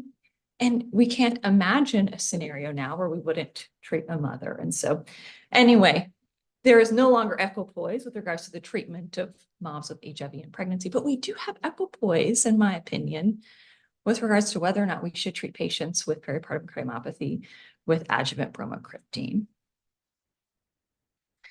I have mentioned there is the ongoing US trial that's enrolling 200 women with peripartum cardiomyopathy, but the burden of peripartum cardiomyopathy is really in low and upper middle income countries. It's incredibly important to assess the potential utility of bromocriptine in the settings where the burden is highest. And so we propose to treat in global PPCM, we propose to treat patients, postpartum patients with peripartum cardiomyopathy, all of whom will receive the local standard guideline-directed medical therapy to either bromocriptine or placebo, and then we will follow outcomes, including a primary adverse cardiovascular composite, maternal and infant secondary outcomes, and other key outcomes. This is a busy slide, but as we have had ongoing conversations with the NIH for 4 years, they are currently funding a trial. And so they wanted more discussion on how could we potentially work together and leverage the ongoing trial such that this would kind of amplify the scope of the ongoing trial and work together. And so we worked with Dr. McNamara and his team to streamline some of the common data elements so that way a priori we can plan to do individual patient level data meta-analysis, many similarities to inclusion, outcomes, etc. So the primary hypothesis of the trial is that therapy with bromocriptine as compared to placebo in postpartum patients with peripartum cardiomyopathy receiving guideline-directed medical therapy would reduce the frequency of maternal death and morbidity within 6 months. The primary composite is maternal death, persistent left ventricular systolic dysfunction less than 35%, New York Heart Association class 3 hospital readmission for heart failure. There's both a secondary maternal outcome as well as a secondary infant outcome. For the secondary maternal outcome, we'll look at severe hypertension, symptomatic hypotension, syncope, stroke, seizure, embolic events, and myocardial infarction. And for infant safety, we will look at the mean difference in the weight for age Z-score per the World Health Organization's sex-specific growth reference standards from enrollment to 6 months between groups. We have proposed to conduct the study in 18 sites in 14 countries, including Dr. Sliwa's Pan-African Consortium. There's also an NIH-NICHD Global Network Consortium that has about 6 sites, as well as a UAB MHI and International Global Consortium. And these are our proposed sites. And I forgot to ask you last night at dinner how you know Rohan. But anyway, Rohan from McMaster has joined us. Natalie Bello, who has been just a fantastic collaborator, and all this is from Cedars. And then the sites are shown here. The intervention is going to mimic what Dr. Sliwa used in the original proof of concept trial, 2.5 milligrams of bromocriptine twice a day for 2 weeks, followed by 2.5 milligrams daily for 6 weeks, and the placebo will follow the same schedule. Patients will be included if they've had heart failure without another explanation in the last month of pregnancy or within 5 months postpartum. And I acknowledge that the diagnosis requires an ejection fraction of less than 45%. We were going to include the sicker subset of these patients, focusing on those with an EF of less than 35%. Common exclusions there. There will be 2 study visits for the participant as well as their neonate, both at enrollment and at 6 months. Additionally, in full disclosure, I would love to follow these longer. And in previous iterations of this concept, we followed them to a year, but for cost considerations, trimmed it to 2 visits and 6 months, of course, with the goal to get ancillary funding for a longer follow-up. But staff will call and or text the participants really more frequently than monthly in the beginning, but then monthly throughout the study to check on them and the baby, med adherence, things like that. And in our site readiness survey, most sites are already texting their participants, so we're excited about that. plan to enroll 650 patients, which would provide us 85% power. And this includes a 10% loss to follow-up. Statistical considerations from our data team, randomization will be stratified by site, plan and interim analysis. And based on the incidence, we believe that this is quite feasible, that we would have probably a pool of close to 10,000 during the study period in order to conduct the trial in about 5 years, about a year for startup, a year for end, so total 7-year study period. Dr. Bella will be leading the echocardiography core lab. She'll provide Zoom-based training to the sites. There'll be archived videos, and there will be ongoing quality assurance. And there will be an option for mobile echo for outreach depending on the needs of the sites. This particular NIH RFA required a community engagement component, and so we had some really interesting ongoing conversations, particularly with the NICHD and in discussion with them and their current community engagement. So likely what will happen is different sites will have community advisory boards just to make sure that we're getting input, like you were talking about, from the make sure that we are listening to the voice of the patients as this is developed. So let's talk about breastfeeding.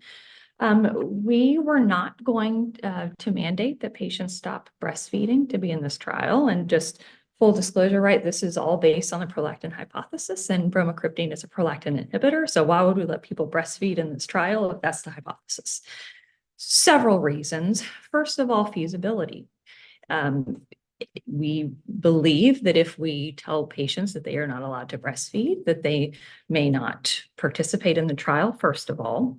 Second of all, some women who already have an established milk supply, depending on how far out they are from delivery, from their diagnosis, may already have an established milk supply. And there are some clinical guidelines whereby bromocriptine is actually used to treat hyperprolactin. So there are going to be a small percentage of women who may be able to still nurse on bromocriptine. It has been very difficult to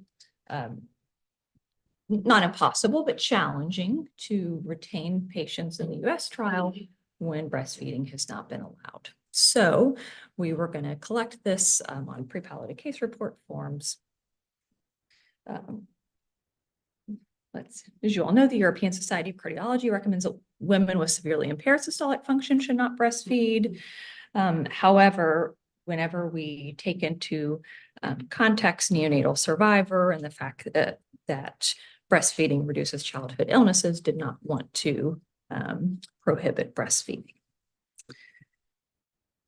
So in conclusion, reducing maternal mortality and racial disparities is a priority for the NIH and worldwide. And we know that this is a leading cause of late postpartum death. And so we've been trying for 4 years. I hope to come back within a few more years with funding, maybe I'll be the turtle to finally cross the finish line. But that's really the conclusion of the presentation. Happy to take any questions.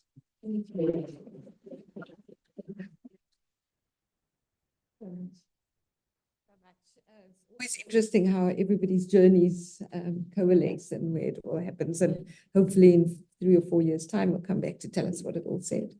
Any questions from the audience? Always interesting to look at how we design studies and the way we look at that. So, Cara, maybe a comment from you, having done the original study. Yes. I mean, I had a problem with that. That was clever.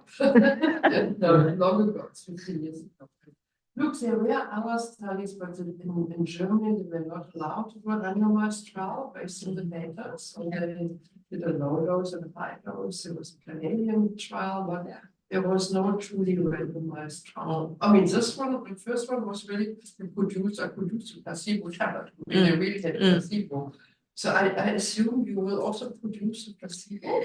Yeah, so we've been Yeah, so we were working with a pharmaceutical company out of Spain who had worked on one of Tita's other trials as an azithromycin placebo trial. And so we had experience with that group. And so, yes, so worked with them to go through the budget and design all of that. So that way we would have kind of matching. Because that's quite important. It's Yeah. also similar to proof of because sometimes people are not sure if it's or not. It's a Yeah. major effort, and they're limited studies, and you have to get it into a study. It's not that that's. I did the VHF file here, and then for Olivia, my research nurse at the time, we packed it ourselves in the blister packages. Because we couldn't find a company who they produce a placebo Yeah. eventually, but they didn't do the packaging. Yeah. So this is, you preserve your energy for this. kind of stuff. Well, no, I totally go. Absolutely. Well, and I had no idea. I mean, we spent hours in conversations with the company. Do you want it to be pressed? We finally decided on it's going to be over encapsulated to make sure that the pill and the placebo, that the active drug and placebo match because of cost and room stability and all of the things. So, and then in the same blister pack and the boxes look the same and yeah. And then you need trained pharmacists to dispense it. Yeah. So it's complicated to do truly placebo. Yeah. No, but good. Victorious, just a last question. Yeah, no, just a more of a comment. It's a really important trial for sure. How after delivery, patient to recruit that environment by now. Yeah, and I just want to thank you. I mean, you joined us on many of our NIH calls to discuss, and so I cold emailed you and cold emailed you, Hadiza. So we were going to recruit up to 5 months postpartum. Currently, we have written the protocol so that we would like for them to be randomized within 1 month of diagnosis. Like I would prefer for 5 months not to go by since the diagnosis. It can obviously be difficult anywhere, I think, to quickly randomize after diagnosis. So currently it's written 30 days after diagnosis. That I'm open if you have other suggestions on that, though. Do you think that's feasible? Yes, it is. Most patients present them first 8 weeks after delivery. Yeah. Most patients that will develop PPCM will develop symptoms in the first 8 weeks. Our experience. Yeah. The challenge is, recruiting them within a short time after onset of symptoms. So that's the main challenge. And that means the only thing that would delay recruitment, quick recruitment. Yeah. But we have platform of patients. We may be able to help out. Okay, so help out is being very humble. We actually had to write something in the grant about what we would do to prevent Nigeria from overrepresenting the entire cohort, right? So we had to say if they recruit 50% of the sample, so no, you have recruited, and we used your numbers to base since we are going to focus on the sickest subset. We used your data to show kind of what percentage would fit. So, Great, thank you so much. Thank you all.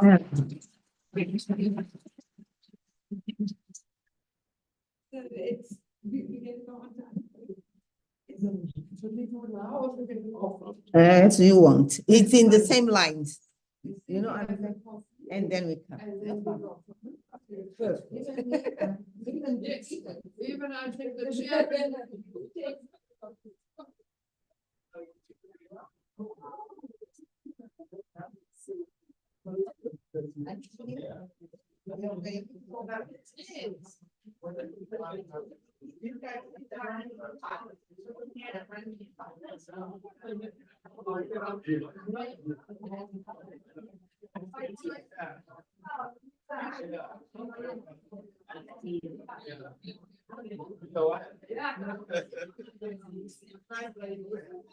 How are you? I'm very good.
about the camera? Is a camera on?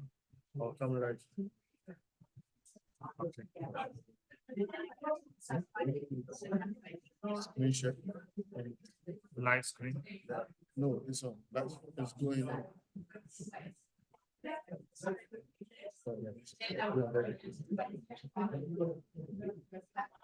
I want this.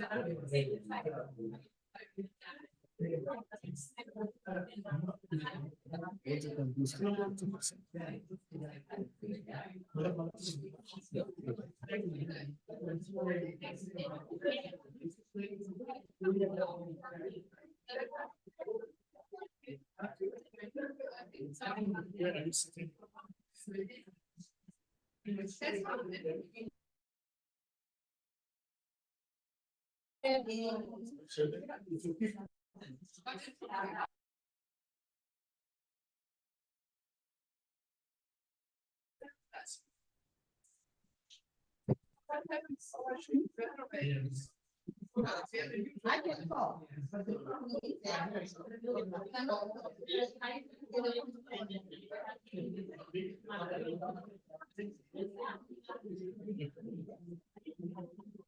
Yes, we We would need just do the whole process because we have to switch on that. Okay, but I can save some time. Oh.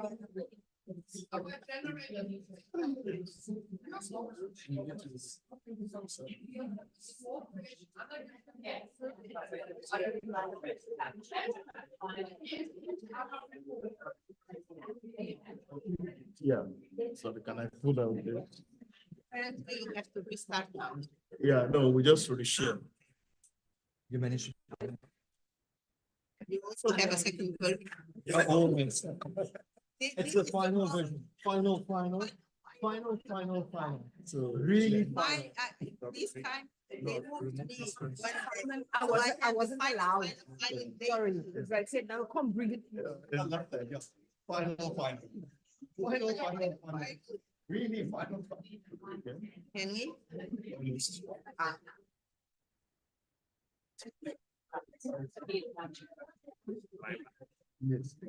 I don't know who did it.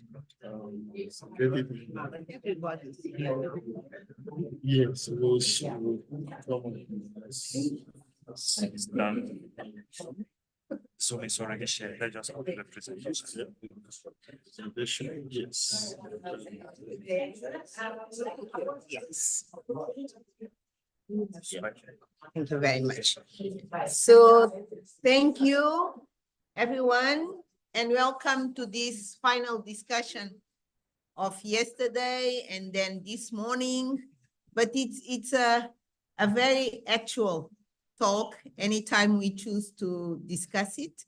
I was happy to come after Rachel because a lot of what I'm saying is the same lines of what she's saying, how we can move from where we are.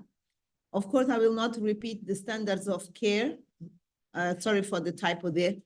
For women, I think that we are all educated about that. But I will talk about poverty and cardiovascular disease in Africa, some context-specific determinants, and the role of academic and research institutions and the role of their people like us here. And there are issues here. I mean, this is, it's just one. No, but this one is not. So I will just take you over. So the current WHO strategy for non-communicable diseases looks at cardiometabolic diseases that affect all the adults and usually does not cover a very big part of African population, which is composed by a lot of children and adolescents. The Lancet Commission at its end concluded that non-communicable diseases in poor people, in the poorest billion in this case, were very important, affected people before 40 years. Together, the deaths related to these conditions are higher than malaria, TB, and HIV together. And this was by itself a cause of poverty, because these people were not able to produce to their societies. So although the diseases could be caused by poverty, they were also a cause of poverty. And this was elegantly described in the report. And one important finding was that these non-communicable diseases of poverty are the biggest gap in health financing in the health sector in poor countries. Where do the poorest billion people live in the world? They live in Africa and in South Asia. However, it's darker in Africa because we have the highest rates of multidimensional poverty. Multidimensional poverty, Karen slightly alluded to it this morning. It's considering all the components of the health determinants, including education, health literacy, and finances. So we came up with an advanced pen, which we called PEN Plus, to compare to the PEN, which is the cardiometabolic syndrome from the first slide that doesn't show the conditions, to incorporate this component of children, adolescent, young adults up to 40 years. And we were also wanted to concentrate on care provision, because it's true that PEN provides care for hypertension, provides care for type 2 diabetes, but we wanted to also incorporate non-communicable diseases that are neglected traditionally and that affect children and adolescents. So with all the background that we have in our countries of not well-staffed health facilities and the under-resourced health facilities, of course, we need to be efficient, and we wanted to have integrated care. It's not possible to create a new vertical program for non-communicable diseases because there are too many. Each country has to prioritize.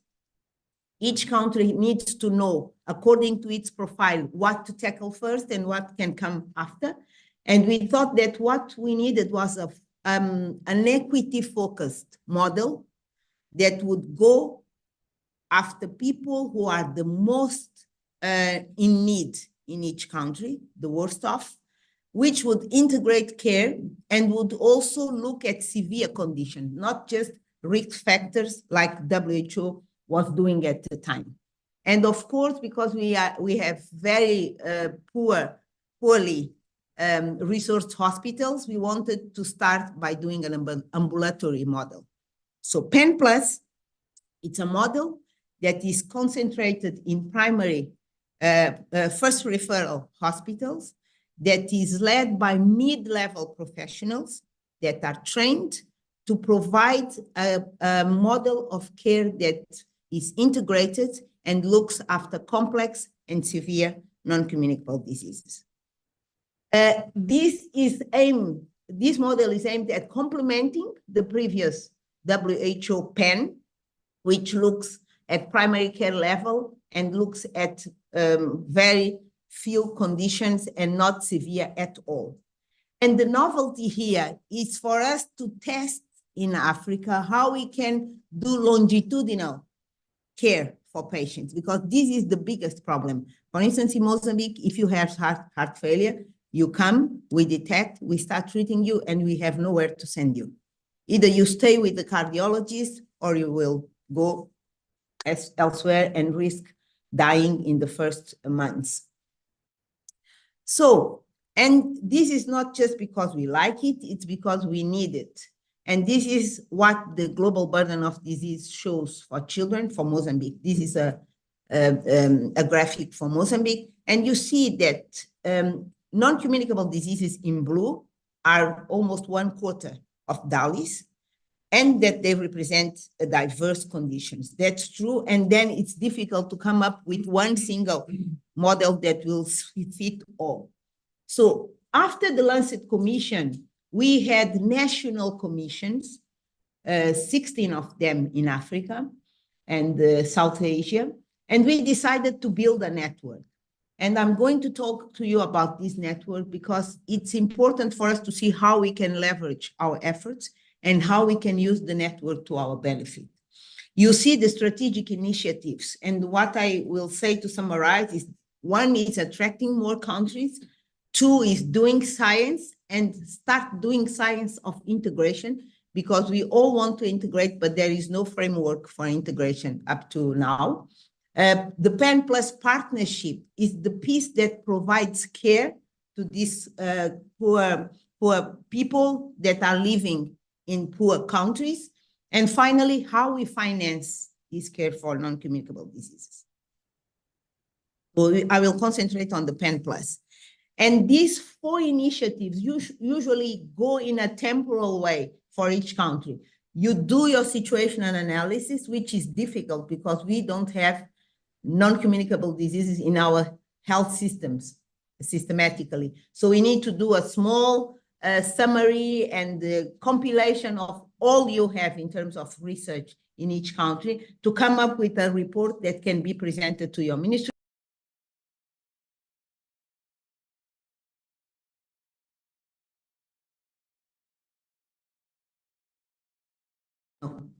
Okay. Then we come up with a delivery model that suits your country after discussion and prioritization, because the first step allows you to prioritize the conditions for your country. And then after that, you have a model that you test. In the third phase, you start implementing it. And finally, you work towards national scaling. Now, even now, we do not have, now I got into a problem here. We don't have the pen working. And you would say, if you don't even have pen, why are you looking for PEN Plus? I think I convinced you that they are looking at different perspectives of the health system and different perspectives in terms of population. And these are the countries that in Africa, you see also India and Nepal there, and we have Haiti on this side. The remaining countries are African countries that already initiated these clinics.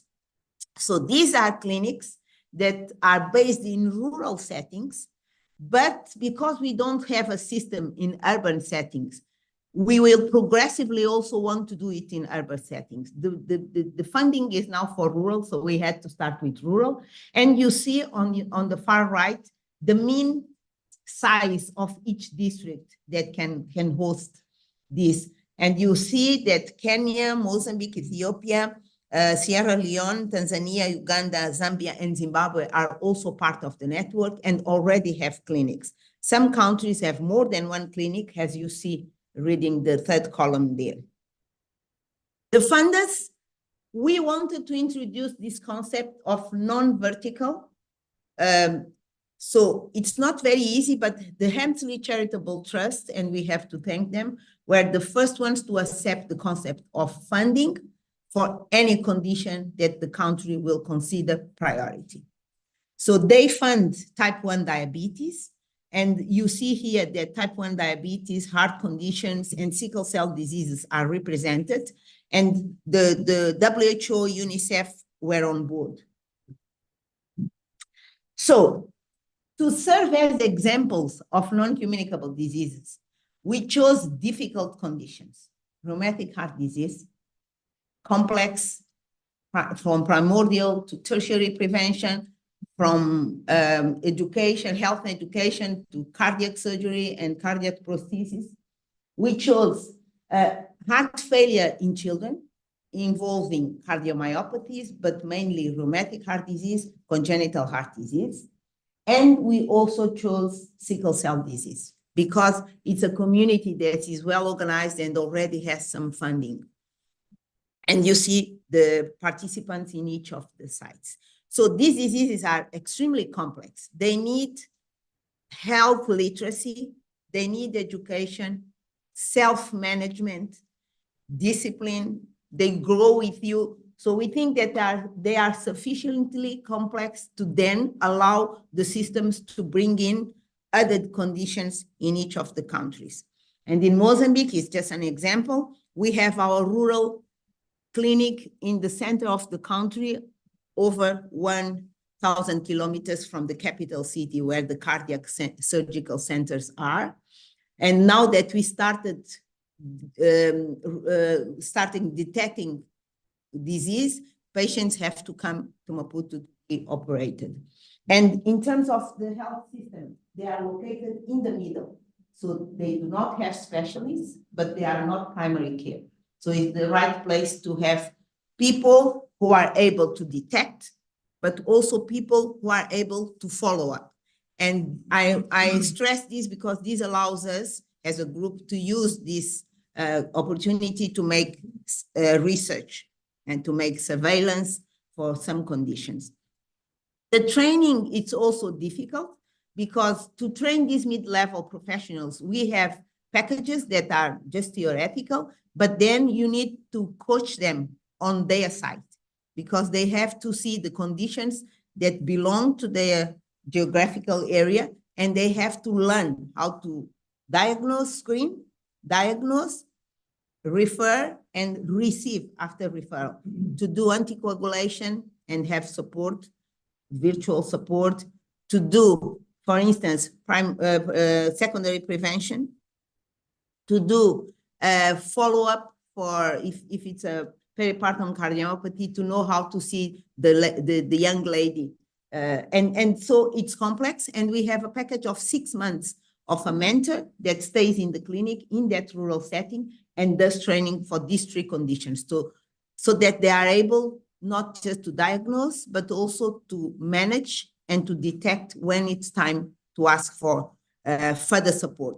And this further support comes from the provincial hospital, the closest tertiary hospital that is also involved in the program, and this is also trained for PEN+. Problem is here. Accreditation of mid-level professionals is not standardized all over Africa. Each country has different systems, and for retention, this is extremely important. We need to find ways for these young people to be able to progress in their career and to really become part of a system without changing, because now when they reach 26, 27 years, they see that they are not progressing. They want to become doctors, or they want to become managers or something like that. In terms of care, our expectation is that this will be increasing exponentially. Of course, once you start detecting, we will have a lot of patients. And this is a problem for financing, because financing has to be increasing at a higher rate to be able to disseminate the model in the continent. But you see that instead of only having 3 conditions, several countries included new conditions that you see on the right. So in Mozambique, for instance, hypertensive heart disease, we included because it's the first cause of heart failure in young people. Other countries included, because they thought was very important, chronic respiratory diseases. So there is some flexibility, but because of funding issues, we are a little bit restricted. However, each clinic is supposed to have at least 1,000 non-communicable diseases, cardiovascular patients, hematological patients, cardiomyopathies, and type 1 diabetes for 3 years with the funding that is provided for that period.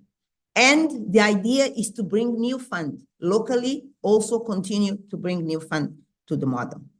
In terms of categories, as we spoke yesterday, the 2 categories that will cost more are human resources and medication. And this calls for research also into how to make this an efficient model.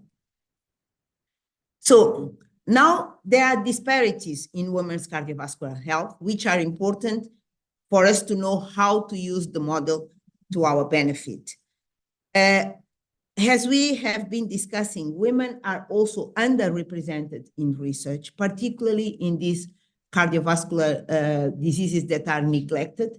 And we think that this is an opportunity, not just to do that, but because this is a network driven by the science and the addressing of poverty, also to incorporate socioeconomic deprivation, as we have been discussing since this morning.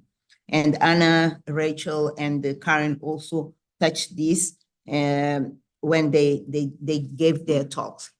We know that there is an inequitable distribution of cardiovascular diseases, as I tried to show here. This includes the type of conditions that we see in pregnancy, as we have been discussing, but there are also geographic differences within our continent for risk factors in general. And here I try to show the differences for diabetes.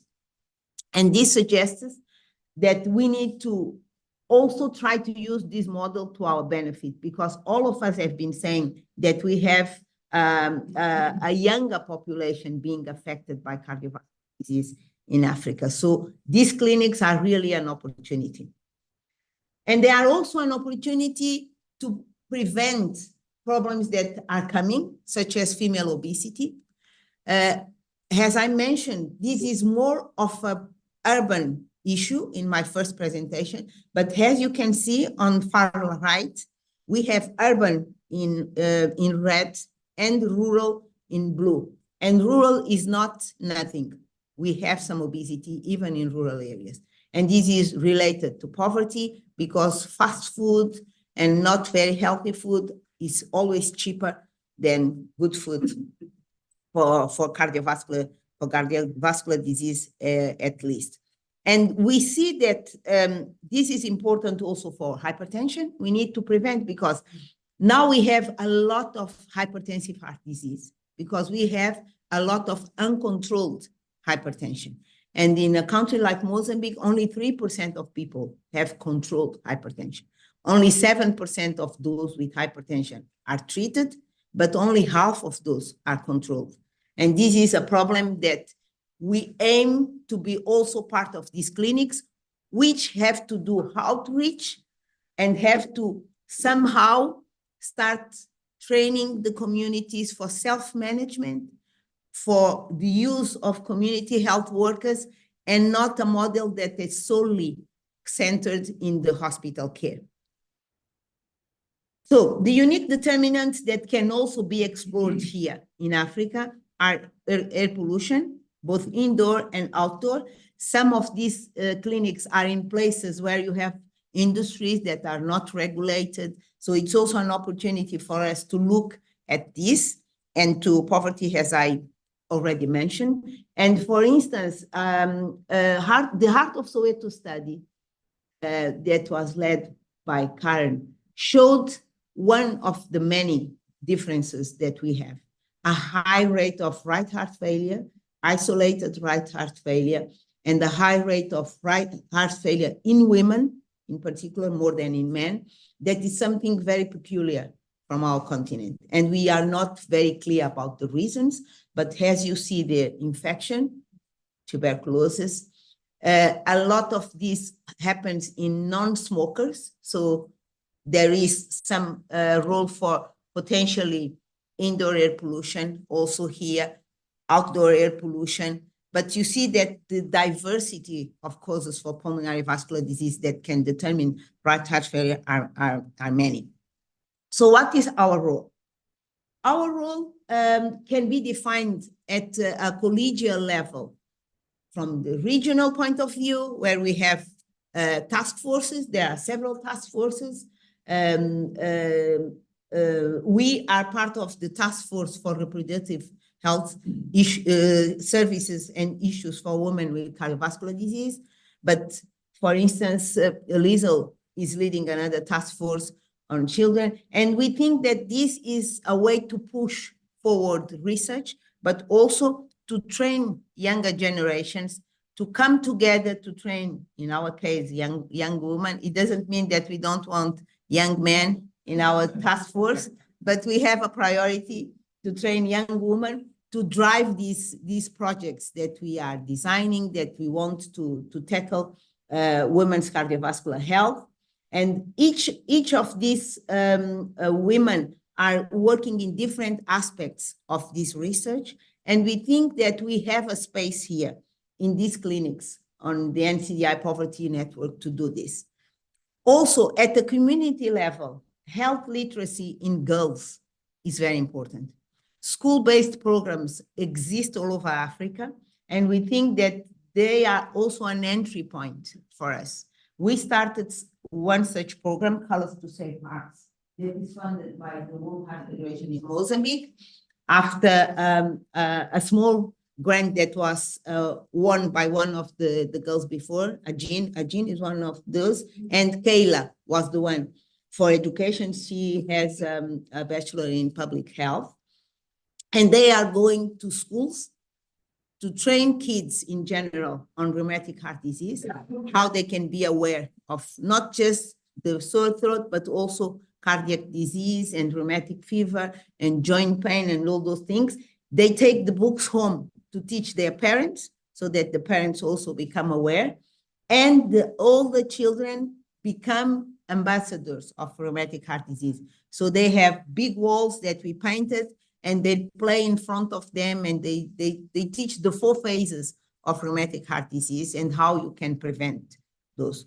So this is the sort of effort that we should do, but also to empower frontline health workers, because as we said, even at higher levels of the system, there is a lot of unawareness of the real causes of death. This is a movie, of course, I will not play here. It's 3 minutes, but I'm asking you to see how we took the voice of patients that are very important in this program.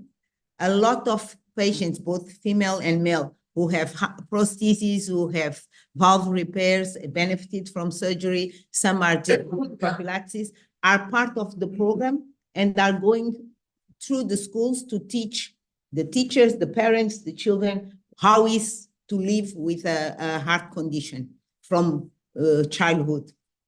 And this particular one sort of describes the daily struggles of a young Mozambican mother who had got rheumatic heart disease when she was very, very young. Rosa, it's her name. But we also need to improve access to these poorest people. That's why we are doing all this effort. It's a pity that Peter is not here anymore. But the idea is to have these countries doing integration science. So countries that join the network are also part of a big network that we are trying to support. We are asking support to NIH to fund us a big project to see how we can improve care for these 3 conditions. We are interested in cardiology, and the 2 co-chairs are cardiology, so it helps a lot, and we are worried with that. But we think that the fact that we have also an alliance on cardiac surgery needs to help us doing big registries, like Liesl is trying with congenital heart disease. If we have people diagnosing or suspecting in rural settings, we can have a real mirror of our countries more than our tertiary centers are doing now, because we will have people coming from all over the places.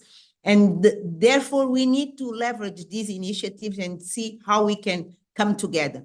And I did not include maternity and pregnancy because it's not a network yet, but I think that the objective is for us also to be there, because our young girls grow too fast, have babies too fast, and we need to incorporate them in the under 40s. So what are the ways forward? I think that maternal health of the poorest billion is marked by unique determinants that affect young girls and women in our countries.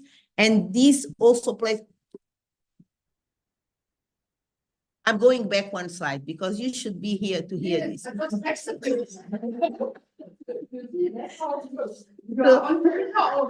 Thank you very much. Because I'm not a Twitter person. So Peter, this is where you come in. We need your support because we have all these countries embarking on screening, diagnosis at rural level of congenital heart disease and rheumatic heart disease. So we are praying for your valve to come out very quick. Because now I already have one on warfarin in that rural area, and it doesn't let me sleep. Because everything is new. The mid-level strains are new. The patient is the first one. Still testing me warfarin without the point in the middle, so I have 35 warfarin, you see, so I'm in a stage. I'm in a stage. So now we are relying on comparing the INR with the center that is the referral. So now I asked him to take a picture of the result because I understood that the point is nothing for him. So he's taking the picture, but it's a good because we give them the point of care machines. If you are type 1 diabetics, you have your glucometer and you have everything to be helped at home. And when you have a lot of patients, one of them, the most literate, is the head of the group. And they travel to their houses to make the INR or to make the glucose and to put in their little. So we are finding community-based systems that can reduce the costs and allow sustainability once the project pulls out. And one important aspect is that the Ministry of Health has to be part of the consortium in any country so that they take over and they have the responsibility and not the project. So I was just ending. So saying that academic and research institutions play a major role. In our countries, and Liesl has shown this in a wonderful paper that I always use as a reference, that research improves care in Africa. It's straightforward because first you provide, second, you raise the level, the standards, wherever you do it. And it's very important for us to continue to do. It's true that we have these discussions about sustainability, etc. But if people have never seen anything, you don't need to be sustainable because they have never seen. So I think that we need to continue to push for projects that enable us to discuss and to try to test these things.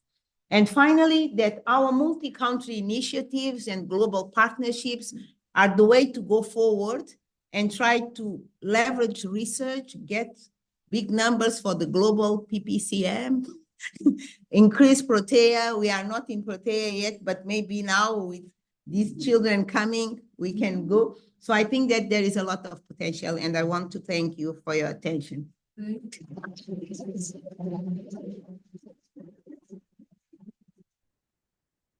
you, Anna, for that outstanding talk. Please don't run away. So we'll have a few minutes of questions, but perhaps before we start with the questions, I'd like to introduce my co-chair for this session, Professor Kotzer. And maybe I can start with two questions. So these are really important initiatives to expand PEN Plus in African countries that are very poor. How do you allow for customization of the tool to be able to best meet the different needs of the different countries?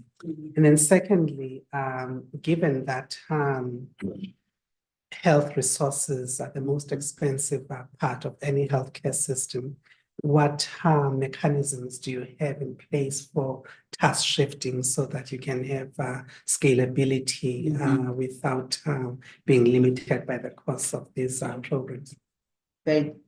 Two great questions, Ntobeko. Thank you.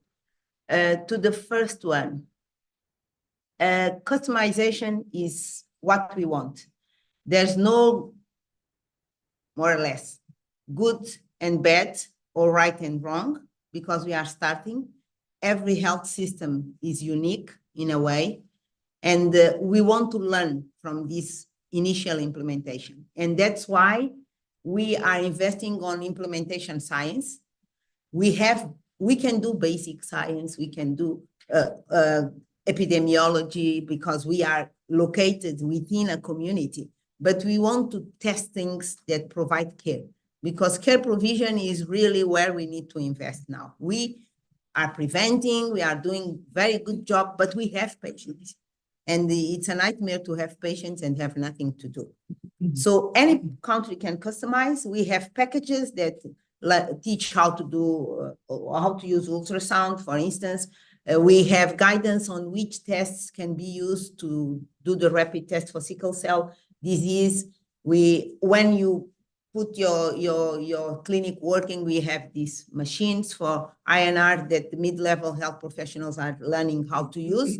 But the country can decide, because the Ministry of Health is part, that we also have a priority, peripartum cardiomyopathy. So we will also incorporate bromocriptine. So you are free, once you have the profile of your conditions, to also customize the packages. And that's why you have diseases that affect all the people, but are very important, like hypertensive heart disease for us. Yeah. To the second question on task shifting, the models of task shifting are very different in Africa. And as I said yesterday, Mozambique was very courageous because had no other alternative. We are really very, very few. So everything is regulated. The Ministry of Health is the one that does the training. So it's very easy to incorporate in the Ministry of Health modules what we are doing in terms of teaching. But I think that the real breakthrough is that we are having a meeting next month with WHO Afro. And because you saw how fat Africa is with the poorest, they rightfully took the leadership. So WHO Afro, the African region, is leading this initiative with us. So it's not just an academic project now, it's an academic and political project. And their role is really to convince the governments to invest on this, and also to try to coordinate our African effort and try to bring also regional support, government support in our, and maybe make it easy for us to travel around, to make changes, because everything is difficult. And for instance, to come and train here in South Africa, we need tons of paperwork and to make an exam from one country to the other. So we are trying to make these things discussed at a political level to make it easy. Because not all of us are very poor, and not all of us are very poor in the same category of resource. We will take the final question from Peter. And exactly the same what you mentioned now about bureaucracy applies to what you mentioned first, to a heart valve for the patients who cannot get anticoagulation. We need to think about how one can bring that to politicians' attention, because so far products like heart valves, for instance, were always imported from somewhere where they went through the whole regulatory process. Nothing was ever developed in Africa for Africa, and this is an example and probably encouragement. But if you look at, it took us 5.5 years to get through our local ethics committee, because there's everywhere a suspicion lurking. These overseas big companies are again exploiting poor Africans, not realizing that it is something developed in Africa for Africa at a university level. And the regulations are all aiming at imported products, which are all actually bad, whether it's mechanical or tissue valves. And on the regulatory side, in the African countries, as you know, in Mozambique, there would be great interest in being part of our current study. The same applies to Zambia, but they first need South African approval. And South Africa, with all the post-apartheid sensitivities, is worse than trying to get something registered in Switzerland. So one goes in circles until you have lost probably 10 or 20 years unnecessarily. And I understand, why would any politician know that it's time to change something on the regulatory side if it doesn't come from us? I wouldn't know how to. You have replied yourself. Thank you so much. So I think we have got more questions for Anna, so I'm going to ask people to catch after the break, because we're terribly behind time. So, I don't need an introduction. Maybe you can introduce.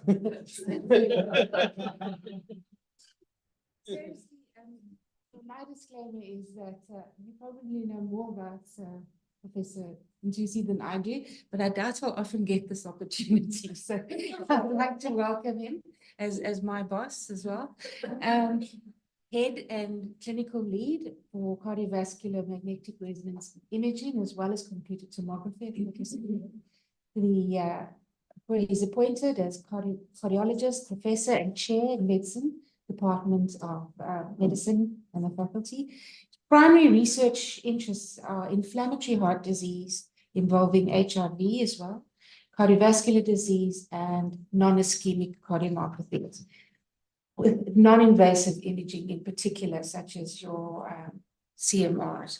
So, Prof, welcome and thank you very much. Thanks,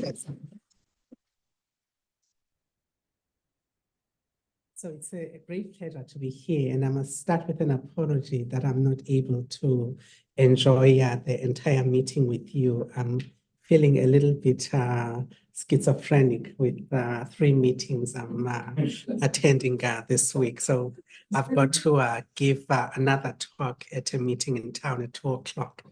And I'll make it. So Karen asked me to speak about the role of CMR in pregnancy. These are my disclosures. So by way of background, women who are pregnant with a known cardiovascular disease or a newly diagnosed condition in pregnancy often require cardiovascular imaging, 1, to confirm the diagnosis, 2, to assess disease severity, 3, to risk stratify them, 4, to prognosticate and think about future outcomes, and then when intervention is needed, to plan appropriately for that intervention. And once an intervention has been undertaken, to use imaging to assess for the therapeutic efficacy of that intervention. So in cardiology, we're spoiled because we have a number of both invasive and non-invasive imaging techniques.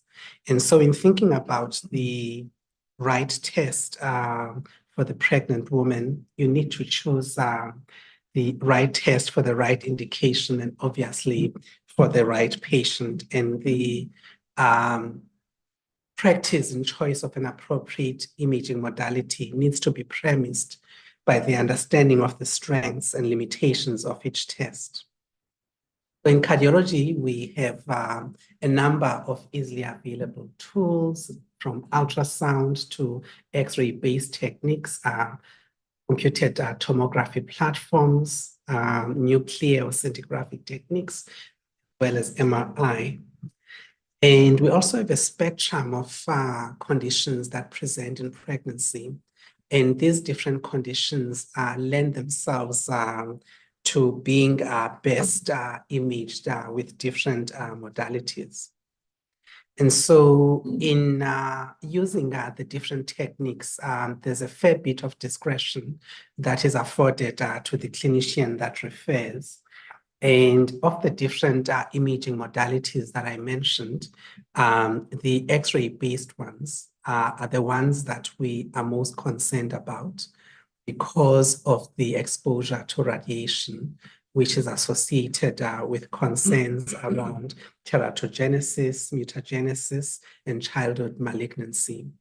And from quite dated studies now, there is a cautionary dose of 5 rad in terms of the radiation, total radiation exposure in pregnancy. And so one needs to be mindful about this, but fortunately there's no single imaging modality that approaches this cautionary dose. And so in thinking about the appropriate imaging test, transthoracic echocardiography is first line and remains so for most conditions. But if you were to choose an ideal test, probably if somebody presents with valvular heart disease, then echocardiography is ideal.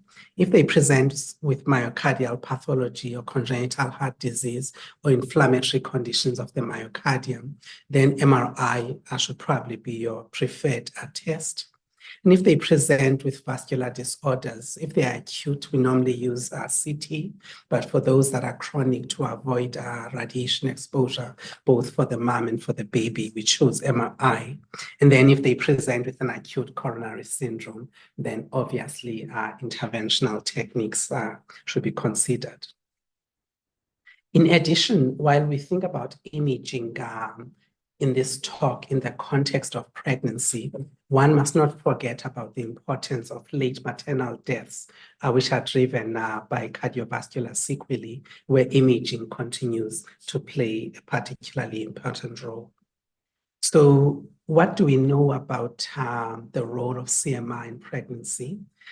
Summarizing lots of studies that have been done in the last 30 years, we know that experimental and clinical investigations of the effects of CMR in pregnancy repeatedly demonstrate that there is no signal or evidence for harm, both to the fetus and to the mother.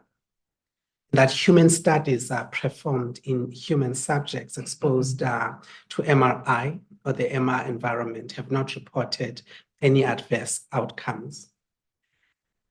And most of these studies have tested imaging with MRI up to a field strength of 3 Tesla in pregnancy. So we just have a data vacuum when it comes to higher field strengths in this context.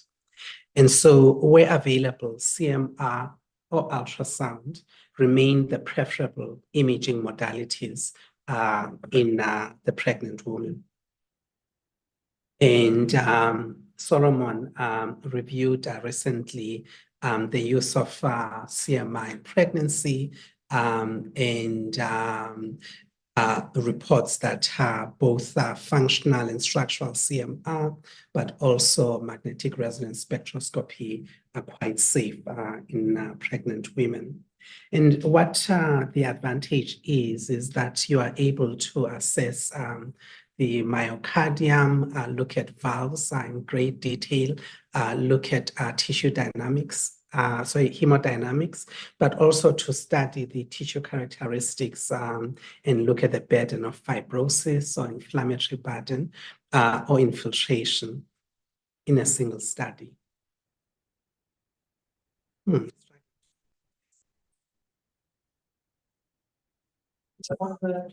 now. Oh, sorry. I'll kill all the videos going forward. That's enough.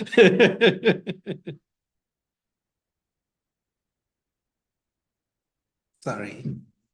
An issue with Microsoft. Remember there was this Outlook issue. It's still even on my computer. Certain views I cannot draw certain PDFs. I can't open them. Oh, wow. So it's not this computer. Global. I wish that would happen to me. So I don't have to read all my documents.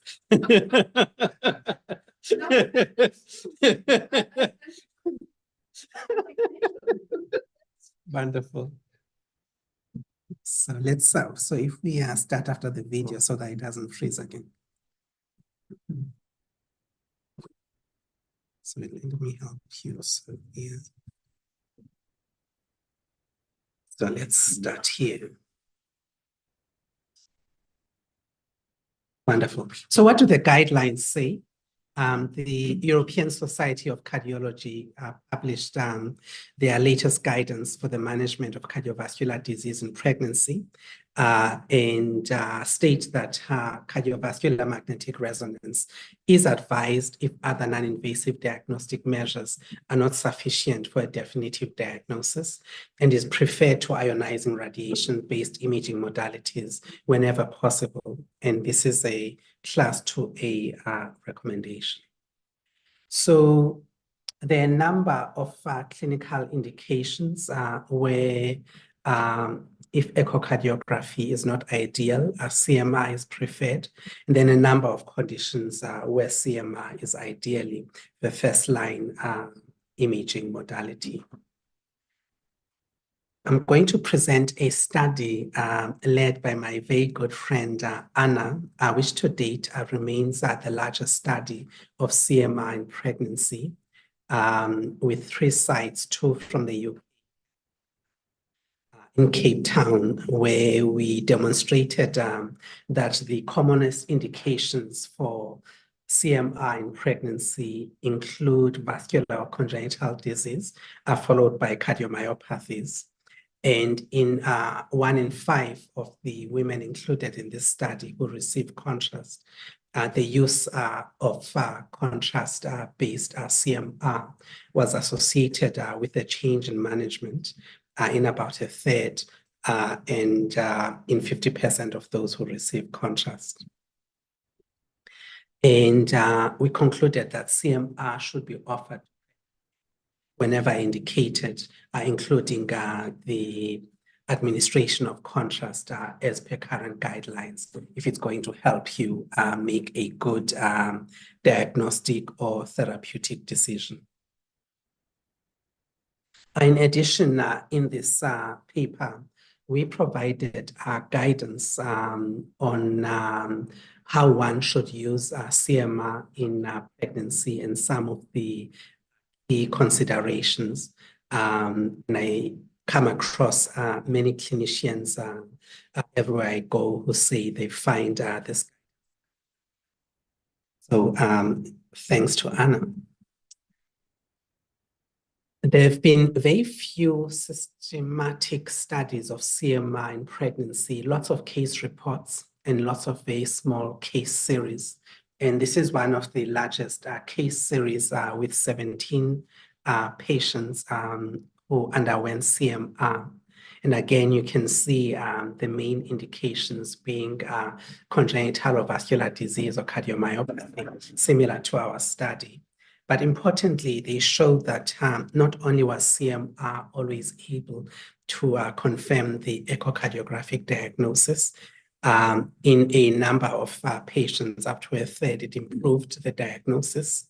And the availability of the CMR findings also changed the delivery of management for some of the women.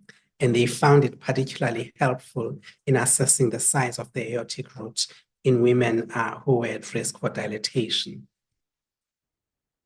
So this is a study performed by Robin Dukas and colleagues, where they took a comparative approach of CMR to transthoracic echocardiography in women at different stages of pregnancy. So they recruited 34 women who were scanned both with CMR and echocardiography on the same day, and then again in the third trimester. And in table 1, you can see the baseline characteristics of the population, relatively healthy young group of women, and the comparison of transthoracic echocardiography and CMR. And you can see that the two non-invasive imaging tests really approximate each other in terms of the assessment of function of both the left and right ventricles. They then look to see what the coefficient of variation both at baseline and in the third trimester in measures of function. And you can see a very close correlation between the two imaging modalities in relation to stroke volume, cardiac output, as well as left ventricular mass at both time points in the study. And then they look to see what the level of reproducibility is. And again, you can see that they approximate each other quite well. So I thought I would say something about the use of contrast agents in pregnancy, because a lot of people who refer women for CMR are always concerned about the potential for harm in the baby. We know that for CT and nuclear-based imaging techniques that use iodine as a contrast agent, that the use of this is associated with neonatal hypothyroidism, and so ideally should be avoided in pregnancy. But when it comes to gadolinium, which is the contrast agent that's used in CMR, there has been no evidence of harm.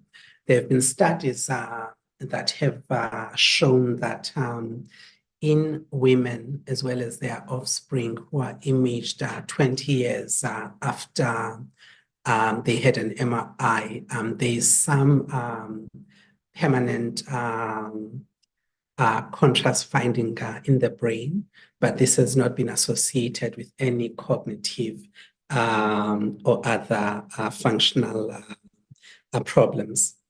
And so the American College of Radiology recommends that gadolinium should be avoided in pregnancy and only used if absolutely essential. Increasingly, CMR is used at every stage of pregnancy, particularly for women who carry a fetus where there are concerns around congenital heart disease. And echocardiography would, of course, be the first line screening modality, both for the mother as well as the fetus. But the definitive imaging approach relies on MRI and is reportedly associated with improved outcomes of the pregnancy and is not associated with any harm.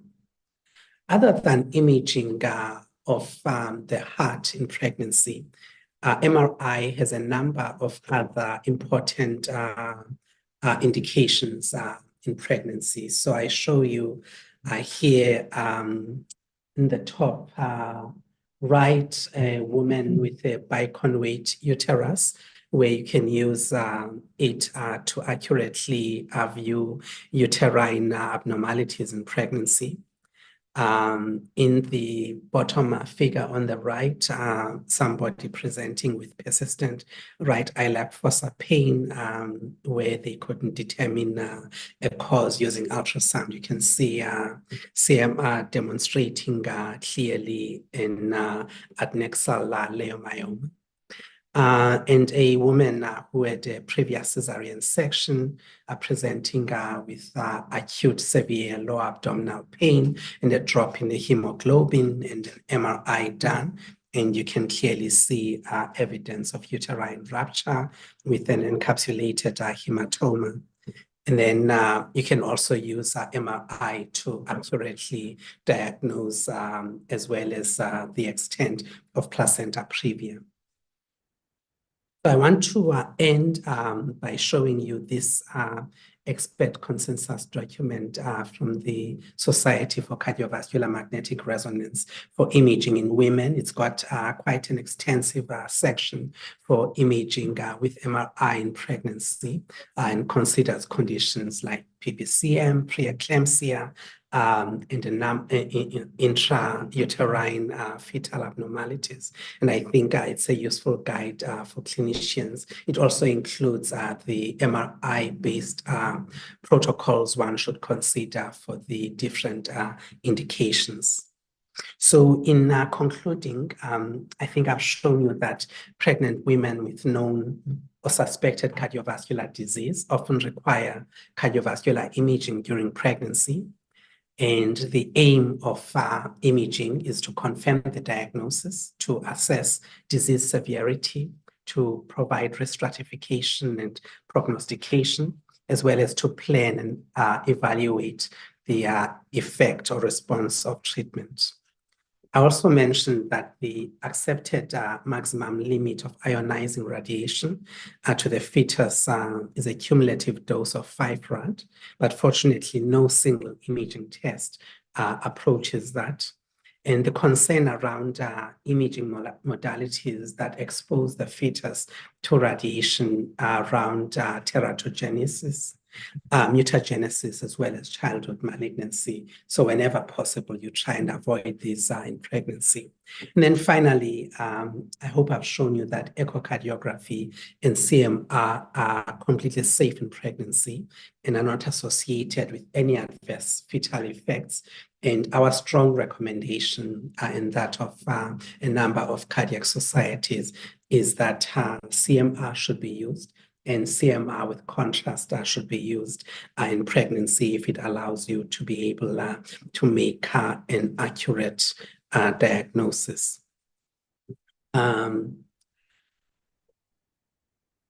Yeah, let me stop there. So happy to take any questions that you have. Karen. Oh, sorry.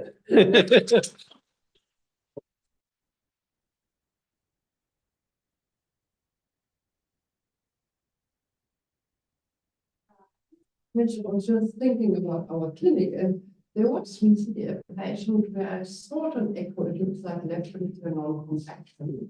And I made a decision we should do the MRI after she delivered, but perhaps that was a wrong idea. So, but you might know left ventricular non-compaction, I mean, there is some hypertrophy of the trabecular structure in pregnancy. Would you do it while the patient is pregnant? Would you do it afterwards? Yeah, so if you suspect it in pregnancy, as you correctly say, there are a number of cardiovascular conditions that mimic true left ventricular non-compaction. And pregnancy is one of those, with remodeling, with prominence of the trabeculae. And so we normally don't perform CMI in pregnancy for that indication. And it takes about 6 to 9 months for those changes to return back to baseline. And so I would repeat echocardiography in 9 months after delivery of the baby. The other conditions where you may have a pseudo LVNC is in the convalescent phase of myocarditis, or people with athlete's heart, where you get remodeling that may look like hypertrabeculation. And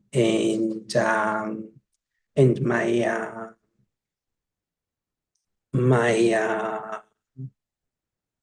threshold for diagnosing LVNC in the absence of a dilated left ventricle and preserved systolic function is quite low. And repeatedly now people all over the world think that we've been overdiagnosing it. I'm not sure, Anna, if you'd like to comment. I also think we've been overdiagnosed. Also, I think considering that you have these limits of left ventricular, it probably also doesn't really affect how you manage that woman through a pregnancy. So whether it's a dilated kind of or DCM with a non-compacted phenotype or true non-compaction doesn't really matter as long as you we don't give them any different medication. I'm not sure if we shouldn't, because you see this patient did have slight impaired systolic function. And you know, pregnancy is prevalent, and it's normal that you can develop thrombi. And now the question is, should the patient with, I think, rejection number 45, being pregnant, being actually, whatever she was, I don't know, other reason, she has 5 kids already. So she's more sitting down, should be not treated differently. So we were really debating if it would make a difference doing an MRI, putting a perhaps on low milligram heparin. Pregnancy is obviously. So there's no data to inform practice in that setting. And you've got believers and non-believers when it comes to management of LVNC with impaired systolic function. So there are some people, if the EF is less than 30%, who routinely put them on aspirin, and there's no evidence for that practice. And then there are some people who routinely put them on warfarin or other anticoagulants. And again, there's no basis for that practice. In my clinic, we don't routinely start them on aspirin or warfarin, and I don't think our patients do anyways. Thanks.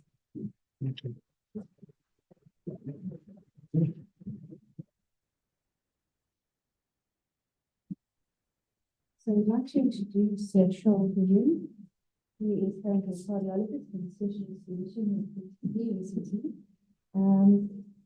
Done his master's in internal medicine and then cardiology, and he now has a special interest in arrhythmias, device therapy, and heart failure, and is currently completing a fellowship in electrophysiology. I just was very interested to, I know Charles for many years when he was a registrar, and I wasn't aware of the ECG training and the reference app that you did during your PhD. So I'm probably the only nuclear physician that's going to Google that. Very glad to hear that, yeah.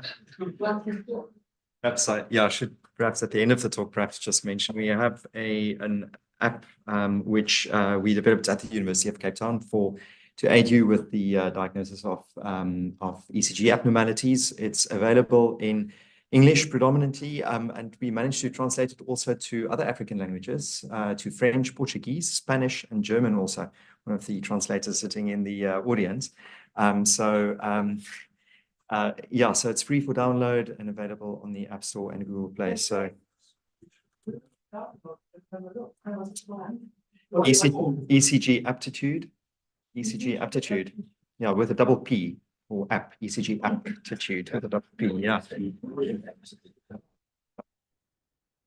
So thank you very much, ladies and gentlemen, for the opportunity to present here this afternoon. I'm going to talk to you about managing arrhythmias in pregnancy. And I must admit, when I was a junior physician still, and still am sometimes, I sometimes struggle to see the wood for the trees. And that's why I'm showing this, this picture when encountering these arrhythmias. And sometimes we're not sure, is this truly an arrhythmia or not that we're looking at?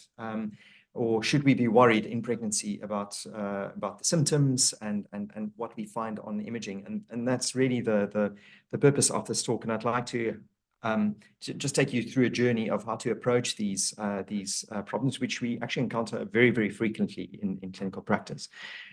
This ECG was sent to me about 6:30 one morning when I just arrived at hospital. I was on call as a fellow in cardiology still at the time. And obstetrics phoned to say that they have a lady in the labor ward, which the midwife noted that the pulse rate was slow. And they managed to do an ECG on this patient, and they're concerned that the patient has complete heart block. I thought I was having a syncopal event at that moment, because I was so impressed that from a midwife really saw the need of doing an ECG when the pulse rate is slow, and actually diagnosed this lady with complete heart block. She went on to deliver without any assistance from a pacing point of view, and without any complications. And we put in a pacemaker then afterwards. So that's really the point of the talk. This is a very rare condition. I'm very excited when I see that, of course, but it's not something that you should be encountering on a regular basis. So why the purpose of this talk? So what happens during pregnancy is that there are multiple adaptations that occurs. Perhaps let's just. Any case, there are multiple adaptations that occur during pregnancy, and these actually account for also the rhythm abnormalities that we see. And not to go into too much detail, but during pregnancy, as you know, there is vasodilation, there's increased output, there are structural changes that take place, and also some autonomic changes in autonomic tone. And these then account for different abnormalities or arrhythmic abnormalities that we can encounter. And why does that happen? Because there's cardiomyocyte sensitization, there's cardiac hypertrophy, and also the increase in cardiac output, which most commonly actually translates through to sinus tachycardia. Of course, there's a difference in vascular tone, the volume rather, which increases. And it really gives rise to this formation of a hyperdynamic circulation, which is very common. And we very commonly receive referrals from the obstetric unit, and appropriately so, I think, also for tachycardias. And we need to look for the reasons. Is it truly just the pregnancy which is accounting for it? Or is there something else, such as a pulmonary embolism, which is more common in pregnancy, or dilated cardiomyopathy or peripartum cardiomyopathy, which we've on occasion also diagnosed by following the clues of sinus tachycardia and then going on to investigate these patients. However, having said that, doesn't mean that every single patient coming in with palpitations does actually have a real true cardiac abnormality per se. Palpitations is a common symptom, but it's commonly felt or encountered during pregnancy. And you can see they occur mostly in the mid to late second trimester, early third trimester.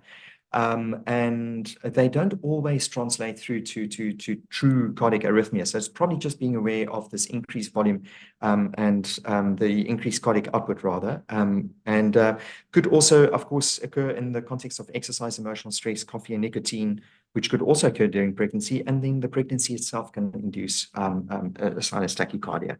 And most commonly, when we do work up these patients, actually at the end of it, we find that the patients have sinus tachycardia, which is due to the pregnancy. And when we follow them up at the Rhythm Clinic, we see that once the baby is delivered, 6 weeks to 3 months later, the sinus tachycardia is gone again. And yeah, so the prevalence of palpitations appears, as I said, in this mid to third trimester, and it really parallels the timing of the final rise in the heart rate, and really not so frequently actually translate through to arrhythmias. Here is a pie chart, and sorry that the top is obscured there, but it's the burden of arrhythmias in pregnancy, and you can see that most commonly, so more than 75% of the time, the arrhythmias encountered would either be ectopic, so PAC, so premature atrial contraction, or a premature ventricular contraction, sinus tachycardia, or just sinus arrhythmia. And sinus arrhythmia actually is just a normal phenomenon. It's not, even the word in itself is a little bit misleading, because sinus arrhythmia is truly physiologic. In fact, that's what we want, is for our heart rates rather to adapt to the difference in intrathoracic pressures. So as you take a deep breath in, the heart rate will increase a little bit, because the more blood gets sucked into the chest volume. Into the chest space, and vice versa when you exhale again. So that's actually a feature of autonomic wellness, of everything being intact, and yet it's called an arrhythmia. So sinus arrhythmia, very common during pregnancy, and also sinus tachycardia for the obvious reasons that I've just mentioned. But then also what we often see is PACs and PVCs.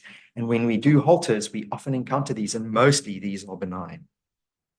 So the previous picture then from our app, which was previously mentioned, so showing what a PAC is, and then this one here, a PVC, or a premature ventricular complex. So mostly what we do with our patients is we could reassure them there's no intervention needed, and really if they have intolerable symptoms is only where we would prescribe a beta blocker. And really the problem is the beta blockers, at least that we have access to in our setting, atenolol should be prescribed with caution because of the fetal risk with growth restriction and prematurity, of course. But really it should be reserved for the patients with intolerable symptoms. Going back then to our chart, aside from PACs and PVCs, which are really benign, the prevalence of other arrhythmias are variable in the literature. So it really depends on the studies. And when one reads these studies, one needs to always take consideration that there's, in most of these studies, referral bias in the sense that it's a hospital. It's not a healthy population included in the study. So it's often over-reported and says that amongst the arrhythmias, these are the things that you find. So it doesn't mean that if you look at this pie chart that a quarter of pregnant patients will have these arrhythmias. It's amongst patients who have arrhythmias documented that these things then occur. So what about then the other significant ones? So the one that one should worry about, and it's probably also with our aging populations, atrial fibrillation, atrial flutter to a lesser degree. So we often have patients who now fall pregnant at a more advanced maternal age. They might already have structural heart disease. They might have congenital heart disease surviving into adulthood, falling pregnant, and these patients are at increased risk then of developing either atrial fibrillation or atrial flutter. And these are really the two that we worry about most frequent, real arrhythmia, if you like, that we should be concerned about.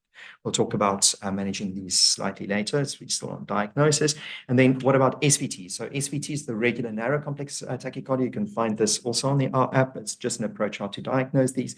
But basically what we mean with an SVT is either referring to AV-NRT, AV-RT, or atrial tachycardia. And depending on where the P wave falls in between the RR intervals, you can decide on that. And what happens with SVT is it's the most common arrhythmia during pregnancy if you don't consider these studies with atrial fibrillation, of course. Most commonly, these happen in patients who have pre-existing structural heart disease. The one that you really should be worrying about is VT. So not SVT, the narrow complex, it's the broad complex tachycardia, regular broad complex tachycardia. And this is not a picture of the RVOT monomorphic VT. This is unfortunately the example that I have on the app.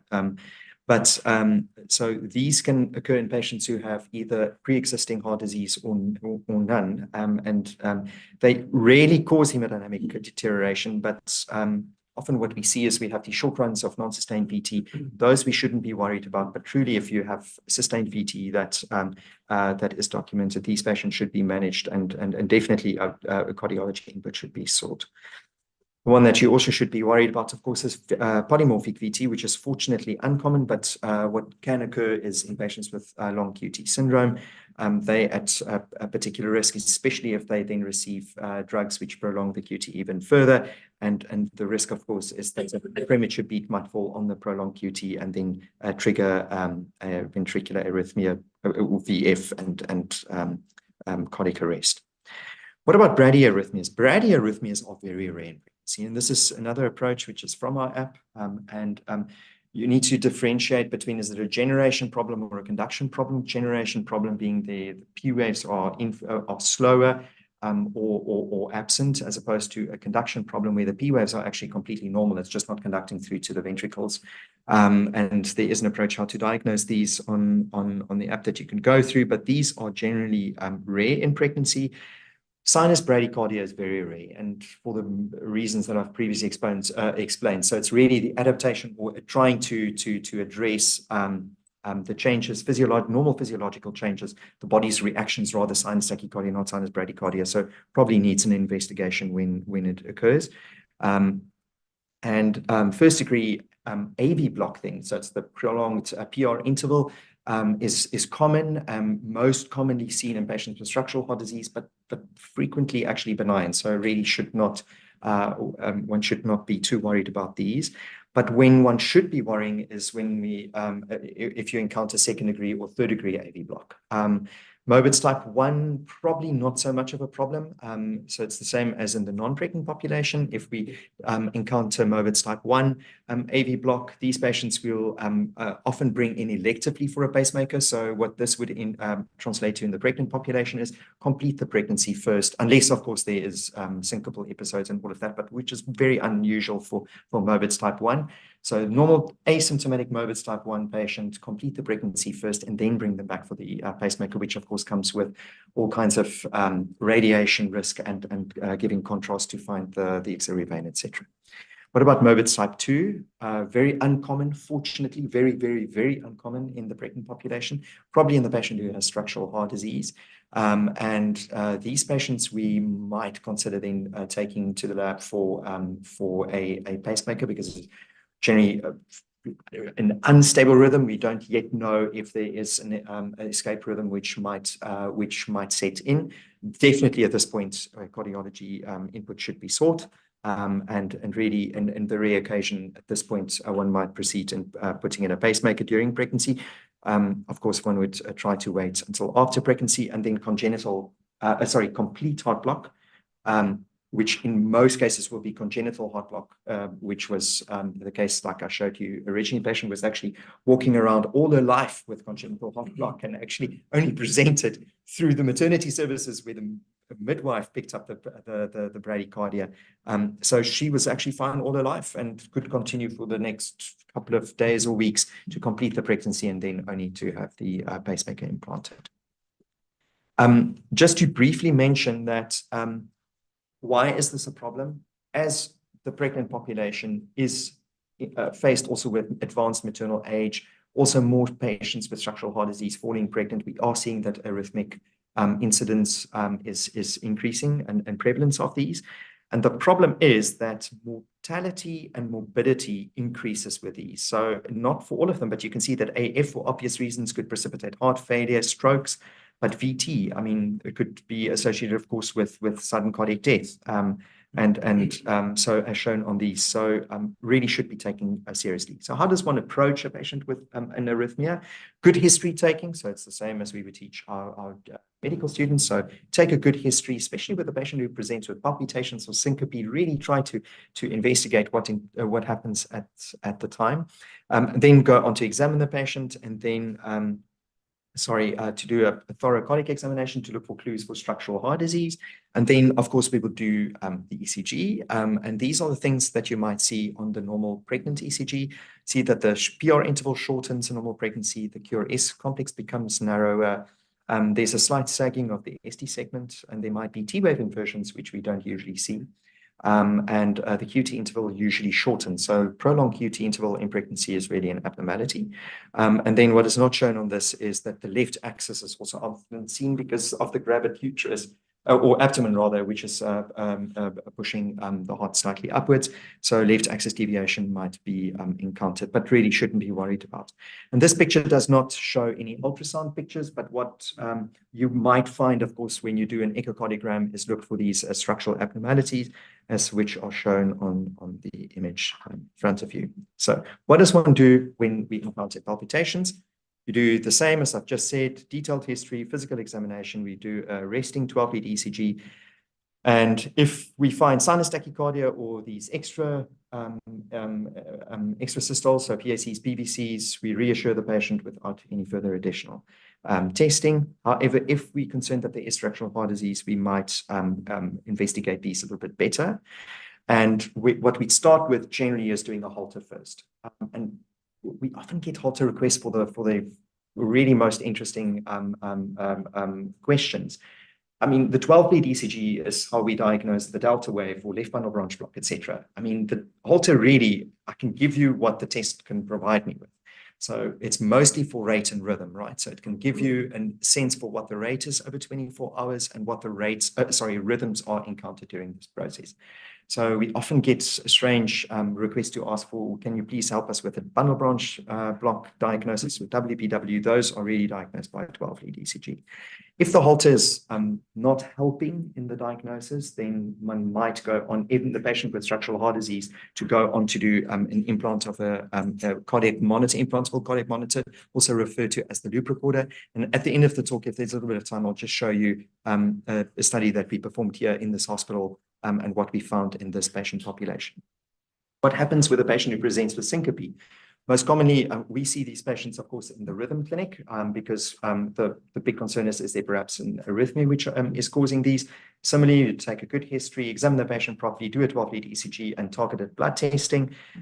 If you can explain the symptoms, most commonly it would be what's called the common faint or just vasovagal syncope. We wouldn't worry about it, and further testing is not indicated.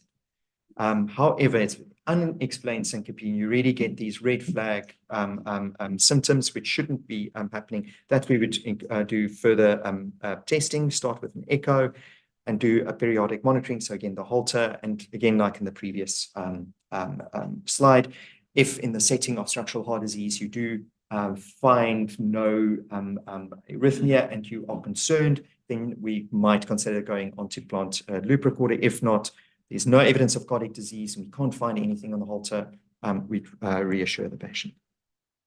So just a brief overview of how to manage the tachyarrhythmias, because these are more common in pregnancy, as I mentioned, than the bradyarrhythmias. If the tachyarrhythmia presents with an hemodynamically unstable patient, that's where we would do a cardioversion or defibrillation, of course, depending on what we find. And this is a slide to just show we would apply the patches. So in the normal position to avoid the arch to go through the uterus, or else what you can also do is place the patches in the front and the back of the chest. And you can see that that doesn't involve the uterus at all.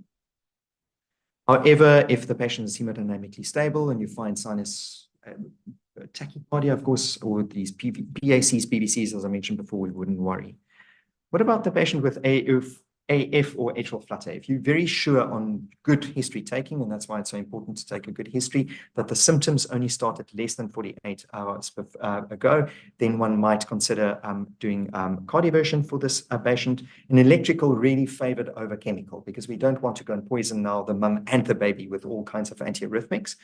And rate control then here, the drugs which are preferred, metoprolol, digoxin, over what we have available, of course, is beta blockers such as atenolol.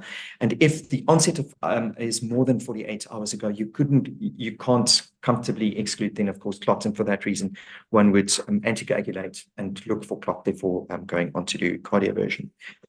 Do take perhaps a picture of this and look this article up. It's a very nice summary of how to manage arrhythmias in pregnancy, but it's a good summary of which drugs are safe or anti-arrhythmic drugs are safe to prescribe in pregnancy for the different reasons. As you can see here, atenolol isn't the one where we have to use it with caution. What about the narrow complex tachycardia, or SVT, as it's probably more commonly known as? One would start off with a vagal maneuver or carotid sinus massage. If that doesn't work, IV adenosine is safe to use. And then if that doesn't work, one could go on to prescribe beta blockers, verapamil, and really in the resistant case, amiodarone. And on the long term, in the patient, of course, who does not have underlying structural heart disease, flecainide. So be very careful of that. Careful of sotalol, because sotalol increases the QT interval, and that is a problem in pregnancy. Surprised to find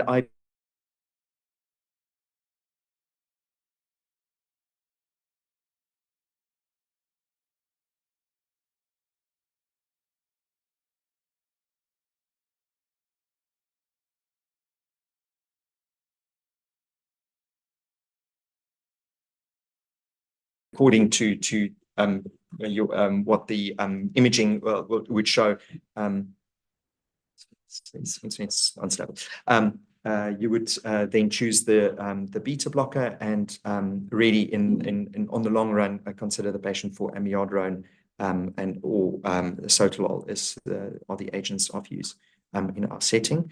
Not going to go into this in detail at the moment. I think I'm running out of time, but again, just a summary of the antiarrhythmic drugs and actually how they are actually quite poisonous, not only to mum, but also to baby. And that really needs to be taken, of course, into consideration when managing these patients. So in conclusions, most commonly, our patients would present with palpitations, which is just a normal response to the changes in pregnancy. Very commonly, we might encounter PACs and PVCs, and in most settings, we would not need to worry about these. However, in the patient who, as I said before, has intolerable symptoms, that's where, or in structural heart disease, that's where we would treat it. And the more rare arrhythmias, fortunately, they are more rare in pregnancy. You would follow the algorithms as I've shown it before, and really take a very good consideration of mum and baby when prescribing these. Try to see if it's not possible to first deliver the baby and then start these drugs. Very, very commonly when we see the patients at the rhythm clinic after delivery, whatever the tachyarrhythmia was, atrial tachycardia or other SVTs have all resolved by the time that we actually see them in our clinics. So, of course, as I've mentioned before, hemodynamically unstable patient, please don't sit on that patient, cardiovert the patient. Don't be scared of doing so. Gravid abdomen doesn't mean that one cannot cardiovert the patient. For patients then with structural heart disease, one would start with drugs. Just a very short note on catheter ablation or ICD and pacemaker implantation. For all practical purposes, we try to prevent doing that during pregnancy. We try to do that only after pregnancy. So a referral during pregnancy for an EP study is probably, we'd really do it as a last resort. And the same for a device, we try to delay it until after the pregnancy to be safe to mum and child. Just a last comment with regards to what to do with devices in patients, and this is not uncommon, to have a patient who has a pacemaker or an ICD and who falls pregnant. What does one do? During the course of the delivery, please discontinue,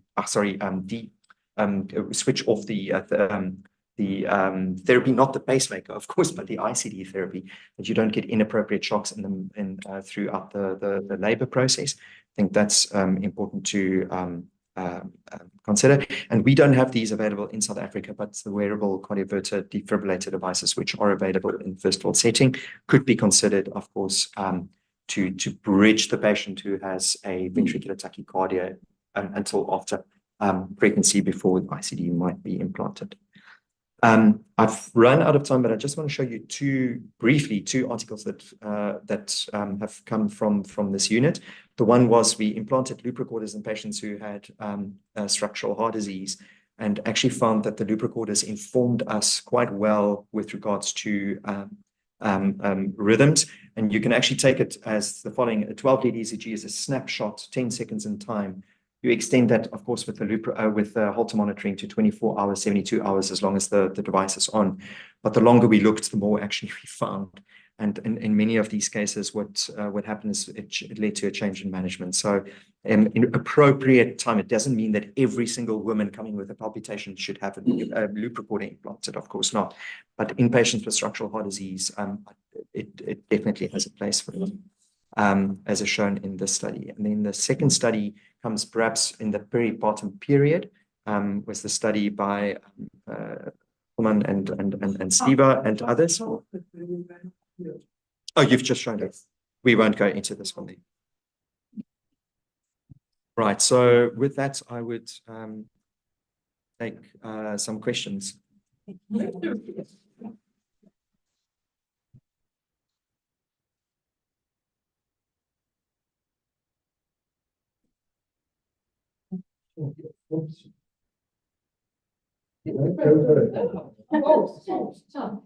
Thanks very much. That was a lovely overview. You alluded to the fact that lots of women have ventricular ectopics, atrial and ventricular ectopics, and normally we don't worry about them, even if they are 20, 25% or whatever, if they are particularly symptomatic and they go beyond that, what we would feel comfortable with. I often find I give them bisoprolol, and then I give them a bit more bisoprolol, and you achieve suppression of maybe 5% or something, and they still have lots and lots of ectopics, and they're very symptomatic, and they don't have much in the way of blood pressure, so you can crack it up or they don't tolerate it. What's your next go-to? Sure, it's a very difficult one. I know. I mean, to be honest, I don't know, because I wouldn't go as far as giving her amiodarone. Not in the pregnancy, I don't think so. Perhaps change a class of beta blocker and try that. Which one's next? I would have, in our setting, we use atenolol first, and I would have changed to bisoprolol. So bisoprolol probably would be better than atenolol. But I don't know. Don't know if you. To be quite honest, I mean, if the person is, sorry, I'm just came outside, I don't know. If the person is the symptoms just related to the fact that they have palpitations that are annoying, or the symptoms related to the fact that it's starting to induce cardiomyopathy, because I think those would be two different scenarios.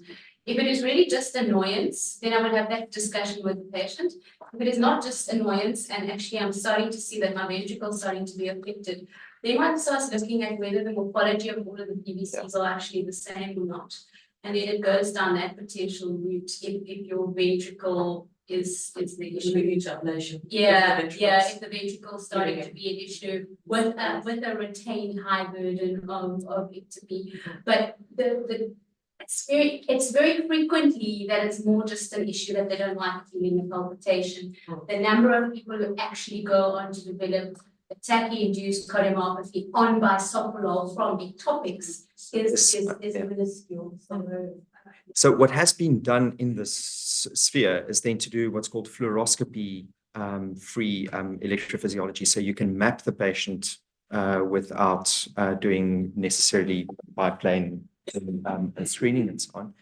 But that is really reserved to very few centers and really, really experienced hands. And usually after the pregnancy, these things go away. So it's really try and push through and get to after delivery. No quick fix there. Unfortunately not, no. Sure. I'm surprised to see that atropine falls under the category of those drugs that says evidence lacking or safety evidence lacking there.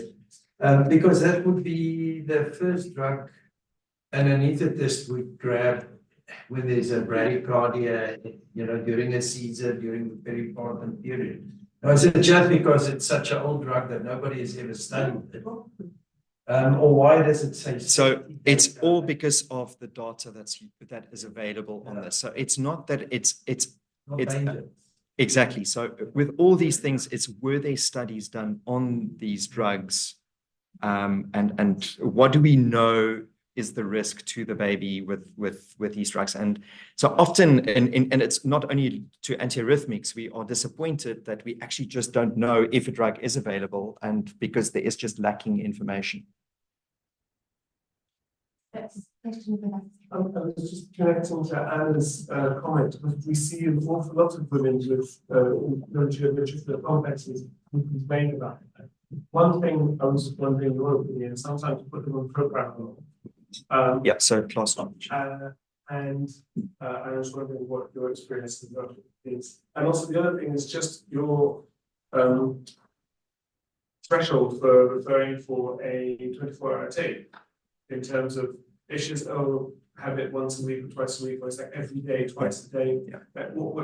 Because what we get is a 12 ECG with a complex.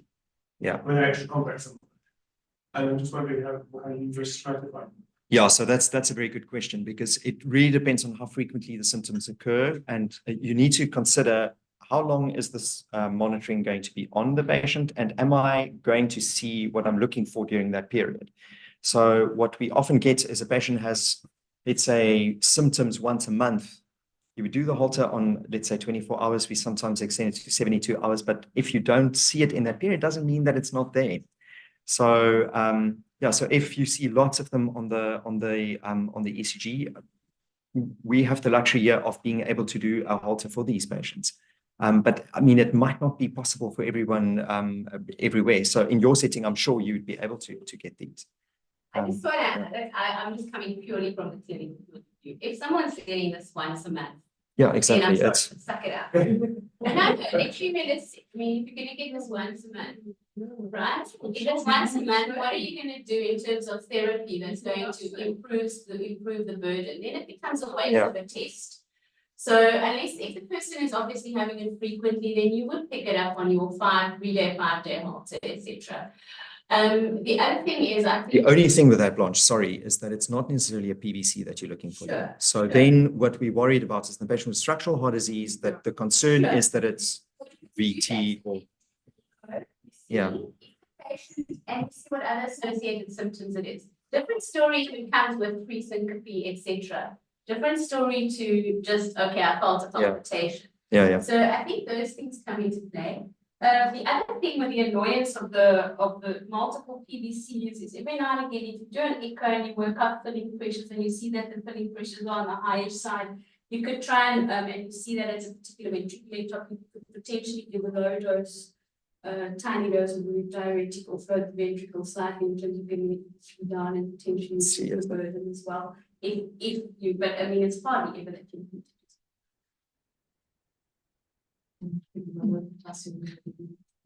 Yeah. So obviously we commonly see pregnant women who are a bit tachycardic, so actually feel completely fine. So 110, 115 is very common in that today. And equally, we seem to be getting more patients coming to us who've been seen in cardiology who have a tachy-induced cardiomyopathy. Is there a sort of rate at which we should be worried, even if the patient is completely well, or is it a sort of genetic thing and something that's susceptible at actually relatively physiological rates? And there's nowhere, you know, is there a cutoff where we should be doing something differently? I mean, that is a difficult one. I think the first thing to say is that sinus tachycardia is very common in pregnancy. So and most women would run at as I've shown in the first slide. So most women will run at a slightly higher heart rate, and they're not going to go on and develop a cardiomyopathy.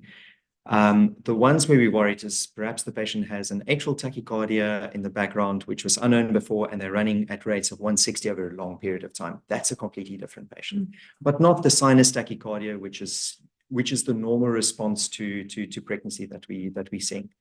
You will find in your workup of these sinus tachycardias, you will pick up pulmonary emboli. You might pick up the odd peripartum cardiomyopathy, etc. But in most cases, if you took a thorough history, if you did a clinical examination which is thorough, you're going to pick up other subtleties which might point towards actually true pathology, and then appropriate testing, asked whether it's an echocardiogram or whatever it is to take it further. Yeah. Just a comment. We have a higher PVC burden. I always do worry about the LV function, and we're in Australia, we've got the luxury of being able to do a Holter and echo. And if they're, then we can do it. If I see a high burden of PVCs and they're very symptomatic, I usually just start with something short acting like tropical, and then I'll change to a long acting blocker platelet suppressor, and I unwell. I don't usually tend to use propranolol. I think sometimes see who has got quite low blood pressure, there, but have blood pressure works. And then just another comment in that when we used earlier on the side in the clinic, we used dual targeting and route movement that actually picked up brain kind of babies. Yeah. We don't use that. We don't use it. Yeah. Just like this, otherwise we have dinner and not lunch. Lunch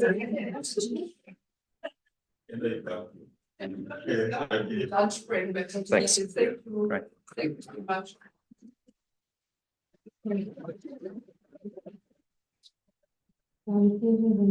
Introducing Dr. Tasneem Ahmed. Yeah.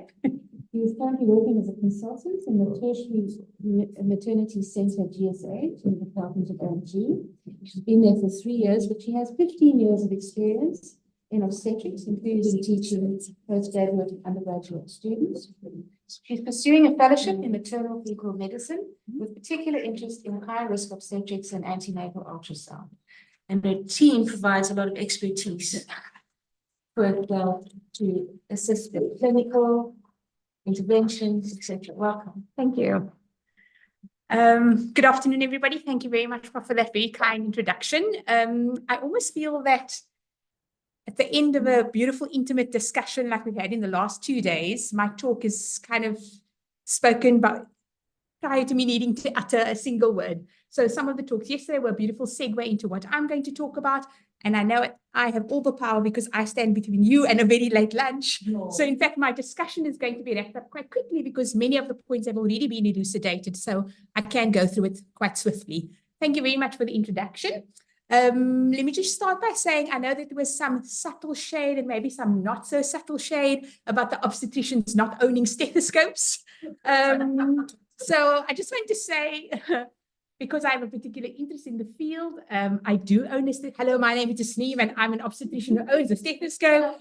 And one up on that, I'd also just like to acknowledge Prof. Sliwa and Prof. Zulka in the room, because I've got the great privilege, together with some of my colleagues in the room, to work in our combined cardio-obstetric unit, where they painstakingly, I'm sure, have trained us to, so I'm also capable of doing point-of-care maternal echocardiography. So big nods to the both of you, and thank you so much. It's been a great privilege. So, excuse me. I wanted to just shift gear because it's a tough act to follow, Prof. Ntusi and Charles and everybody else in the room.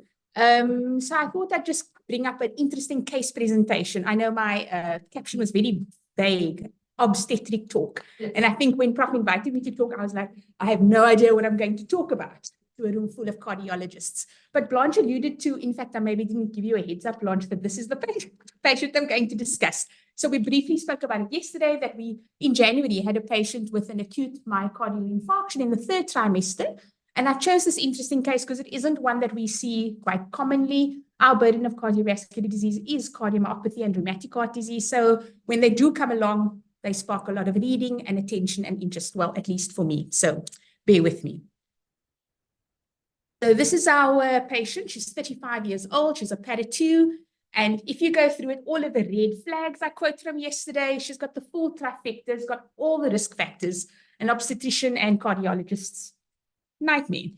So let's go through them. Hypertension, diabetes, ischemic heart disease, dyslipidemia, and also she's had a previous STEMI, just for good measure, within the last year or two prior to conceiving. She's had previous transient ischemic attacks. She's quite a heavy smoker. Her BMI is 39, and her New York Heart Association baseline is class 2. From an obstetrician point of view, she's had 1 previous cesarean section. So she presented to us in August of last year at her initial booking visit. This was at a gestation of 9 weeks. And this in itself is quite a feat because often we don't meet our patients in the 1st trimester. So we lost out on the preconception counseling in this patient, but at 9 weeks, nonetheless, she reported a history of intermittent chest pain. She also reported that she'd been seen 2 weeks prior to that in the emergency room complaining of chest pain, to which she had a good clinical response to sublingual isodal. And they said, well, go on with it then, well done. I don't think they mentioned the pregnancy, or maybe she didn't know at that point she was pregnant, and I don't have that to confirm. But nonetheless, they reported she had a normal cardiovascular examination. She was not found to be in failure. However, her booking blood pressure was 143/90. And I'll make mention that she wasn't known to be hypertensive and wasn't requiring treatment up to that point. But because she booked with a diastolic of 90 before 20 weeks gestation, the diagnosis of chronic hypertension was made, and the practitioner that saw her at her booking visit initiated alpha-methyl-dopa. In terms of the diabetes, she had a random sugar of 4.5 and 4 plus glucosuria, which is a spot test we do. And we had evidence of the echo that was done after her initial MI in January of 2022, which showed an ejection fraction of 50% with normal sized ventricles and, unsurprisingly, posterolateral hypokinesia. We did a point of care fetal echo, which showed a positive fetal heart and a crown rump length equating to a 9-week gestation. Her chronic meds upon entering the pregnancy then was metformin, simvastatin, aspirin, Isordal as she needed it. And interestingly, she was not on a beta blocker after her previous MI, which is part of the care package post-MI. So we initiated the alpha-methyl-dopa, which is our preferred first-line treatment in pregnancy. Again, we don't have oral labetalol. The advice at that point was that she stopped the statin. Again, controversial point, which I'll loop back to in my discussion. And she was going to continue her Isordal, and she got the sort of standard state care pregnancy support vitamins, which are just unfortunately only ferrous sulfate and folate, and she was given a follow-up visit. Now, not soon thereafter, she represented 2 weeks later, and this time came with a 2-day history of angina. Now, this is a background of a month of nagging chest pain. Remember, she was seen 7 weeks, booked at 9 weeks, and now back at 11 weeks with this niggling, ongoing chest pain. Again, she had normal cardiovascular examination. She was not found to be in failure, and the observations remained normal. I've highlighted just an HbA1c because in someone known with type 2 diabetes at a booking visit, we tried to ascertain what the past control has been like. So quite shaky, 5.8%. Her creatinine, though, was 52 with a normal UPCR. So when she returned now with angina, we did an ECG, and there was no interval change from January of 2022 after her MI. Once again, had a good clinical response to the sublingual Isordal. Now, at this point, a very clever medical officer thought perhaps not a good idea for this lady with a previous recent MI with ongoing angina in the early first trimester to discuss with her the options of continuing the pregnancy or not. And again, based on the WHO-4 classification that we've heard much about, she's got left ventricular dysfunction, a previous MI, a poor ejection fraction. Pregnancy would be contraindicated. And after much counseling and deliberation with the patient and the partner, she opted to continue the pregnancy. Surprise, surprise. So nonetheless, thereafter, she actually did relatively well. So she was seen thereafter for 3 follow-up antenatal clinic visits at 22, 27, and at 30 weeks respectively. And notably, she was relatively asymptomatic. Her Isordal was politely sitting on her windowsill, and she said, no, she didn't need it at all. Her blood pressures were actually very well controlled on alpha-methyl-dopa, and we were running them actually quite tight, in which I gather is preferred post-MI. We ran them a little bit higher in patients with preeclampsia to improve the placental perfusion. Notably, also the sugar control not perfect, and that's also evidenced by the fetal macrosomic growth pattern, which we saw at 27 weeks gestation, with a baby weighing 1.3 kilograms, plotting more than the 95th percentile. However, there were normal umbilical artery Dopplers and normal growth also at the 30-week interval. So at 35 weeks, the wheels start coming off. She presented to her regional hospital with a 12-hour history of atypical chest pain. It was a dull pain radiating to the left shoulder, associated with numbness of the left arm and jaw. And during that admission, she reported a second episode of pain, although less intense. Again, she had a normal cardiovascular examination. She was not found to be in failure. Her blood pressure was still normal, and she was not oxygen dependent. She had an ECG, which I'll show you in the following slide. Interestingly, though, the troponins were elevated, and luckily these are still helpful in pregnancy and therefore easy to interpret. They were elevated upon admission at 67, and with a repeat episode of pain whilst in the unit, a repeat TROP-T was done, and it showed some elevation to 83. She got the standard of care for the immediate concern of the MI, which was the aspirin, sublingual Isordal, low molecular weight heparin, and was then transferred to her regional hospital from the district hospital where she presented. And that is part of our level of care referral center locally. I'm going to show you the ECG. Now, I don't propose to interpret the ECG to a room full of primary cardiologists. So there's inversion of the T waves, there's inferior Q waves in leads 2, 3, and AVF, and features of mild ST elevation in leads V2 to V6. And my very clever cardiology friends tell me that this is a non-STEMI because it doesn't meet the criteria for STEMI. And she's got a normal chest X-ray. So what happened thereafter? She was transferred to the regional hospital. And once she arrived there, and in fact, after the second episode at the district hospital, she remained relatively pain-free. A repeat ECG on admission to the regional hospital didn't show any further interval ECG changes. We did not, well, shall I say, they did not institute any fetal monitoring at the time until we stabilized the maternal condition, and the mom reported very good fetal movement, and there was no concerns about preterm labor. They did do a repeat troponin T when she arrived into their unit, and interestingly, it was now almost 1,300, and that was 4 hours from the last one, which was done at the district hospital. So respectively, 67, 83, and then 1,300. They did a point of care echo at their unit, which showed a concern for systolic function. There were features of the old thrombus with an eyeball ejection fraction of less than 50%. She got a stat dose of rosuvastatin and clopidogrel, 300 milligrams. And then from the regional hospital, it was discussed with our tertiary cardiology unit. And the advice at the time was to continue the medical management of this NSTEMI, and invasive angiography was not initiated at that time, also because the regional hospital doesn't have a cath lab. She was now far removed from Cape Town, and we had obviously accepted her into our unit to continue the multidisciplinary care team that she required. So she made her way all the way from Mossel Bay to George Hospital and to Cape Town. And we're talking about a distance, sorry, for the non-local visitors, it's about 400 kilometers. So when she arrived into our tertiary unit, again, someone in the late third trimester with an acute MI, she was received into our maternity care ICU. And for all that while, she remained pain-free. There was no signs of failure. She was reporting very good fetal movement, and there was no signs of preterm labor. We repeated an ECG yet again, and there was no interval change from the original one at the district hospital. We did an echo, which I'll show you the images if the Microsoft Gremlins will allow, and maybe I'll skip the video clip. But in fact, then, if I'm going to skip it, let's go through what we saw. So there was a dilated left atrium and left ventricle. There was inferior wall hypokinesis and apical kinesis. There was increased filling pressures with mild MR and an ejection fraction now of 38%. So together with a multidisciplinary team discussion, many of the people who are in the room, we stopped the rosuvastatin and the clopidogrel, and we'll talk more about that. We continued the aspirin, the low molecular weight heparin, and the Isordal as she needed it.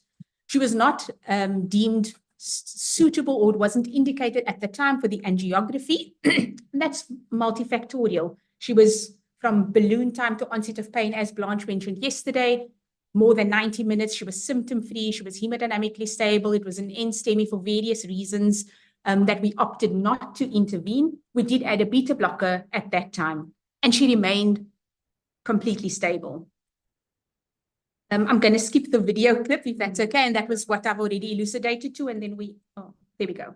So this essentially brings me to the crux. Sorry, quickly, before it freezes. Before it freezes. Okay, Blanche, that's how you do it. That's how you do it. Okay, so the next two slides is essentially wrapping up the entire talk. And this was the crux and the heart of the management dilemma. What to do with this patient in the advanced third trimester, having had an acute MI. It's something we don't see every day. So where to go from there? Quite complex.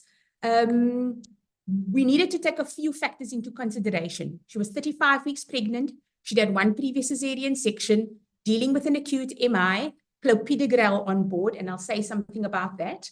So together with the entire team, what we needed to take into account was that, of course, she could go into labor at any moment because she was in the third trimester, and the risks of clopidogrel on board in someone with a scarred uterus with a previous cesarean section, who then, because she's got a scarred uterus, you are obligated to offer continuous fetal monitoring. A trial of labor would have been an option for her, as we've spoken about. There was no contraindication. But with the previous cesarean section, we offer continuous fetal monitoring in labor. And if you picked up signs of fetal distress, you'd have to act upon that and then offer her an emergency cesarean section with the antiplatelet effect of clopidogrel on board. So that was our dilemma. The second one was that if she were to go into spontaneous labor, what was the risk that she would reinfarct once again? And we certainly don't know the risk of that, even though it would be small if it just happened, but we had no guarantee of the risk of recurrence, etc. Our patient lived 400 kilometers away from Cape Town. So even though she was pain-free, we could ride it out and wait for her to go into spontaneous labor. But where's the best place for her to deliver? Back at Mossel Bay, where there's an MO that's going to cut a Caesar in the middle of the night in someone with compromised cardiac health and a previous section. I could go on and on. So when we had that discussion, because of the risks for the patient, albeit that she was stable and could be discharged, we thought that the management of a multidisciplinary team with the expertise to manage her carefully, plan a careful delivery, we therefore offered her inpatient care. Not that that is the standard of care, but because of all of the complexities around this patient. So she had inpatient care. We stopped the clopidogrel because of its antiplatelet effect, and there's lots of evidence in a paper, I'll quote, where we thought that the best time for platelet recovery would be 10 to 14 days. So we were trying to buy time and hopefully that she wouldn't go into labor before then. And on that note, regarding fetal monitoring for the risks that I've already elucidated, we didn't offer routine care. Bearing in mind, had she been at home, she wouldn't have had routine CTG monitoring. But by way of nature of her being an inpatient, it's quite a knee-jerk reaction to put a routine CTG. So it was quite clear we would only monitor for obstetric indications. So she didn't receive a routine CTG. And then we were hoping our best that we could buy some time to get to that 10 to 14-day window.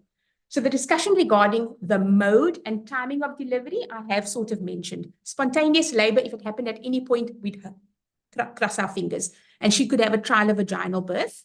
The risks of bleeding if she went into labor, I've mentioned, was the risks because of the clopidogrel on board, and the risk of reinfarction I've already covered.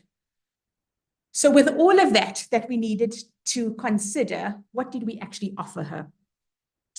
In a skilled surgeon's hands, compared to a junior doctor at the local clinic, we thought that an elective cesarean section would be deemed as the lower risk. And again, we've mentioned it before. It is not necessarily the best thing from an obstetric point of view, but we do it for convenience, for timing, for best and optimal maternal and fetal outcomes for the surgery to be provided in the safest environment and by the most skilled expertise of the team. So that's what we offered her. Now, no patient wants to be in hospital much longer than they need to be. So if you tell her 10 to 14 days, she's going to go like, okay, thank you, 10 days, please. So after 10 days, we carefully planned an elective cesarean section in daylight hours. She had an anesthetic consultation by my colleagues in the room. And we obviously stopped the low molecular weight heparin and the aspirin 24 hours prior to her surgery. So this is what we did. We did a planned, controlled, elective repeat cesarean section at 36 weeks and 4 days. And much to the obstetrician's relief, she consented to have a bilateral tubal ligation. And this was done under general anesthesia. Contraception, tick, Prof. Great. So what I just want to bring to your attention is that the estimated blood loss was 700 mils. And the reason I'm saying that, after all of the meticulous, careful planning, our most skilled member of our team with over 20 years of obstetric experience was the primary lead surgeon. And despite that, surgical complexities, there were 700 mils of blood loss, which was more than the average in an elective cesarean section with a section ×1. So again, I can't overemphasize, had this been done in the middle of the night by a junior doctor, I mean, 2 liters of blood loss can happen very, very quickly. And so it really, it justified, we felt justified by the choice that we make. The risk of delivering a 36-week baby, all things considered, I think at that gestation, the fetal prematurity risk is mitigated when you take the overarching risk factors into account.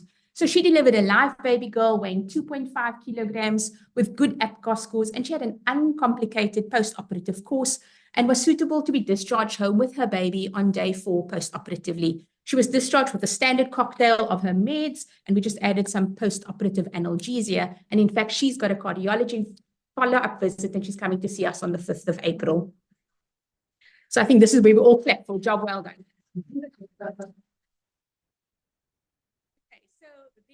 This can be my last slide and I can wrap up at this point. And I thought why I chose this was very interesting. Discussion points can really come from this. Prof. Pillay gave us a beautiful overview of the Saving Mothers report. And what I'll just say about that, because I've got many slides to follow showing all of the data on that, but in the interest of time, in South Africa, with our Saving Mothers report, which is the equivalent of the confidential inquiry, our triennial report, the top 5 causes, which are as obstetricians like hemorrhage, preeclampsia, but medical and surgical disorders, of which cardiovascular disorders are the topmost in that category as a causal factor. But in the South African context, it's often secondary to post or peripartum cardiomyopathy and rheumatic heart disease, as compared to our European colleagues, in whom ischemic heart disease is much more common. So perhaps you're more familiar with looking after myocardial infarction in pregnancy. So I thought it would be interesting to share your experiences. As far as statin use in pregnancy, it's mic drop by Prof. Blom yesterday. And what I took out of that experience really was there is evidence in a specific group of people who've got unique risk factors like atherosclerotic cardiovascular disease, familial hypercholesterolemia, the homozygous group. And if you're going to give it in patients who've had a previous event who their risk factors are particularly high, try and stay away from the first trimester. So I think it's an individual risk benefit to your patient. We don't have data that we can unilaterally employ that or adapt that to our entire population. So I think you must be careful, but in the high-risk patient, probably not as risky as what we thought and probably of potential more benefit. As far as angiography in pregnancy goes, Prof. Ntusi gave a beautiful talk, and I don't have to say very much more, but he published work in 2016 looking at the cardiovascular imaging in pregnancy. And the bottom line is no single exposure is more than 5 rad, including angiography. So it was a pregnant patient. And that's really my cue to stop with. Just think about clopidogrel in the obstetrician who has to shake in her boots in the middle of the night to deal with massive hemorrhage intrapartum during the Caesar. Thank you so much for your attention.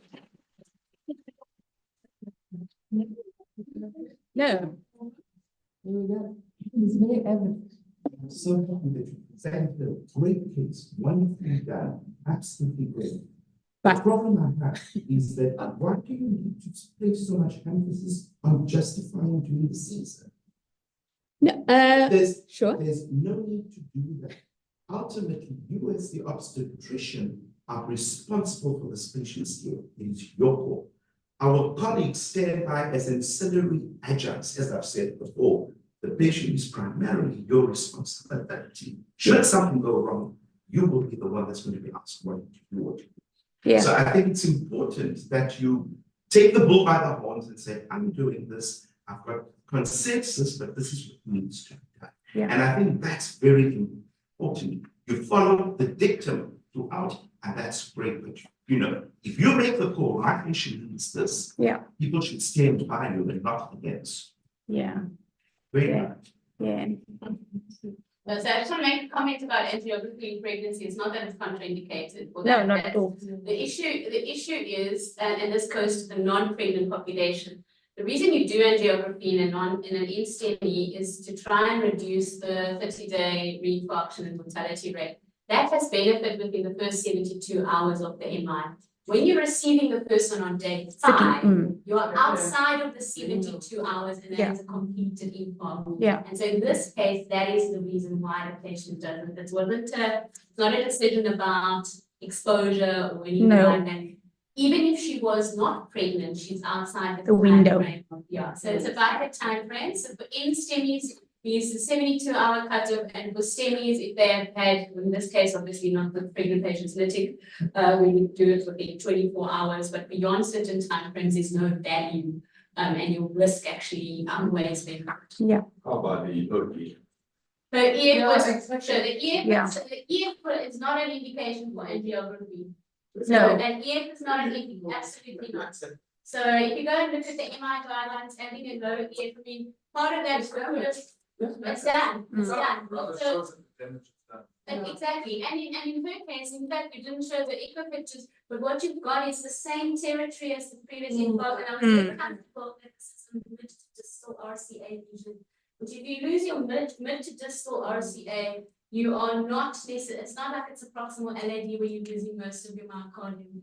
And if you then look at the risk of going in, because the risk there of going in and doing something and having to stent, and then she goes into labor, and then you want to do a Caesar, and then you want to stop the critical and dual antiplatelet therapy, and then the stent thrombosis, and then the infant dies. And then.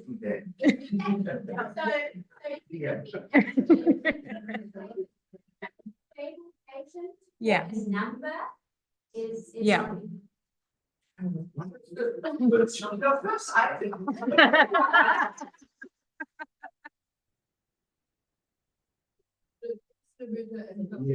Yes. Yeah, after the event. Yes. Yeah. Yeah. Yeah. Yeah. Yeah. Not in labor, it becomes a different kettle of fish when she is in labor. The hemodynamics, I showed it in the slides yesterday, that hemodynamics change, but also now you've got pain. Your catecholamines cause dysfunction of that. So now not only do you have the primary lesion of your heart, you've got labor, the challenges with the altered physiological responses and pain. And now you take this patient, your mortality will increase, and neurologists will tell you that they don't have such a patient like this. So that's what, if you deem it's got to be done as an operative birth, which in these days, it's probably safer to do it as you've done than to wait until you get some collections. Yeah. And that brings us to the end. Yes.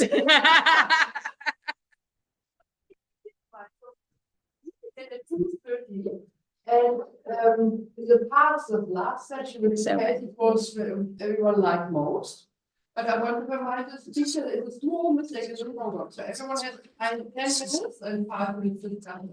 I know, of course, to have 20 minutes to 5. So it's for all of that 10 minutes and then 5 minutes. Okay, good. Start.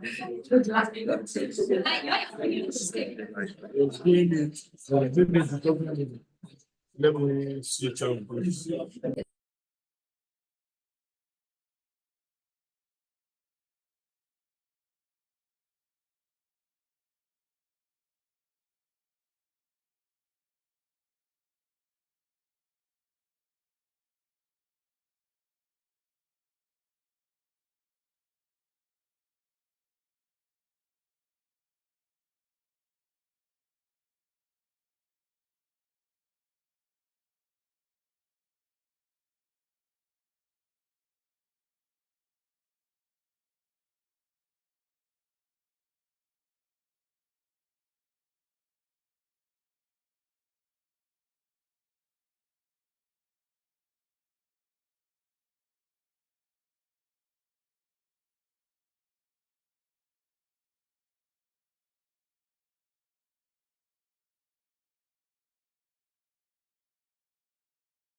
Yeah, and then the second one. Oh.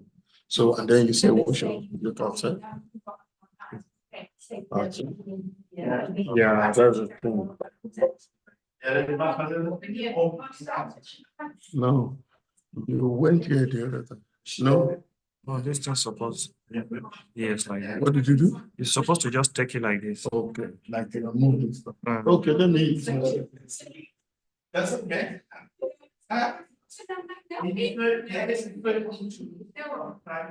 know, our questions are the worst because they're like, can I find yeah. Something is not hierarchy. There was a one on the side. But I think the schools is very much that thinking on education.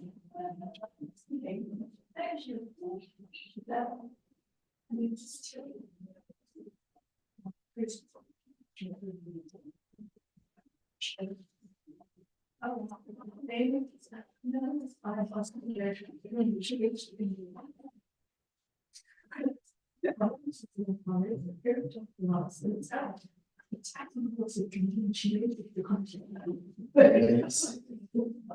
This is a third of December first. You have sent that.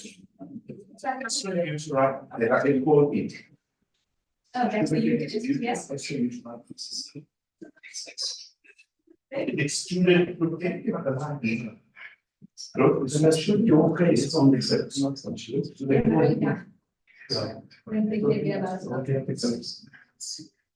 and she didn't touch Steve. She puts the from inside. Sorry. You know.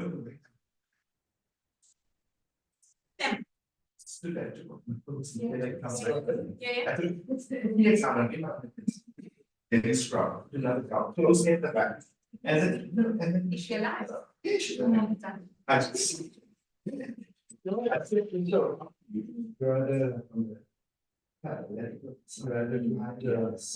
Right. Yeah. But she looked fresh in my It's not easy. Yeah, many times. Put it like this. That's you reach. Yeah. And then I put other. After that. And so, sorry, I didn't hear that. I've seen that. It's somewhere in as a.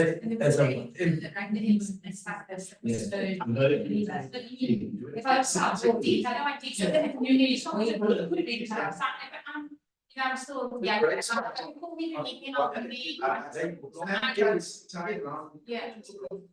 I mean, even you have a job, each job at this moment is a status. Just the quality of your job. They will see, but times will change. So we just it couldn't get into that. Yeah, it was about the budget and. I think the 2 hours. Yes, and I said, the founding size. Yeah. They will understand, so. It's a big travel person. I'm going to say that. Yeah, exactly. Yeah, yes. Yeah, yeah.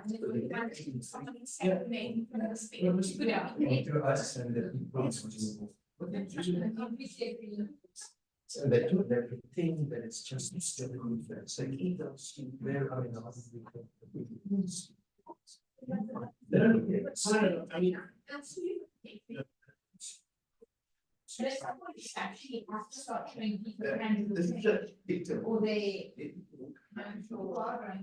I'm taking that it's, that's what I mean, not explain no, the whole thing. Like this, you can't know when you.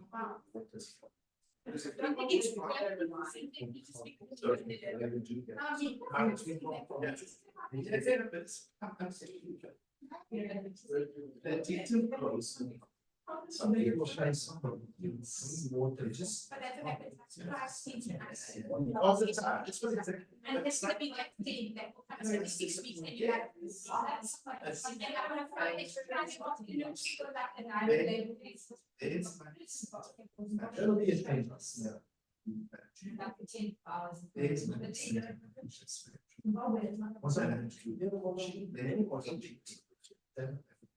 Yeah, for us, yeah, need to be sure they, but I'm not. Yeah, because we don't- I'm just asking the private institute. Yeah. No,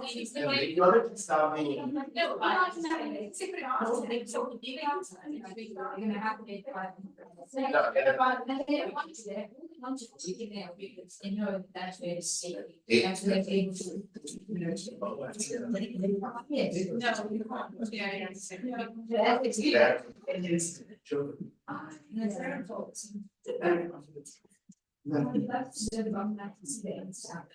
And not for this.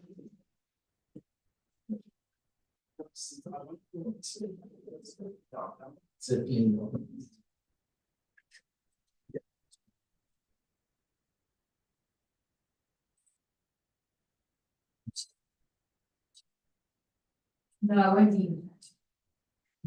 Give everyone presentations.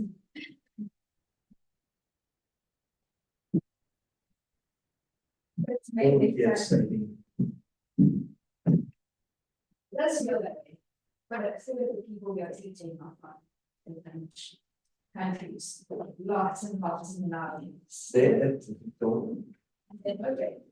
I know it motivated from religious you told me. Half of the patients are from the Yes. these. Kids, so it's little people who are acting from. Why are we not getting these into expenditure? Stop like the bank on. I understand that.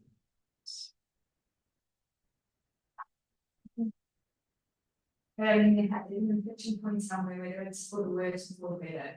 We're going to reach an inflection point any time, so it's going to. We are screen sharing. It's interesting. What is talk?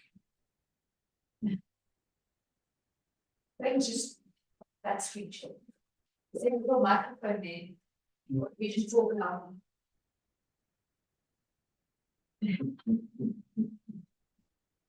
There is a camera.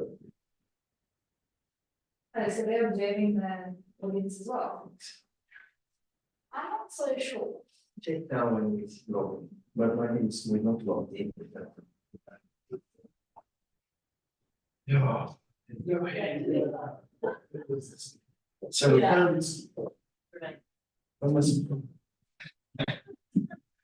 People are still having. Yeah. This. So I know Julie's name is first on the program. Oh, Dr. Abigail's name is not on the program. I spoke to Prof. Okay. She said she can speak first because she's on call. Victoria, she must leave. So if you put just that one slide that she's Yeah. got, No that'll problem. be really helpful. Okay. Yes, that one, just sort of leave it on screen slide, your presentation, one with. Can I say, I followed instructions in the WCA, Yeah. other people did not. It's very, very busy posters. Yeah. But then said very little in the. Well, you just talk through, you can take your time on this, you've probably got, how much is each of them? Actually, it's If you're 5 10 minutes. minutes, 5 minutes. No, it's 5 minutes for the poster. For the poster. Yeah. Let's make it 8. 10 minutes. Oh, my Okay, nobody's gonna stop you. People are. Just talk us through, it's only one slide, so it's not gonna be too long. She can't spend 10 minutes. No. It was condensed into a It's a 4-minute. nice story. Yeah. Um, And the title is captivating, like when the code gets stubborn. I like that. Because it explains what we've been discussing in the past 2 days. Yeah. Actually, it's, you know, uncorrected disease. This morning there were lectures on uncorrected congenital disease.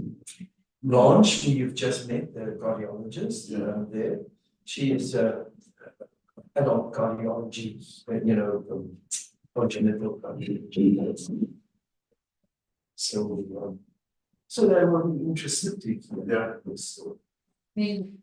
There's so much that we can say on the topic. But you don't have to say anything too much about pathology and what you say something how it happened during the delivery. Yes, are familiar with There will be some people familiar with congenital cardiac, others not. There are obstetricians here, some real experts in congenital, but not your work on. You just got the Blanche. Yeah. How many of these people here will be? We've just got the one slide. Okay, excellent. It's only one slide. Abigail will take sort of 8 or 10 minutes if it's all right. Last 10 minutes and then 5 minutes discussion. Okay. And that's it about the discussion and maybe. Yeah, but everything is congenital to supposed to, yeah. Yeah. It's not as everything else. Okay, and then you want to do is just, you want to see in fevers, there's an extra. Okay, fine. That's an extra. And it's going up a little bit, and we must just, I think the lines, but 9, if I run, it's 10 minutes. Okay. So you don't need to touch it.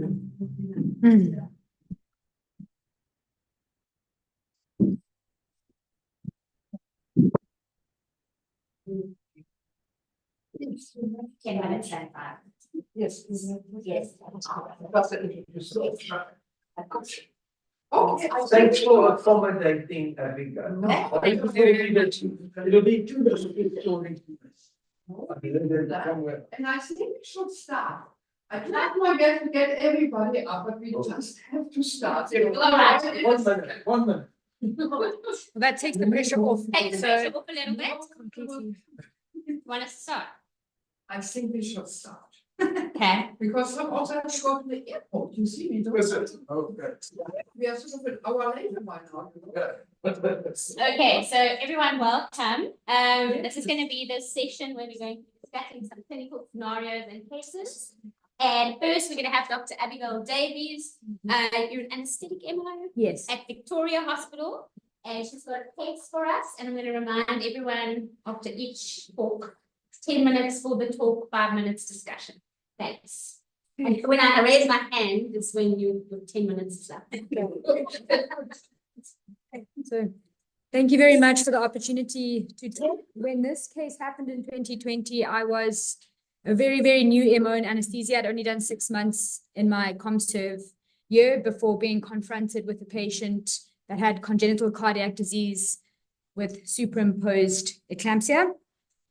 So I had worked in it's technically considered a tertiary hospital because it offers certain services, but it is a resource-constrained hospital in Mpumalanga.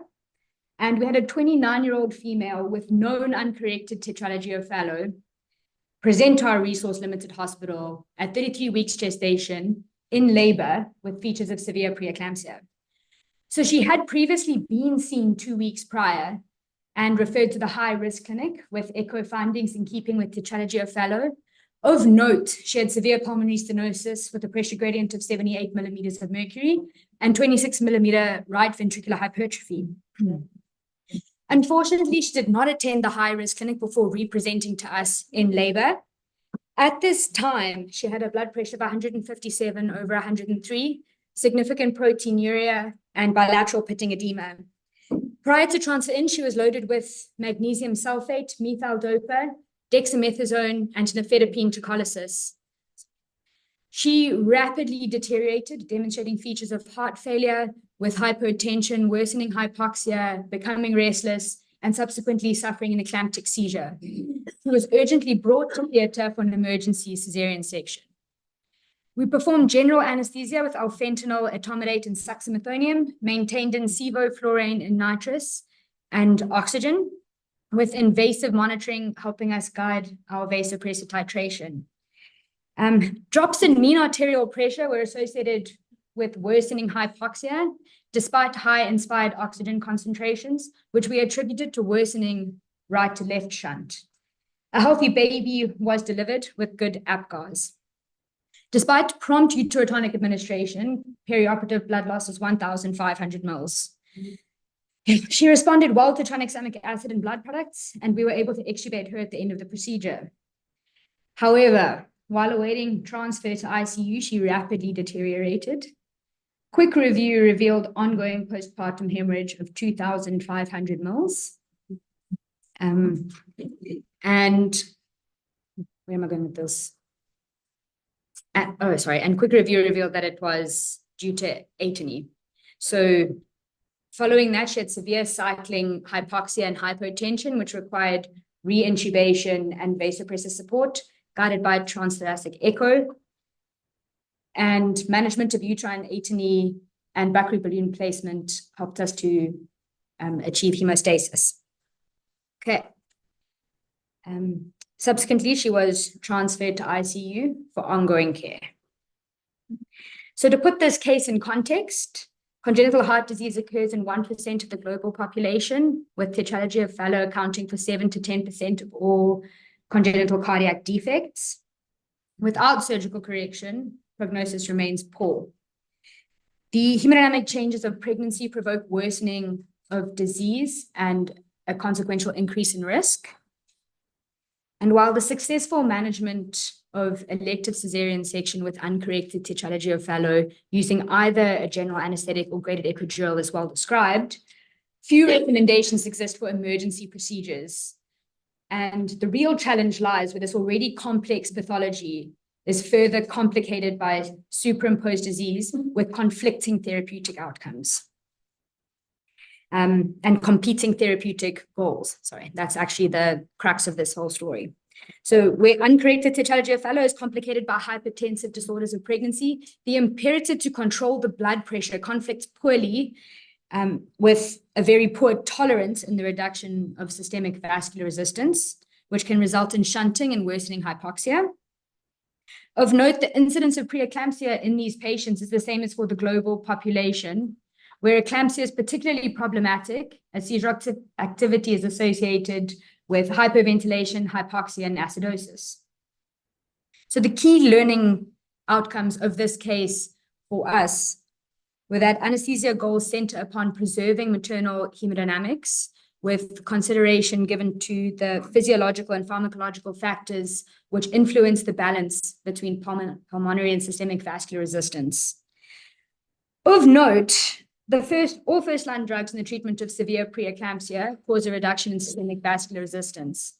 An exception to this are the cardioselective beta blockers, such as esmolol, which could be considered where BP control is the imperative, and alternatives for seizure prophylaxis, such as phenytoin.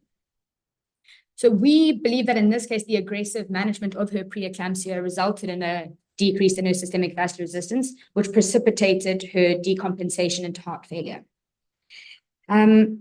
Patients with congenital heart disease are both predisposed to and tolerate PPH incredibly poorly, so this should be anticipated and mitigated.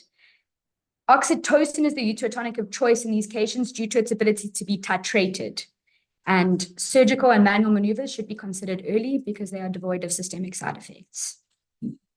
And lastly, the use of point-of-care ultrasound should not be, or can be advantageous for assessing volume status, myocardial function, shunting, and flow reversal, where the usefulness of lung ultrasound shouldn't be underestimated, where differentials for hypoxia exist. Two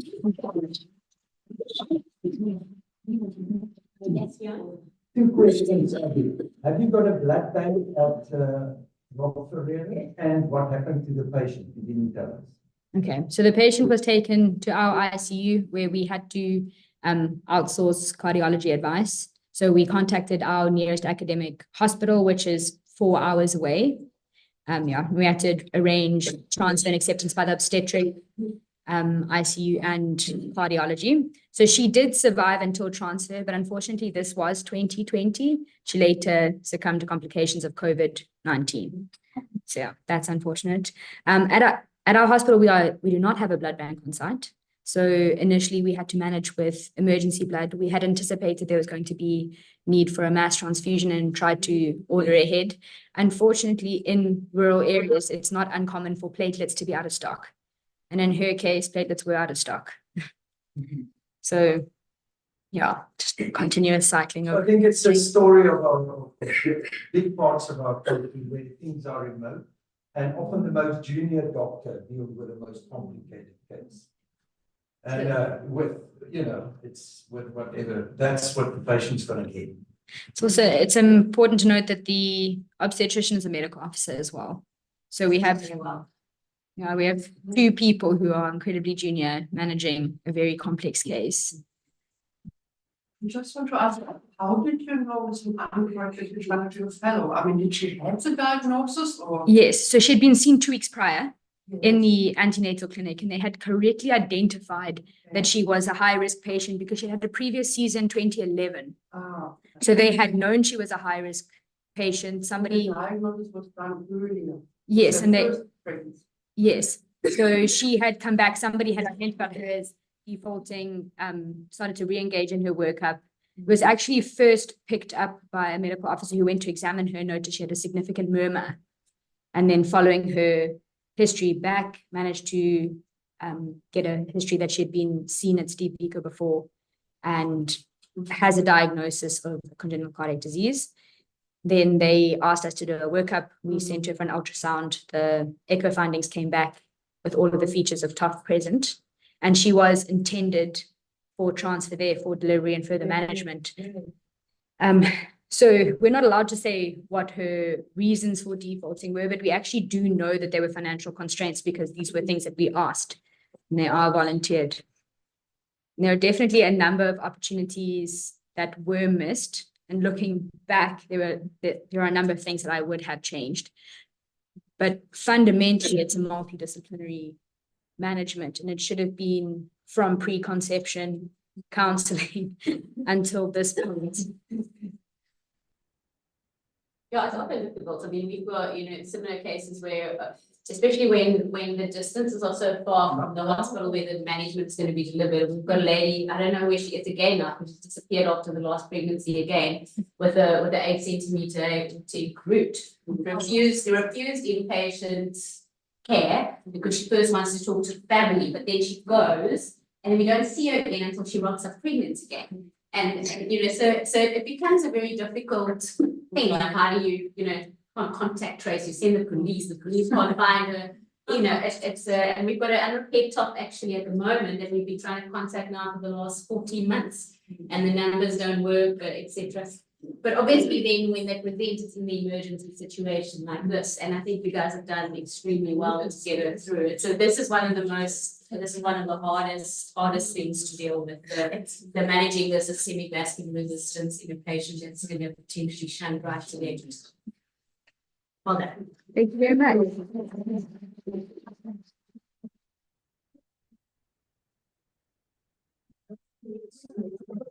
Now that we are more of you in the room, I'd like to welcome you back to the long session for the afternoon. I hope you had a good lunch. I'd like to invite the next speaker, who is Professor Julius Muita. It's lovely to meet you in person. I've been sitting next to you for the last 2 days. Prof is an associate professor in the Department of Internal Medicine at the University of Botswana. He's also an internist and cardiologist at Princess Marina Hospital, Botswana, and holds a Master of Science in Clinical Epidemiology from Localus Lekker, the University of Stellenbosch. Dr. Muita's research and clinical work include heart failure, rheumatic heart disease, hypertension, the list goes on. We welcome you, Prof. Thank you so much. Good afternoon, colleagues. Thanks, Karen, for letting me come this time again. I have 2 cases here. I wonder whether 10 minutes will be enough.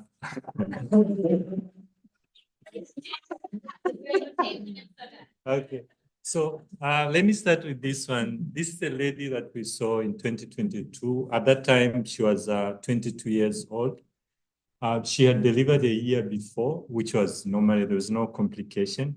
So she presented to us with a lot of symptoms, some for heart failure, some are non-specific.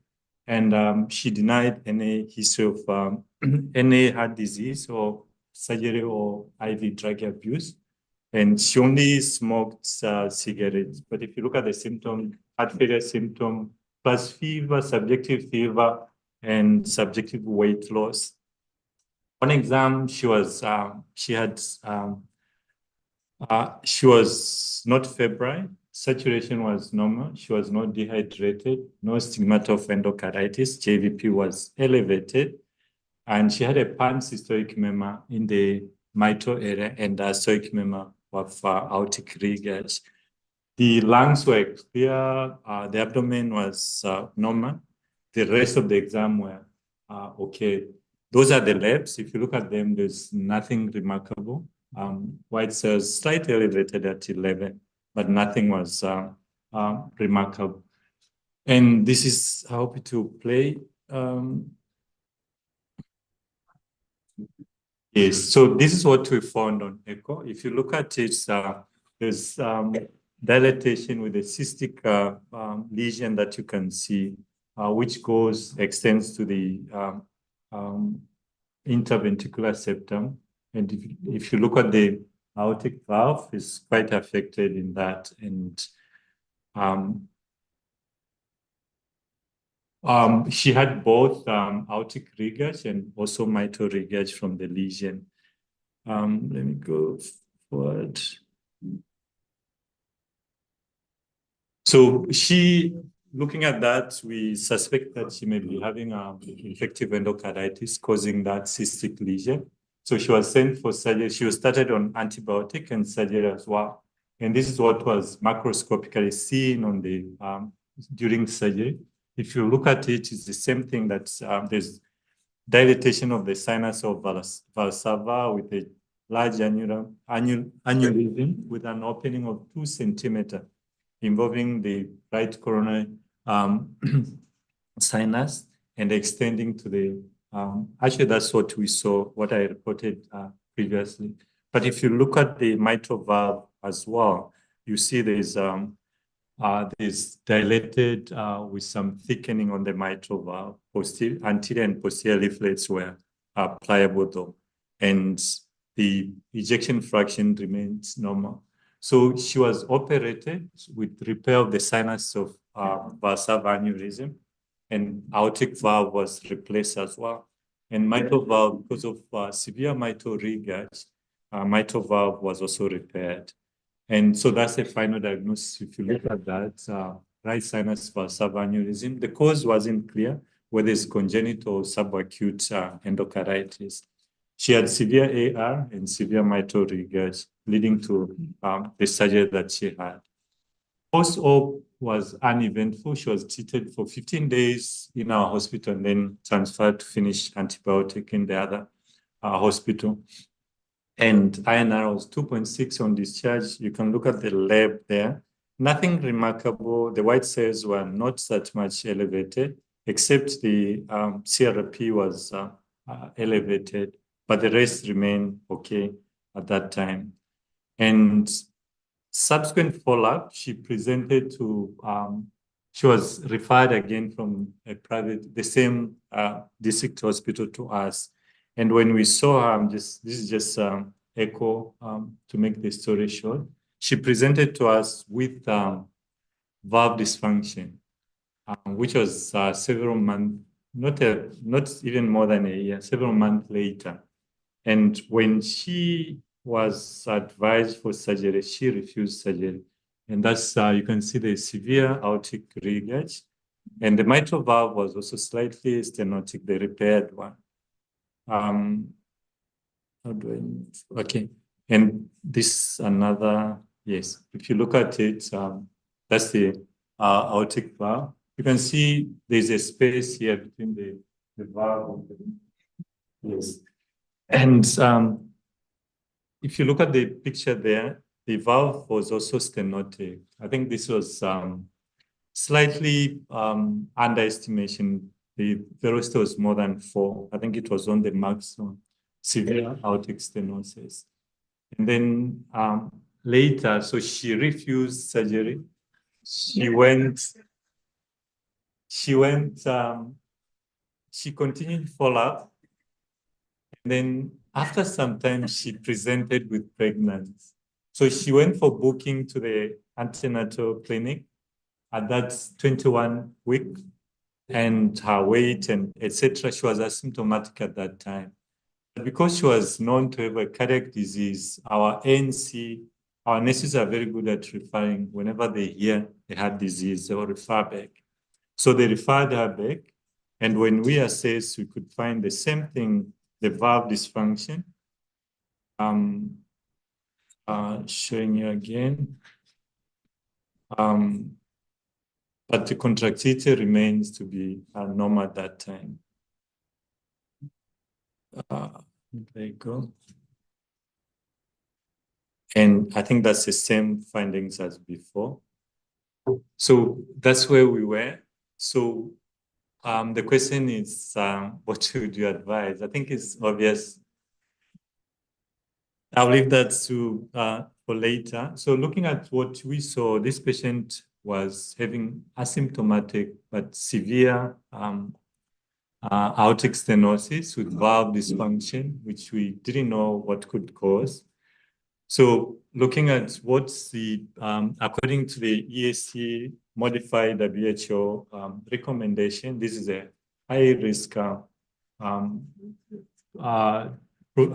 condition with an maternal mortality of events of 40 to 100. So looking at all this, we advised this patient for termination, which she refused. So she didn't want anything. So what we had to compromise and follow up and agree to follow up quite regular, and she remained asymptomatic. And then she then went to she was following up in high risk, and then she presented to us on the 34th week when around the time, there's a time that she was lost to follow up, and we were planning to deliver as soon as she reached around 32, 34 weeks. While waiting in the waiting area at the cardiac clinic, she had a cardiac arrest, and she was intubated. She was resuscitated, successfully intubated, transferred to, she was sent to theater. She was delivered by cesarean section, admitted ICU for 5 days. The baby was a live baby, 1.8 kg, with Apgar score of 255 at different time. 5 days in ICU, she recovered, she was transferred to the ward. Still, she was adamant she doesn't want anything, even post-partum. She didn't want an operation, she didn't want anything. So she remained in the ward while we were counseling. Before anything, while we were counseling, she had a cardiac arrest, and later this resuscitation was not successful, but the baby was alive. So that's an unfortunate case that I wish to share with you. And I have another case, so I don't know if we can take questions on this one because you're 9 minutes already in this case, but because I think it's a good discussion case. So let's take questions on this case. I think. Any comments or questions? I mean, she's no, I think you should feel the question to this case actually. Abby, we have 1 minute of questions. Yes. Did you have any sense from her why she didn't want surgery? Was she scared of the risks of surgery, or was it a sort of religious perspective or something like that? What was So I think one reason that she had was I think she was very disappointed that she had surgery just a few months earlier, and now we're trying to take her again to theater. And she was just depressed. Why was it not successful in the first? And how sure are we that it will be very successful? So I think there's a lot of, I think it's a difficult scenario. Yeah. What did you have histology on the valve? Did the initial valve that came out? Was there histology? I mean, was it infected? No, it didn't show any infection at that time. So we were not sure what caused that cystic lesion. Series of like 6 of these now, where you have and it was the ones that we've got are left and non-coronary plus sinusable silver aneurysms. And if you just look up at sinusable silver aneurysms sort of burrowing into the ventricular septum, there have been a few case series, and we've got one that we're busy publishing at the moment. And what happens is that you have an entry point with no exit point. So some of them, unfortunate ruptures back into the ventricle and that decompresses it. But some of them, they just keep on growing and this bulge in the, so when you put that first picture up, I was like, it looks exactly like one of those. And they all do require surgery. But the AR that they have is generally well tolerated for the pregnancy. And so we've had one lady of about, I think, 3 years ago that managed to get through the pregnancy, deliver, and they do need to be fixed. But that's why I was just asking whether there was anything else going for sepsis at the time, because they tend to look like that. But I think then secondly, her valve got dehisced now with this, which is very unfortunate. So it was, yeah. Yeah, well done, sure. But and the second one was very nice. Which? We'll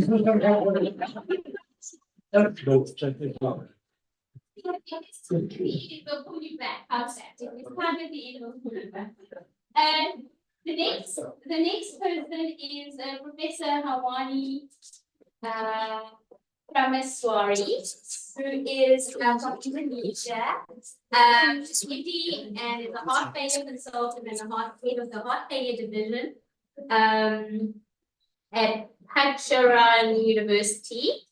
And the subspecialty is heart failure and cardiac disease of pregnancy. She's actively involved in clinical research, publishing own original research in peer-reviewed journals. She was elected as the head of the program of peripartum cardiomyopathy registry and is currently working on a sub-study concerning peripartum cardiomyopathy. So over to you. Okay, thank you so much for introductions. And I try my best. And actually, I'm not professor yet, but thank you for the best wishes.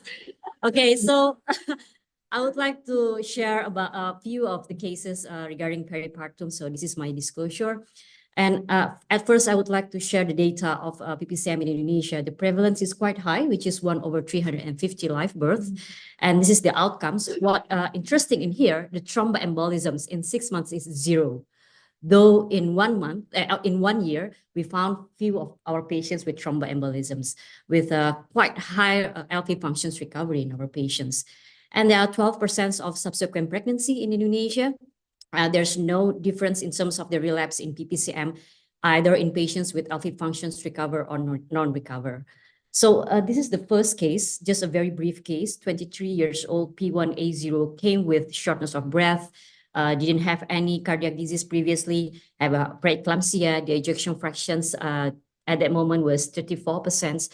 The laboratory results anemic and also iron deficiency. Prolactin was low, mostly because these patients was postpartum at that moment. So we diagnosed these patients as P1A0, PPCM, acute heart failure, preeclampsia, and also obesity. We treat heart failure medications. We gave her bromocriptine. Turns out the echo evaluations in 6 months, the ejection fraction still about the same, which is 37%. And again, in Indonesia, it's very hard for us to convince our patients to do contraceptions. It's tremendously difficult. So we just continue on all the medications. And in 1 year, the most horrible things is happened. The patients had a pregnant. And it's actually an unplanned subsequent pregnancy. And at that moment, she was 10 weeks pregnancy, and we repeat the echo. Luckily, the ejection fractions is improved, though it's not recovered, which is 48%. So we stopped all the heart failure medications, but we continue the bisoprolol. We did all the counseling and also education to the patients and the family. Again, they decided to continue the pregnancy with all the possible risks. So we treat these patients again as a MWHO class 3 or 4 with a close monitoring. And we continue the bisoprolol as well. As I already mentioned before, so these patients considered as unrecovered LV functions during the subsequent pregnancy. And in the 3rd trimester, it is predicted that actually these patients had a relapse of PPCM. The ejection fractions dropped to 44%, though the patients responded very well with the treatment, but the OBGYN decided to do cesarean for these patients. And the patients gave birth baby girl 2,300 grams, is considered as a low birth weight with a good APGAR score. After delivery, the patient's getting well. Actually, the ejection fraction is improved to 53%, and we just continue all the heart failure medications, and this has happened Okay, it's jam because of the echo. Okay, close the program. I think I will just okay. Okay. I'm pretty sure I cannot make it for 10 minutes.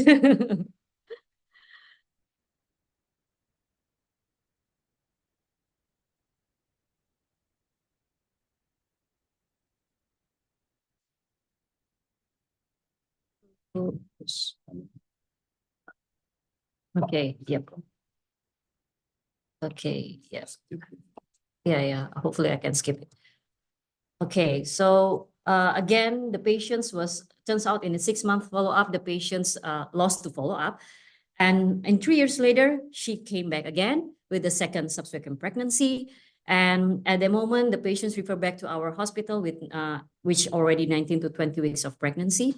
And what happened? The LV function at the moment recover, but then in the 3rd trimester relapse again, the PPCM with the ejection fraction around 38%. We hospitalize the patients, we treat the patients. Again, the OBGYN decided to do 6-year cesarean.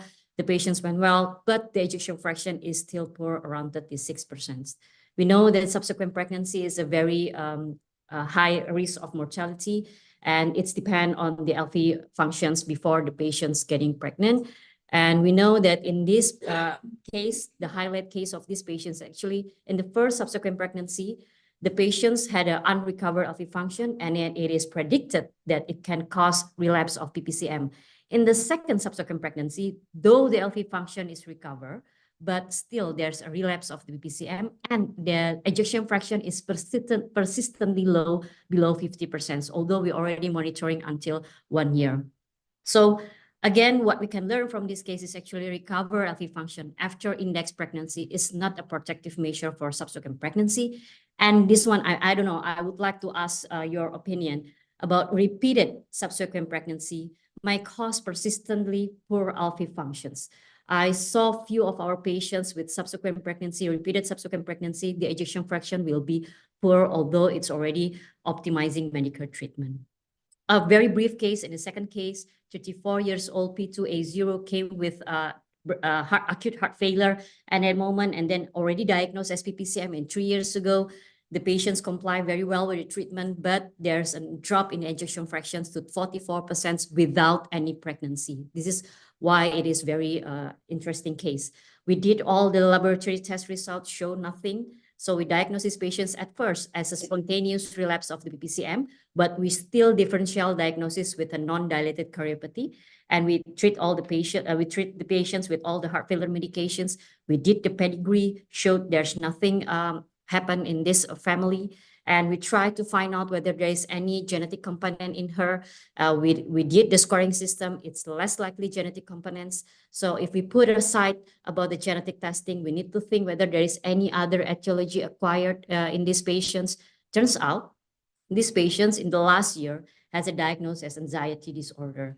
And she consumed olanzapine 10 milligrams once daily. And we know that this olanzapine can cause inflammatory cardiopathy. So again, after we stopped the olanzapine for 1 year, the ejection fraction is improved remarkably to ejection fraction 57%, though in the MRI, there's a fibrosis.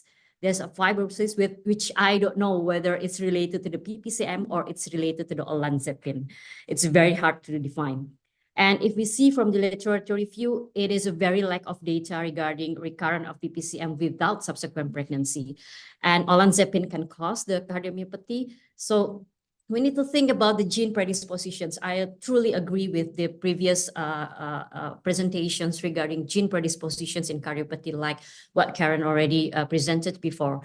Because these patients, when she get pregnant, she got PPCM. When she take olanzapine, she get the toxic cardiomyopathy. So we need to think whether there is any gene predispositions in her. And we know that in PPCM, there are a few data showed that there is a TTN mutations in PPCM patients. So yeah, the learning point is recurrent PPCM not related to subsequent pregnancy is tremendously rare. So we need to run through every details patient's conditions, and genetic background we should also be considered. CMRI and maybe endomyocardial biopsy needed in a few of our patients' conditions. Last, very fast, patients with PPCM. Last. Okay, I promise 2 minutes. Okay, PPCM patients during pregnancy, the ejection fractions was 35%.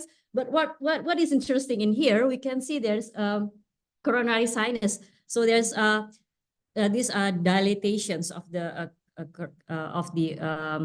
coronary. So we can see in here. We jumped because I don't have enough time. We jumped to right heart catheterizations. Turns out these patients have persistent left superior vena cava or PLSVC, which it's only 10% because it's only in the left superior vena cava, but there's no right superior vena cava.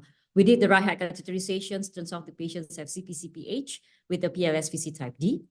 And we diagnose these patients as PPCM with CPCPH and PLSVC type D. We treat the patients with all heart failure medications. And it just popped up in my mind whether the PLSVC can cause any pulmonary hypertensions in these patients. But turns out PLSVC cannot make a pulmonary hypertension. Pulmonary hypertensions in PLSVC can only happen if there's any cardiac abnormalities. So in this case, it's most likely because of the PPCM. And I try to find out whether there is any literature review regarding the PLSVC and PPCM. There's no correlations and there's no case report or study regarding that. So the learning points, while it is uncommon, PPCM can occasionally be associated with congenital anomalies, and PLSVC usually asymptomatic, no hemodynamic consequences. And in our case, the combined post and pre-capillary PH and heart failure symptoms is most likely related to the PPCM. It's not related to the PLSVC. Thank you so much.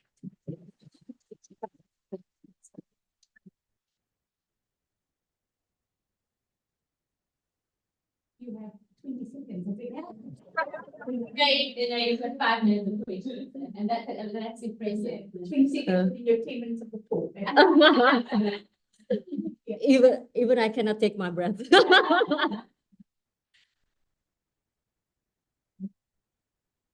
given us 3 different cases, all with sort of a diagnosis of peripartum cardiomyopathy. Correct.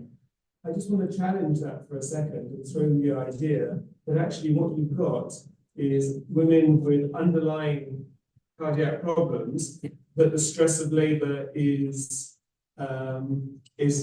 unveiling the sort of strain that the heart can't take, rather than a distinct diagnosis that is specifically related to pregnancy. And maybe that means that maybe this diagnosis of peripartum cardiomyopathy actually is not a very good one, because what we're just finding is that labor, like with preeclampsia, pregnancy and towards the end, the stress of labor is leading to unmasking sort of underlying disease. And the reason it gets better afterwards is because the volume's gone back, gone lower, and everything's sort of settled down. Yeah. Do you see what I'm saying? So saying it's recurrent. What do you think of that? Yeah. Yeah. Yes, actually, it is a good point. But actually, in these patients, we try to find out the ejection fraction is less than 45%, and we cannot find any other causes. So that's how we diagnose peripartum cardiomyopathy, and we try to find out whether there is any other etiology, either the acquired. Of course, the genetic will be very difficult. But again, we cannot find any other causes. So we may diagnose these patients. We can diagnose these patients as peripartum cardiomyopathy. Correct. That's why. That's correct. But the PLSVC is just concomitant findings, actually. So the second one, that's the one thing that I wanted to ask the expert opinion in here. Because again, in PPCM patients, usually we jump to conclusions that these patients is PPCM. We just we rule out other etiologies, and then the patients have ejection fractions drop during the peripartum. So we jump to conclusion this patient with PPCM. But I don't know whether these patients actually have genetic cardiomyopathy, that probably because of the pregnancy, then getting peripartum cardiomyopathy, because of the olanzapine, then getting toxic cardiomyopathy. That's why I'm still thinking the second case is we should think about the genetic underlying disease, and we should do the genetic testing, actually. Yeah. Yeah, I think what you've illustrated is the whole thing. Whenever we label anything cardiomyopathy is that one of those first initial steps of any algorithm is to exclude one, structural causes, and two, to exclude any reversible causes. Correct. So I think with the second one, you've shown that with withdrawal of the olanzapine, you actually had improvements, Yeah. which makes that more likely the contribution. Correct. And then left-sided SVC, we actually do see it quite frequently, and unless there's something else going on, we just go, Yeah, okay, yeah. the coronary sinus is big, probably a left-sided SVC. Yeah. So the only one that on a transthoracic echo you may not necessarily see, and if you're really concerned, is to do a CT, is to do for total anomalous pulmonary venous draining. Yeah. But apart from that, and then what you would see is a big right side, not necessarily a Correct. volume left of side, an yeah. LV. So the left-sided SVC is just was just a red herring there. Correct. Yeah. Okay. Thank you so much.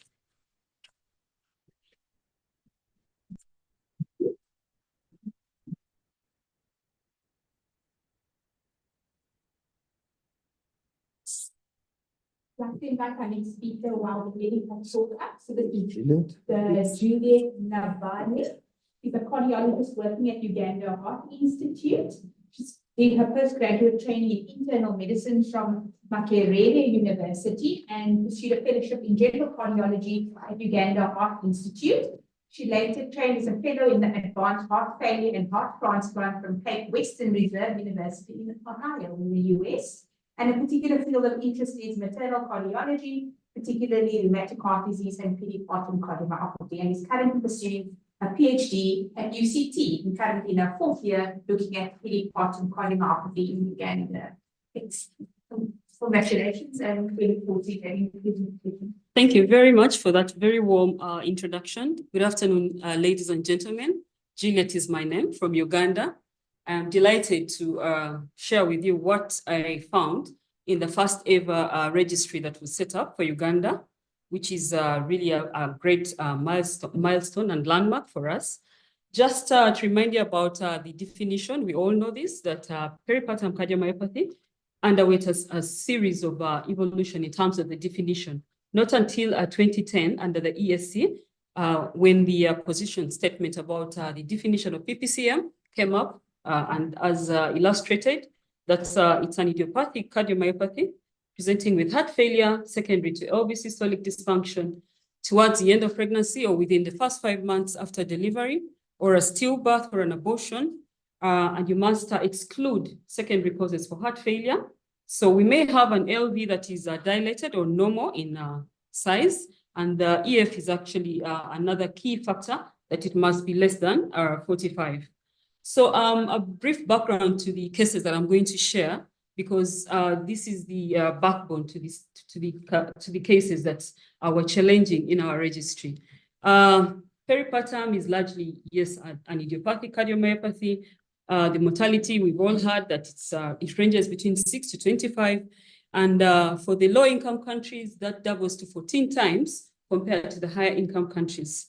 And we all know that pregnancy is an acquired hypercoagulable state. Once compounded with features of a fall in the ejection fraction, that is in PPCM, this then doubles the risk of a mother having intracardiac thrombi with consequential events like PE and CVS.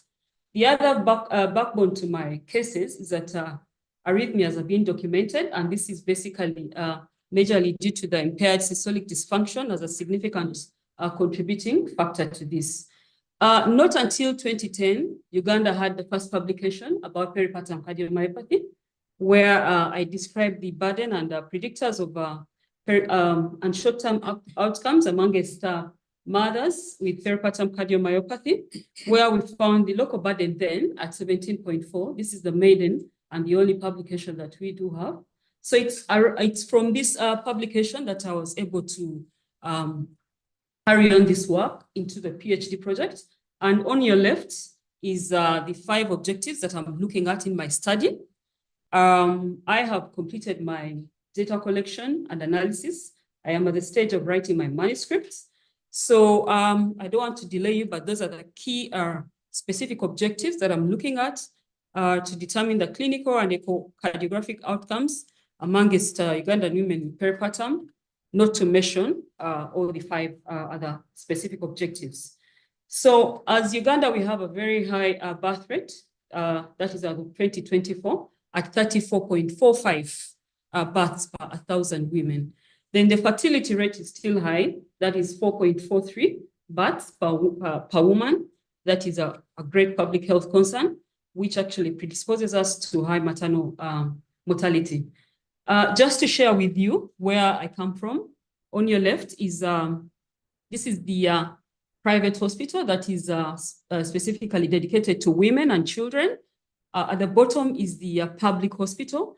And this is what happens in our public hospital on my right here. This is during the screening for the mothers during antenatal attendance of one of the public hospitals. I had an opportunity for my supervisor, Karen, to come over to Uganda and do a study site visit of what I was doing. And this is me on the right.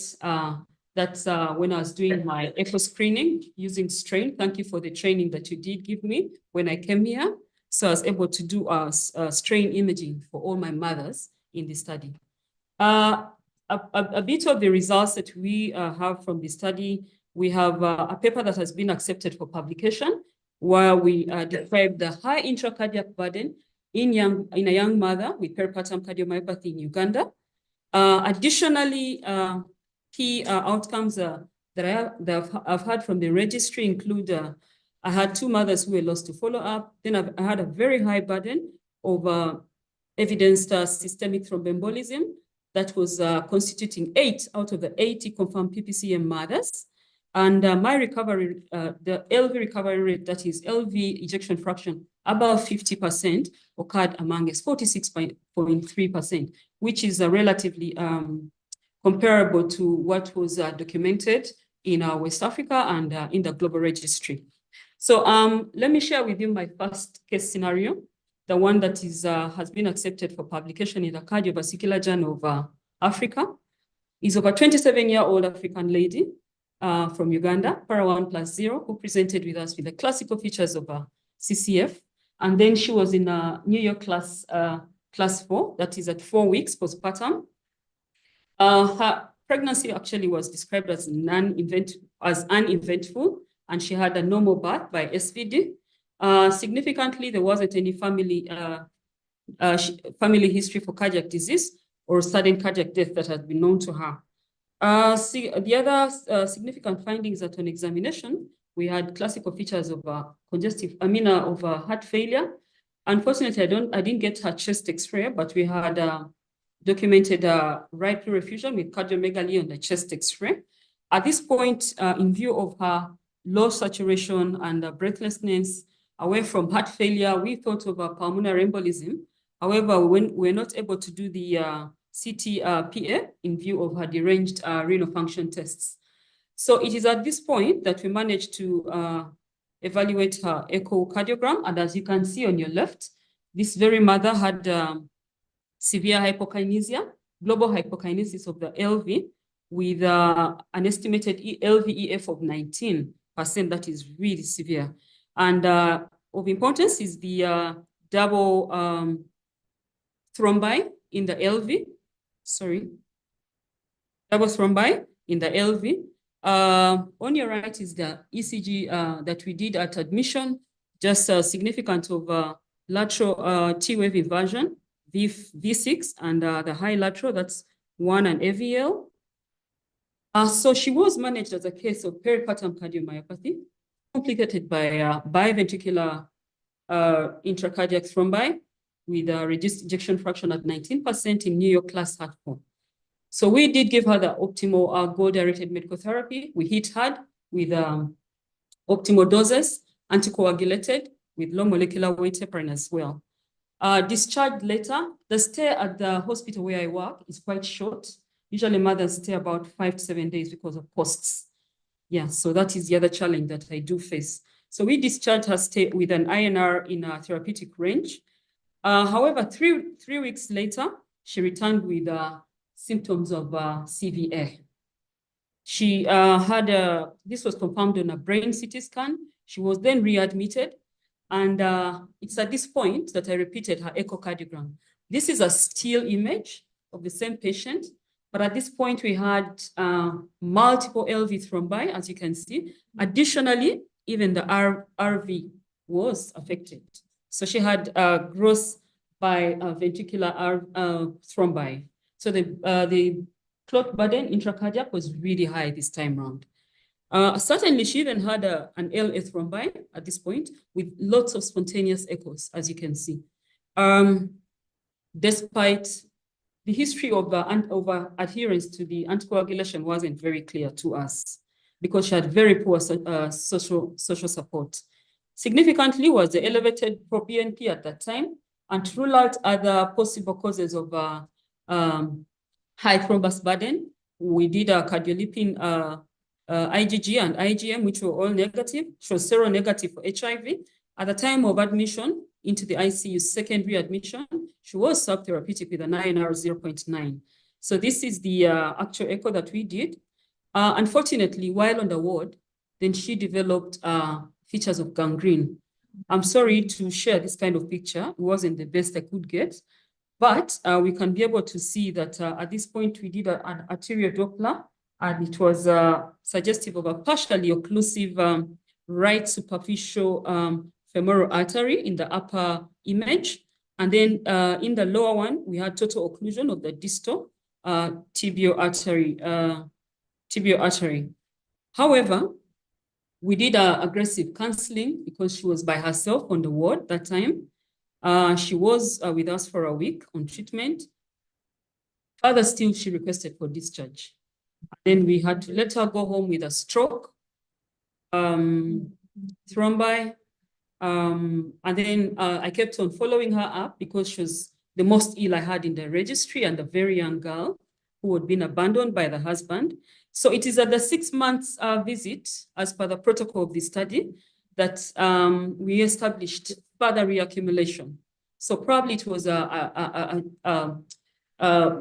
problem of adherence or extreme fall in the ejection fraction that was predisposing her to high intracardiac reaccumulation of multiple thrombi.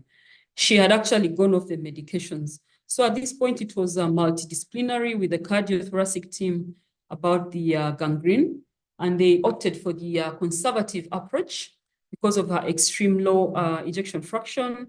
And she managed to get anticoagulated again, and she was therapeutic. Unfortunately, while still on the ward, she acutely decompensated and passed away.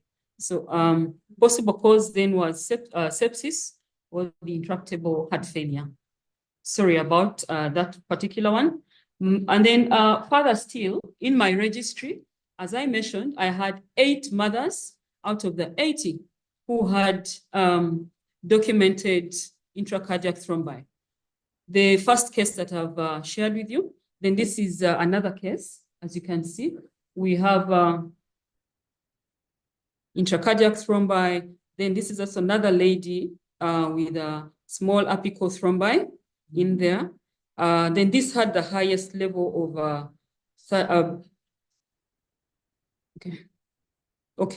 this was the largest I had amongst the mothers.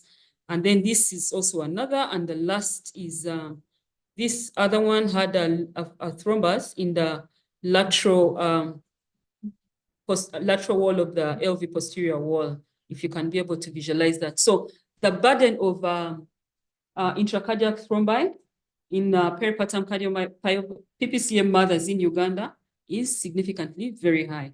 Hence the publication that we did to create awareness to our people and elsewhere as we screen these mothers. Sorry, I had another simple case.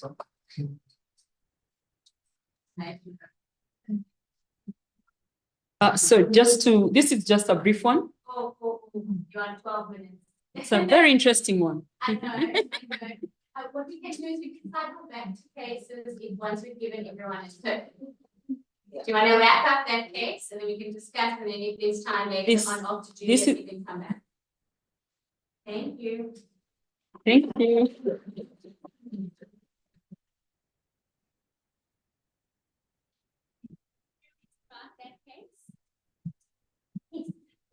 last echo, this diet, it appears as if the patellar muscle that may not necessarily the heart. The One of, yeah, that last on the right side, yes. This one? Yeah. No. That's a patellar muscle, not, yeah. Okay. I should have had more views to confirm that, yes, to convince you. Thank you very much, Professor. The other one is, do you know the HIV status given with thrombotic? These are mothers who had HIV negative as per the diagnosis of PTCN, so I had to have HIV negative mothers. Can I ask you, and this is something that we don't see often, but maybe everyone else in the room can maybe comment, endomyocardial fibrosis and the acute phase, I think could some of those fit in with that? Not with its distribution. Not with that distribution. This is very clear of PTCN. Yeah. That's my experience too. Usually in the myocardial fibrosis is on the apex and the admission chamber. And usually it has something to do with the subvalve apparatus. Yeah. And classically, I didn't have any apical notching on my images, which is classical for the EMF, and the LV cavity in EMF would narrow down, but this remained dilated. Okay, thank you. In what we suspect is the beginning of EMF, you can have the dilated, yes, but not with these round. Okay. Clots. Okay. Yes. Okay. Those are more like laminated. Yes. Okay. Okay. And how about what we've been screening, you screen, because I'm just thinking of the other possible causes. For the first case, yes, we did screen, but that is an eye opener moving forward because of the high burden that we have experienced. Thank you very much. Thank you.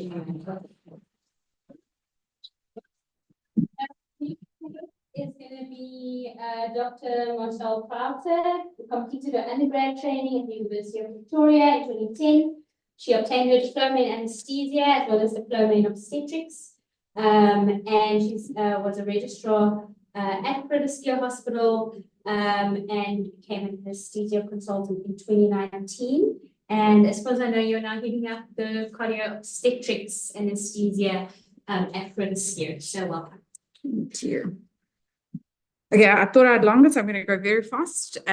So the case I'm presenting is a 20-year-old prima gravida who presented at 36 weeks gestation. She had normal booking bloods on iron and folate. She was previously well, no background history of anything, no surgery, no significant family history.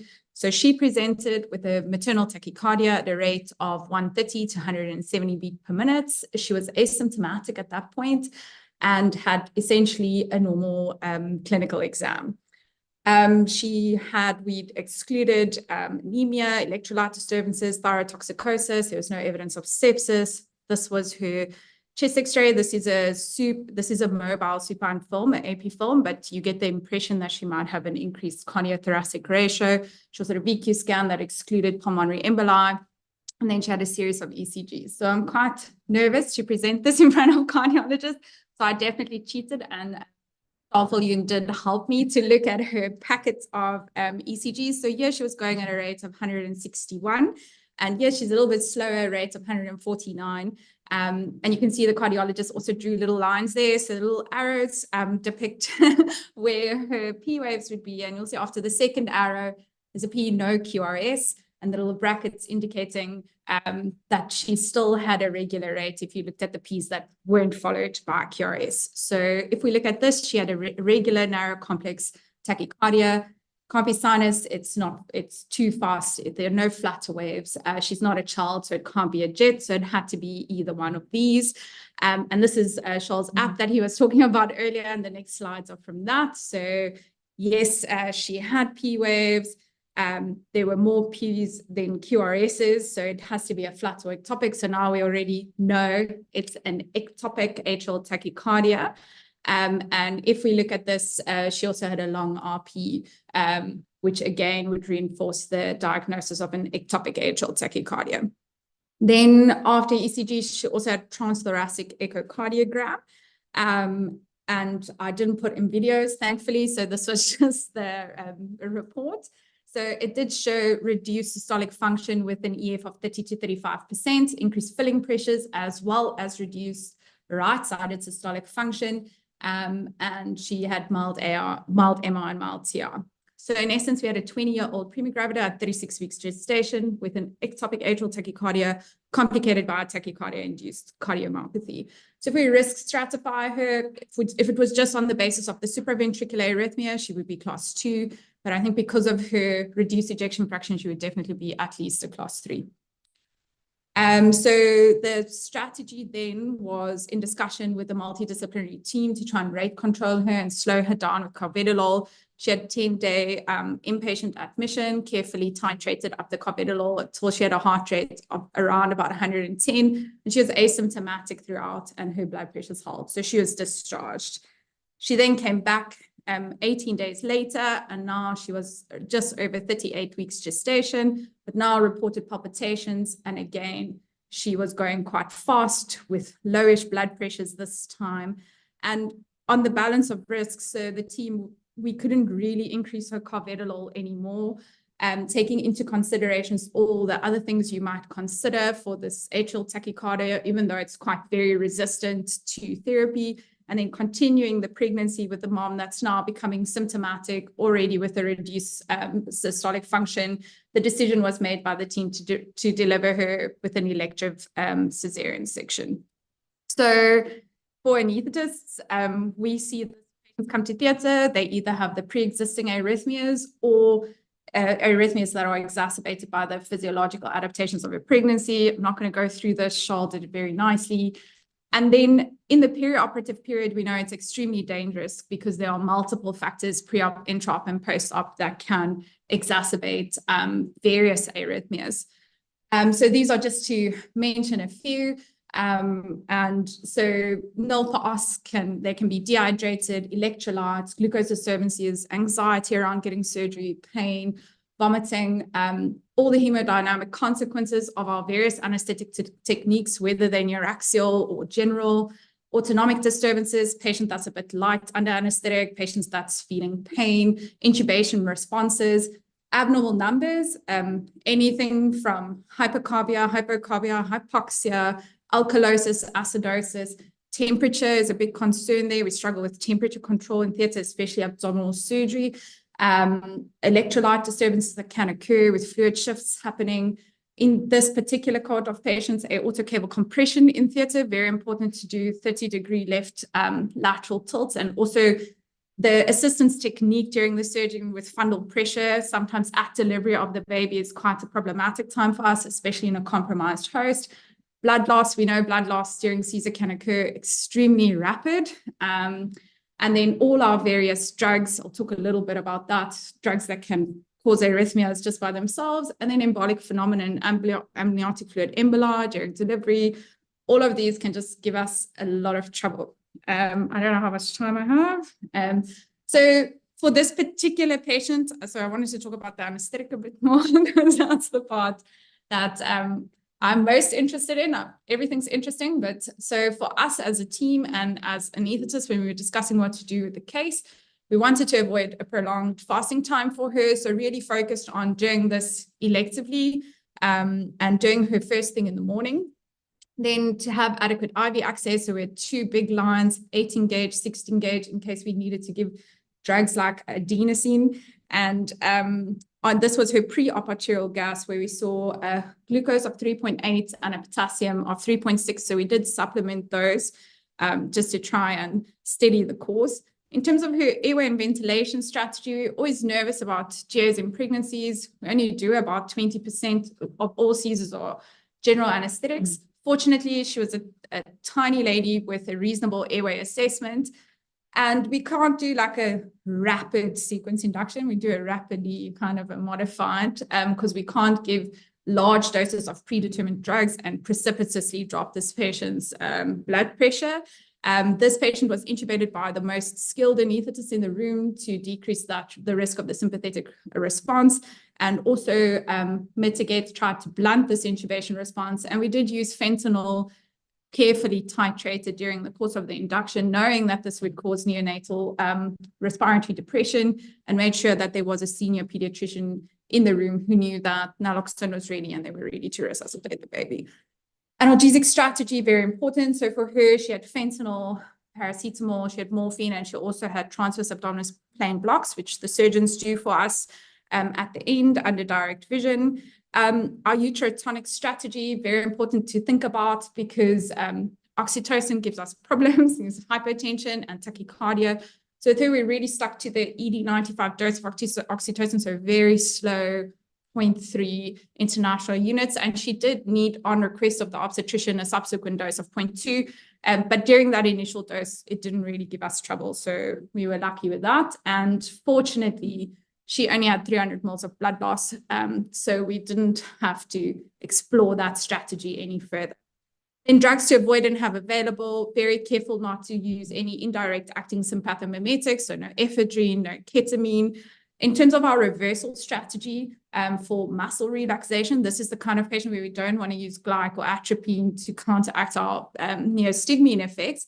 But sugammadex isn't readily available to us because of cost, but it would have been nice for her.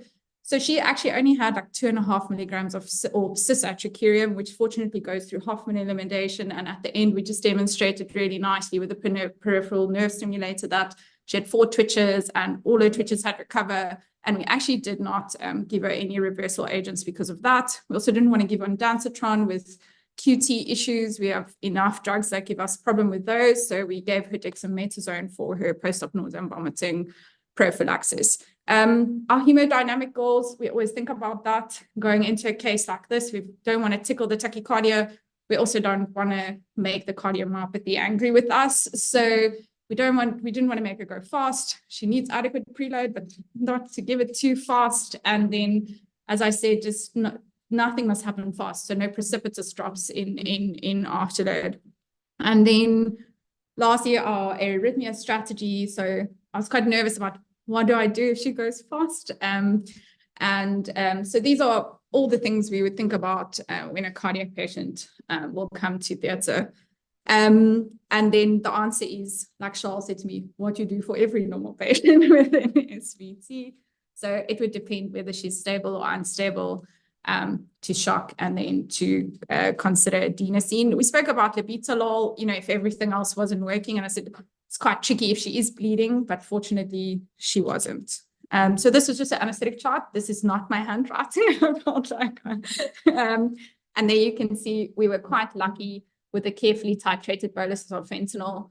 Her pulse came down nicely and there she stayed. And then she went to cardiology ICU post-op, thankfully, and got all of her HRF treatment, carvedilol, spironolactone, and enalapril. And this was her a month postpartum in slow sinus with her repeat echocardiogram, which showed some improvement of her systolic function. And these are just a few case reports that I found. And she's coming back in, I think, 3 or 4 months for repeat echo, but never needed a blade. Once we removed the precipitant, the pregnancy, the episode, and it wasn't so incessant and resistant anymore.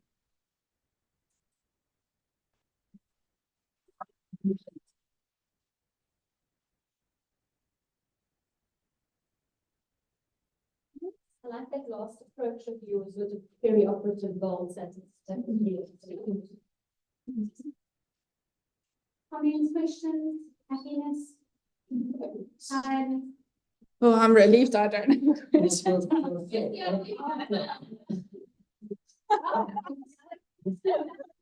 Just tell us about a normal day and how it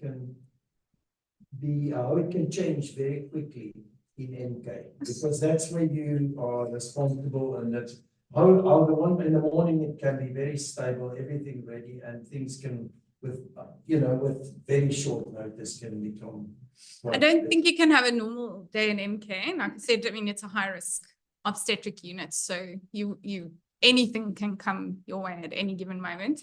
It is, like everyone said, it's a bit strange for people to migrate towards obstetrics because it is so high risk and things change all the time. So pretty atypical for an anesthetist because you like things controlled one at a time. But on the labor ward, things change rapidly. But yeah, it's a lovely place to work because I know someone mentioned earlier that in the team, everyone else is ancillary adjuncts, but where I work, I feel very lucky that feel like I'm part of a team and we all respect each other's different. At night with the cardiac case in obstetrics? Fentanyl.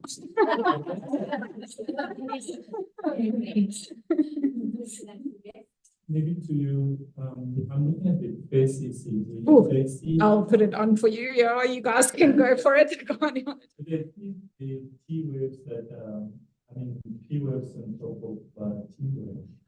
I mean, she had a folder, there were about 20 initial ECGs. And I remember saying to Charles, I mean, in her cardiology folder, she's actually called a MAT. Then I showed Charles, he's like, no, it's not a MAT, because I couldn't find a nice ECG showing that. And she just has several. She even has ones where she's like in sinus and then goes into these little fast runs and then she pops back. Where you had the two things, where you had the two lines. There was one that was actually coming right up, so that would have been an atrial ectopic, that particular one. Spin that one on top, if you look at not the other one. Yeah, so this one here, for example, so that came in very early. Yeah. So I might just miss it. Have you followed up already? Or? Yes, yeah. So she had her 1 month follow-up and there she's in sinus rates of 48 and there's improvement of her systolic function. She went from ejection fraction of 30 to 40% and she's now sitting at 45% and she's going to have a subsequent follow-up. Yeah. What do you think caused? I think it's difficult to say like what came first. But the thinking is, that the physiological adaptations of pregnancy, all the volume changes, the increase in the rate, the more responsiveness to your catecholamines. I think all of those things kind of just elicited it's an ectopic atrial focus. And I think it kind of just irritated it, the fact that she was pregnant. And once we removed the pregnancy precipitant, it was easier for her to start firing normally. No. Would she get an ablation? No, but doesn't recur. Yeah, so I mean, she was considered for ablation after delivery, but because the rhythm then settled once the physiology was addressed, and some of those case reports that I put up showed exactly that. They come in, they have these incessant atrial tachycardias, they can complicate, but if you remove that pregnancy physiology, then they often just return back to normal. It's the same sort of thinking as the same sort of mechanism that I spoke about earlier when we talked about the topics that are incessant. And if sometimes they offload with, just getting the volume load down, artificially giving it a small dose of diuretic, you can sometimes mitigate that if you have sitting in an incessant kind of environment, in addition to the beta blockers. Okay, let's move on. And then I think we won't have time for the two extra one. But you can do the last case with some more. Thanks, Martha. While we wait for our last speaker to come back. I think the question you posed to myself and he posed to the obstetrician at the same time, because working in inpatient ward, it is like a ticking time bomb. Because we've got inpatients like with placenta fetal spectrum, placenta previa, who can bleed at any given time when unprovoked. We also on the receiving end is a tertiary unit for patients who are hemodynamically unstable, bleeding at ruptures, etc. So it's more fun and games.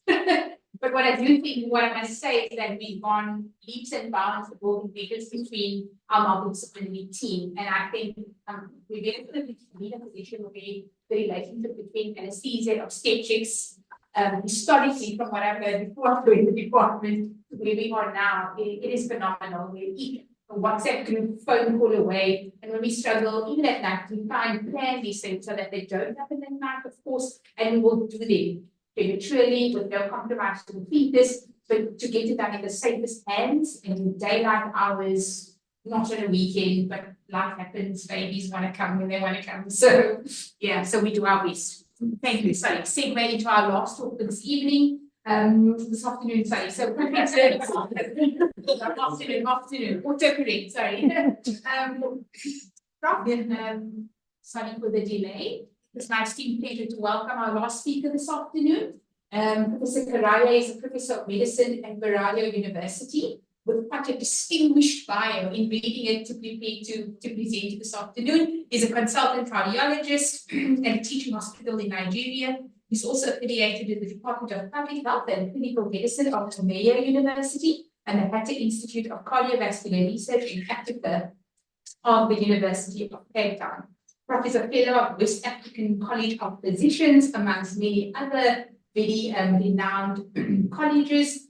And what drew my attention most is that he is a member of the first cohort of Emerging Leaders Program of the World Heart Federation and is the PI of postpartum cardiomyopathy in the Nigerian Peace Registry. So with that brief introduction, you're welcome. Thank you. Thank you. Thank you very much for the kind introduction, and I thank Karen for inviting me. Sometimes when I arrive at the airport, I'm almost always sure that my luggage will arrive last. So when I saw that I'm the last speaker, I said, okay. Anyway, that's by the way. So thank you very much. I have two cases. I hope I can finish within the time. The first case is Mrs. NZ, 18 years old, unemployed, recently divorced. She presented in December last year with clear features of heart failure, congestive cardiac failure, but she also had symptoms of depression, which was discussed earlier today by Karen. She was para 1, attended antenatal care, and no history of preeclampsia, which normally is a strong risk factor for PPCM in Nigeria. She had anemia in pregnancy, actually had 2 pints of blood transfused during pregnancy. She had an SVD, and she was breastfeeding actually. Physical exam at presentation, she had again features of heart failure with tachycardia, blood pressure was preserved. ECG showed sinus tachycardia with a complete right bundle branch block. QRS duration, I think it was 126, not 116, right axis deviation, so that was a typo error there. Echo showed dilated cardiac chambers with ejection fraction of 27%. She had dilated right ventricle, had systolic function, and PASP, pulmonary artery systolic pressure of 46.4 millimeters of mercury, but she had an LA mass.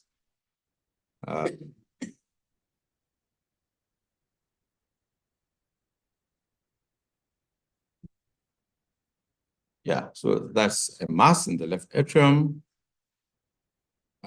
In another one, there was a little, what looked like a stalk in the roof of the LA. But it was not clearly attached to the septum. Okay. Yeah, renal function was good. And she had hemoglobin of 10.2. An ESR that was raised. So we thought it was a case of prepartum cardiomyopathy, but there was also a mass that we thought was an LA myxoma and then depression. She's still alive, not attend follow-up. So at the beginning, we treated her with usual things that were available, furosemide, spironolactone, lisinopril, metoprolol. We anticoagulated her, but the hospital does not have an active open heart surgery service. But in any case, she could not afford to be referred to another facility for tumor resection. So I think the lesson here is that most of our patients, one of the key challenges is that most of the patients are quite poor and cannot really afford even the basic drugs quite a lot. Atrial myxomas are the most common primary heart tumors. Tumors are slow growing, usually remain asymptomatic. Or 1 in 5 are actually discovered incidentally. This case seems to be the second reported case of PPCM in a patient with atrial myxoma. And the first case, incidentally, was also reported from Nigeria. That case was a 20-year-old patient, para 2, presented with heart failure symptoms, but also with symptoms of pneumonia, or features of pneumonia. And you can see the mass in the LA, the upper panel on the right. But then the LV was fairly normal sized, and the ejection fraction was 48%. So it makes one to wonder whether it was actually pneumonia rather than PPCM with some form of mildly depressed systolic function. So we're not too sure that that first case was actually PPCM. And I'm quickly going to the second case. Again, this is a 30-year-old patient, very poor background, even in an economy that is low income, basically. Presented about 3 years ago, 10-month postpartum with heart failure symptoms, which started in the 4th week after delivery. She first presented to another hospital and came to us because she felt she was not improving. Again, she attended antenatal care, but this time around she had history of preeclampsia, but she had already weaned the baby of breast milk, not previously hypertensive or diabetic, no family history of similar illness. At presentation, she had features of heart failure with tachycardia, but blood pressure was low, which occurs not uncommonly. Then she had other features of heart failure. Again, ECG at presentation showed this is 110. I keep missing this, making mistake in the heart rate. It's 110, not 1109, of course. QRS duration was normal. Echo at the time showed dilated chambers. Again, EF 21%. You can see the chambers are quite large, 79 millimeters. Improved actually on heart failure treatment, but she remained in heart failure almost throughout. Occasionally had decompensations. A lot of the time she couldn't even afford admissions, even during periods of decompensation. She asked to be referred to another hospital that was cheaper. Blood pressures were low most of the time. So treatment, as you can see, was more or less just fluid overload, but with spironolactone and digoxin. Eventually, we got not the branded empagliflozin. It's called Empijet. It's quite cheap, so she was on that. But we did not anticoagulate her and we did not offer her bromocriptine, but she had an IUCD, so there was no subsequent pregnancy.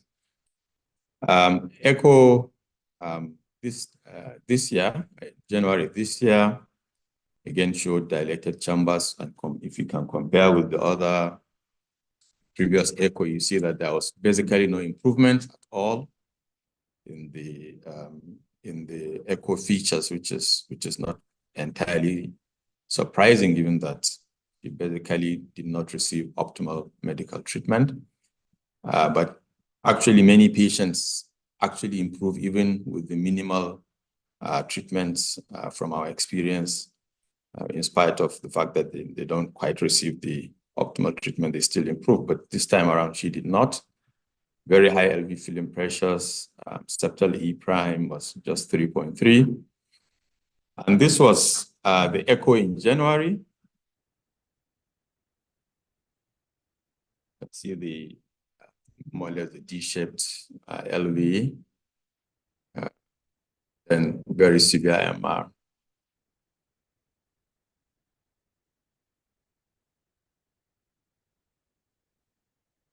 So diagnosis was, of course, PPCM, secondary pulmonary hypertension.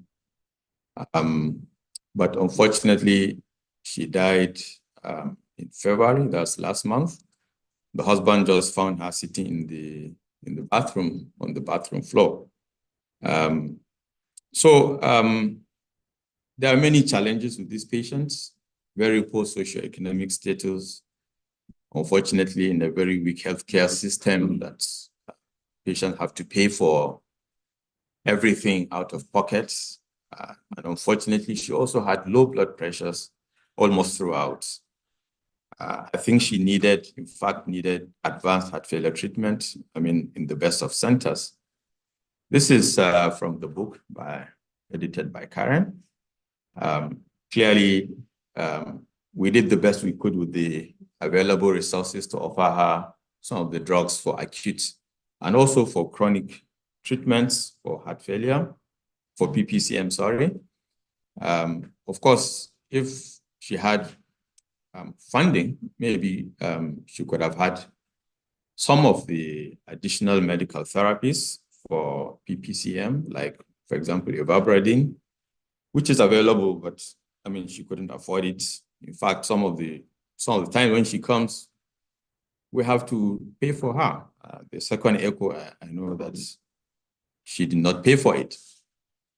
And if you look at it, she probably needs an ICD, maybe even ultimately cardiac transplant, but these are way out of reach.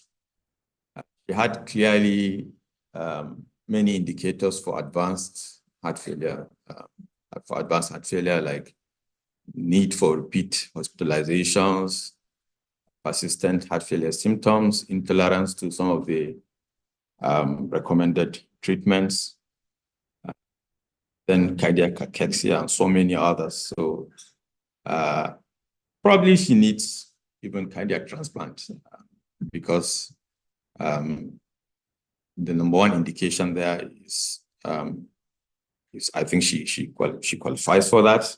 I know that she did not receive optimal treatments, but given the circumstances, she needed more than just medical treatments. So thank you very much.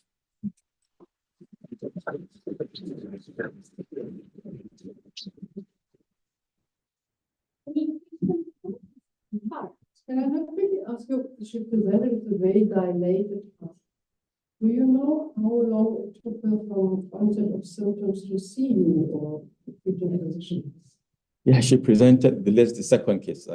She presented at 10 months after delivery. 10 months. 10 months. But symptoms developed within the first 4 weeks after delivery, but she presented very well. But also the solution is heart transplant or anything like that. The solution is really that the patient come earlier to see. You have empagliflozin. If you look at the new guidelines, if you have Lasix and empagliflozin, and theoretically, if you create more awareness, they come to see you or whatever, the nurse, you learn from other task shifting. And you start, if someone is short of breath, fast heart rate, this history, and you start with the diuretic empagliflozin, it's likely that they don't dilate the heart so much and end like that. I think the resources should move to early diagnosis and early treatment, which was you got. And because in the end, I promise you, if someone presents like that, even with advanced ICD and all sorts of things, it's good to have. Obviously better to prevent it. Yeah, in our registry, most of the patients actually present late. And partly it's because of delayed diagnosis. I think that will make a difference. Yeah. Not the very advanced. Yeah.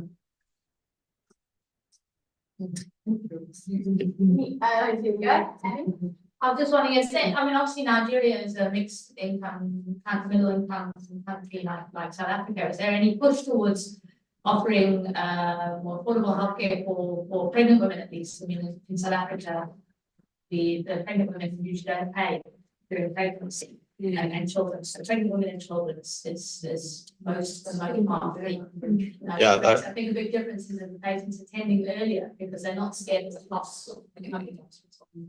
It's still the case. It's the same in Nigeria. Actually, antenatal care is free. And I think some of the antenatal care drugs are free.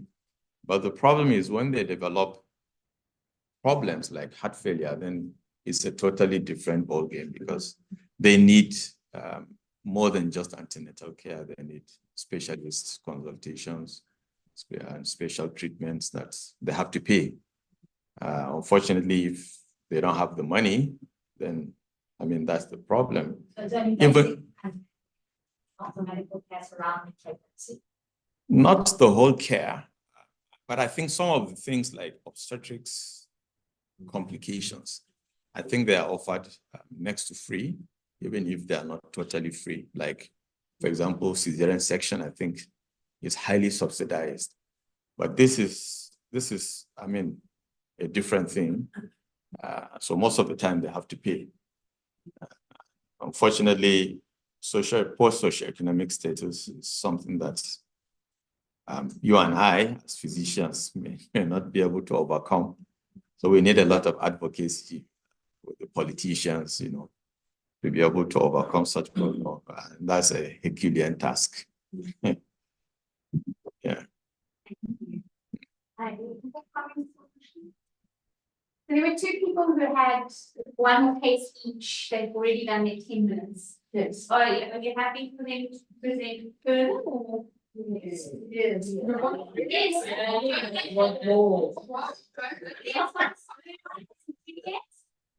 And Juliet's the one page as well. That was very strict with time. So they said Yes, right. good.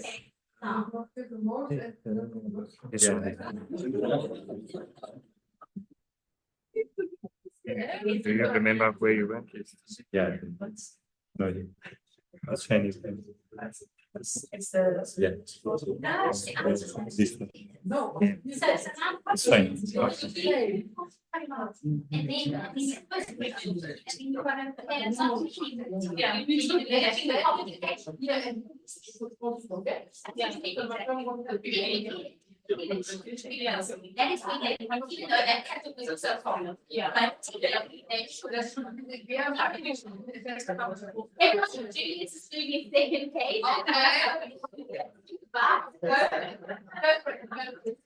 So let me do the second one. It's a short one. So I have all the time. So I'm presenting Miss JK, who presented to us. She was 22 years. Presented. She's a non-patient who was transferred to us from pediatrics. We don't have adolescents care.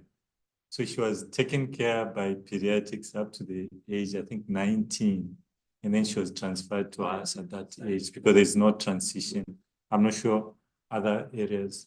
So she was followed up. She had congenital disease. Actually, she had, if you look at that, she had tricuspid atresia, right ventricular aplasia, right ventricle with pulmonary sclerosis. Actually, she had a univentricle ventricle and right tricuspid valve atresia. So she underwent Glenn procedure and then followed by Fontaine procedure. If you look at it, you just bypass the right atrium in the first procedure and you go on to bypass it, even the superior vena. So both the superior vena cava and inferior vena cava joining to the pulmonary trunk and pulmonary vein and going to the pulmonary artery going to the lungs for oxygenation and coming back. So she came to us, she did that when she was very young. So she was taken care throughout with pediatrics up to 19. She had uneventful, no complication whatsoever. So she had a stable Fontaine and Glenn conduit, and she was on warfarin. She comes from very far, from very remote area, where she has to travel, I think like 12 hours to reach where. So although she's a lodger, she stays there waiting for transport when ambulances go back. That's when she goes. She was seen with us, presented to us without no complication, just for follow-up, regular follow-up every 6 months. But in between, she was followed up for anticoagulation. So she was essentially normal, except the anticoagulation because of the distance. She takes time to get INR monitored. So if you look at it, so she presented to us with pregnancy, actually, 9 weeks pregnancy. And when we were called in by OBS and GYN, so maybe I should say when she presented to us for anticoagulation follow-up and cardiovascular follow-up, she had no complaint. And actually at that time, I was the one seeing her. We asked her about pregnancy and whatever. She said, no, not me. She said, no, it's not me. So while she was a lodger, she started having PV bleeding, and GYN were called before going back to where she's from. And when pregnancy test was done, she was positive. So that was on Wednesday. On Friday, we have another. On the next Wednesday, we had it was Friday. On next Wednesday, we had a clinic. She was brought from GYN, pregnant. So then everything started. She's 9 weeks, admitting that she. So looking at, then we had no experience. I think this was my first case with somebody with Fontaine circulation becoming pregnant in my care. So we just started to look at the literature and see, if you look at this one, this is a normal one, a normal person who you can get right ventricular contracting, pushing blood, but with the Fontaine circulation, just depend on passive flow of blood from right to left. And then we're looking at what happens during pregnancy. It's quite tricky. She's here. She's unable to increase cardiac output because of what you are seeing, the passive flow. She's also not able to cope with because of the diastolic function. She's not able to cope with increase in heart rate that we expect as she proceeds. So we are there and looking, we had to go back, look at the literature. Most of the literature will say this is tolerable. And these are some of the complications that happens. Most of them because of cardiac output. Usually it's fetal than maternal morbidity and mortality. So most of them will be miscarriage, fetal loss, and et cetera, ranging from 40 to 70%, quite variable looking at it. And other than that, there are a lot of arrhythmias happening in that. And but a lot of patients will go through pregnancy. So we looked at the WHO, modified WHO risk stratification. If you look at it, that's is group. I mean, you look at class 3 there with significant increase, but it's not very high risk. And termination is not an option for that. Somebody who comes pregnant with that Fontaine circulation. Risk is 19 to 27, and you have to follow them up monthly or bi-monthly. That's what it suggests for somebody who has. So we missed the boat during counseling, but there's a lot of denial also on the patient side. So we had to dig in the literature and looking at other risk scores that we can use. And if you look at this one, which we got in one publication, if you have any of those, you fall on those 3 risk categories. And she was on the lower risk because she didn't have any symptom at all. So then we are there looking at pregnant, 9 weeks, low risk. And now we have to come now to the patient and discuss. So when we talked to this young lady, she asked us, we explained the risk of the Fontaine circulation plus being on warfarin for that time. And all those expected reported complications that are seen.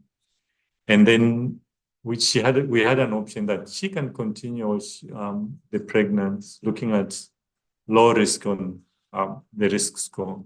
But her concern was, you told me warfarin is teratogenic. Where is he? I was expecting. Yeah. So tell me, okay. So tell me at 9 weeks, is there any effect to my baby? we had no answer to have for that. We just have, this is the probability of you having this or not. So you can't tell me if my baby is okay. And then she had a very terrible experience with Clexane. At one time, during COVID, there was a problem with supply of warfarin, I don't know, in other settings. So we had to use Clexane in between. So she didn't want that experience again. So she didn't want to switch. And then she also didn't want to terminate because we couldn't tell her what will happen in future with certainty and what is happening with her child, an unborn child with certainty. So then it was back and forth. She stayed for almost several weeks in the ward. So because you can't push, when we told her to continue, said, "You're forcing me, I'll know what I'll go after leaving the hospital." So it was just there. I'm presenting this because of an ethical dilemma that you have.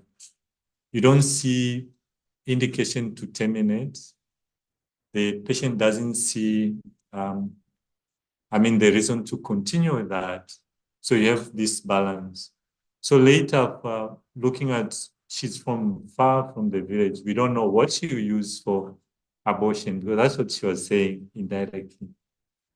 Then we decided, looking at the big future, we decided to agree with her, and it was terminated. So I just put that in, that's a dilemma that we have. Legally, we are not allowed unless there's a medical indication. So there was a huge debate between us and obstetrician. For us, we told them there's no indication.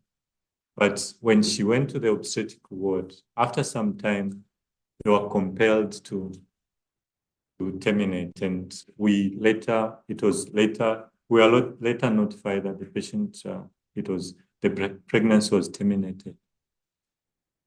Yes. What's your cutoff that's considered a big enough risk to maternal health that you are able to offer termination? I would have thought 20% risk of maternal mortality is huge. We would certainly honor. We could offer for social reasons anyway, but certainly for maternal risk we would offer. So what is the cutoff? So only WHO class 4. So you can offer. Yes, so if you look at it, only WHO class 4, that's what you have. There's if you read down, that's where it's termination is mentioned. But below that, if a patient comes pregnant, they offer you to follow them up. Is that the law? No, it's not the law. So that remains now in a clinical decision whether to terminate or not. But if you gave a man the option of walking across the road and saying he had a 1 in 10 chance of not making it to the other side, do you think that would be a fair challenge? I don't. Or 1 in 5 chance. And you should use mental health nowadays. If the woman wants or is not very sure, my role is to push to stop. Push in the right way, and that there is a clinical reason, it's a medical reason that we say. In Portuguese is the same. And nowadays I talk about the women's well-being and the certainty of wanting. If not, it's a medical reason. So that's what was documented, that the patient wished not to take this risk, the documented risk.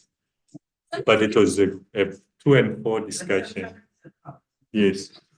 Good thing to raise, and I haven't thought about it because obviously, if you're not working in an environment where you do have access to sort of what they call social reasons for termination, I think then it's easier for us to make this decision. Perhaps this is where one considers writing to the guideline groups and say to them that the manner in which they phrase their guidelines prohibits the clinician from making the high-risk patient, because all they've done here is they've said this group is contraindicated. What we actually have is another group that's sitting with almost 30% people. And because they didn't use the word contraindicated in the guideline, people are jumping up and down and saying they don't want to make the lady to make a choice. So perhaps one Because I don't, maybe that's not what's considered when people write the guidelines, what happens in these situations. Perhaps one alerts them to the fact that given that there are countries where this kind of decision becomes, and you can highlight a case like this and say, this is why when you write the guidelines and you talk about the high risk group, allow for freedom of clinical judgment and event rates of morbidity and mortality for the clinician to have a bit more autonomy there, rather than using the word contraindicated only for the extremely high risk group. So I think that's a guideline writing problem, personally. And the fact that none of the guidelines take into account these specific socioeconomic indicators and how that's so that was not at all. That's why I was saying it's very interesting.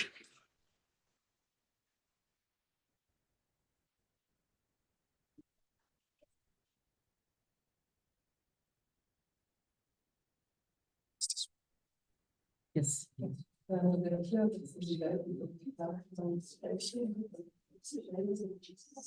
Is it this case? Yes. Up.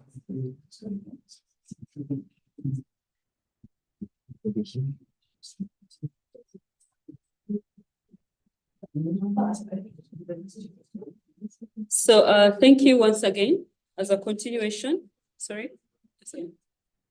All right. Your second case, Juliet. Yes, thank you once again. The first case was the rather most interesting that I had. The second case is a bonus to illustrate other major cardiac events that can arise from impaired systolic function in peripartum cardiomyopathy.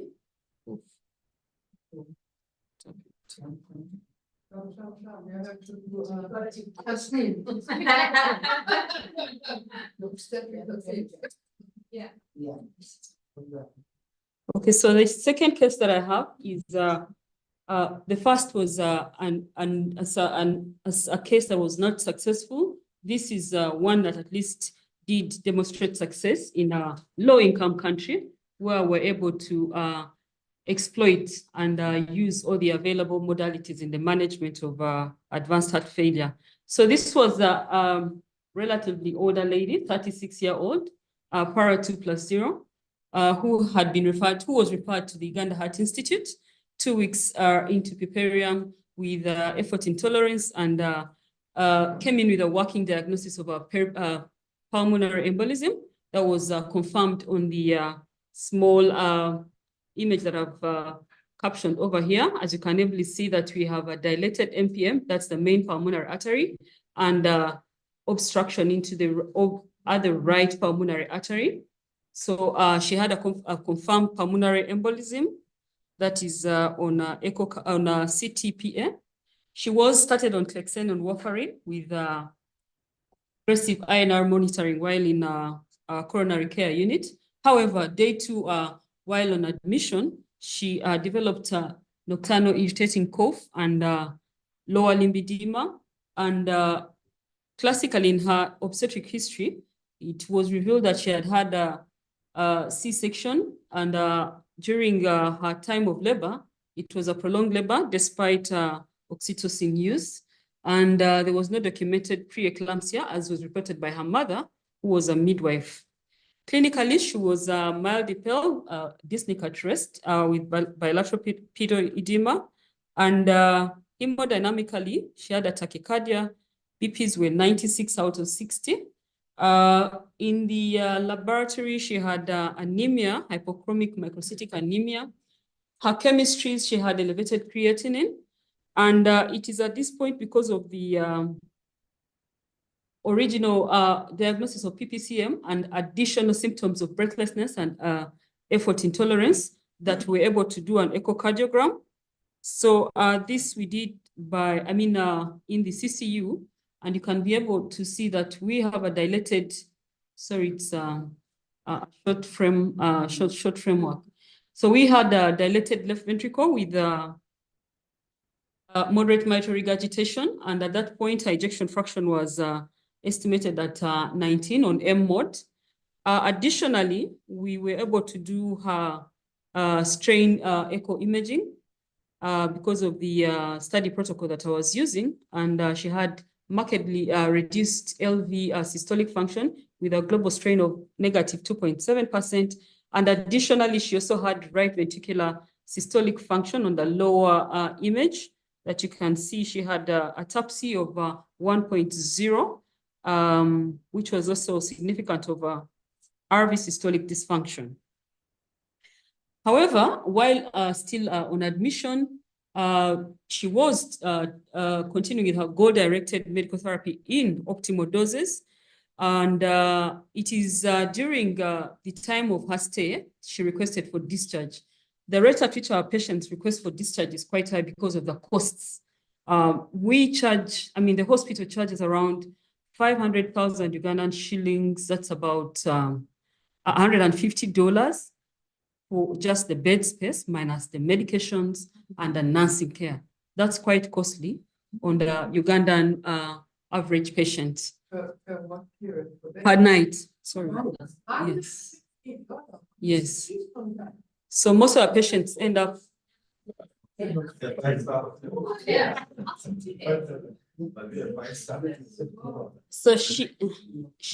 I'm sorry, so yeah, so we kept on admitting her, and I'm sorry. Really?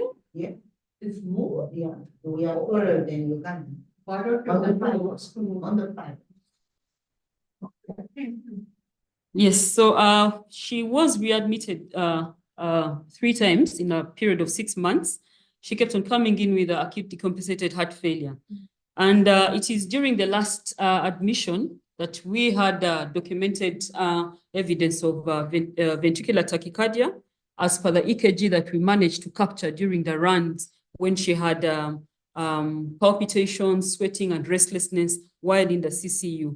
So we did start her on IV amiodarone at that point. However, she remained unstable with in terms of the clinical symptomatology. And it was at this point that she was a highly educated person. We discussed with them the advanced therapies in view of the malignant arrhythmias that she did have despite optimal medication. So she was given a benefit of, she was given the opportunity, and she had a CRTD done by one of our interventional cardiologists at the Heart Institute, which was very successful. Remember, we also had a diagnosis of a pulmonary embolism. So while on her optimal goal-directed medical therapy and anticoagulation, she progressed very well. As I speak right now, it is 1 year down the road. She's not had an admission since the CRTD insertion and the close monitoring. Thank you very much for accepting.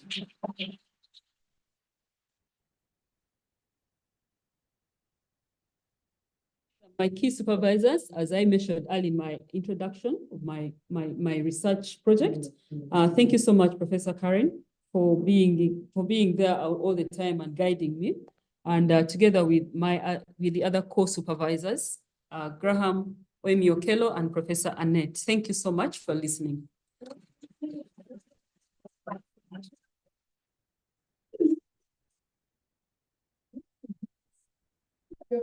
No, just a comment.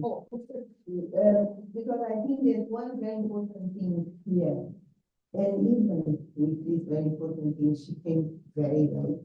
His mom being a helper. Yes. And she had home-based management, which is very important. That person can call us, we can talk to her, and this is really, this changes everything. Congratulations. Yes, that's nice to end with the case and so on.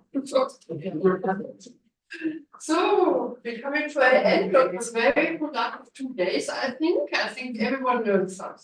And if there's anyone in the room who didn't learn anything, because it was in so many different fields, so lots of the fields aspects are all new to all of us. So I would like to thank you for coming, for being here, for very active contribution. Everybody, and hope you have a good time here. If you stay long at the same time, I think most of you do. And hopefully see you again very soon. Thank you.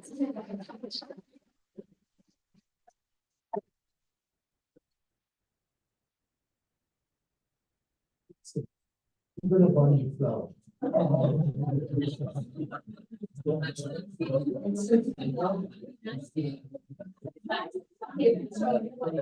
a minute, you want to catch me? I got you.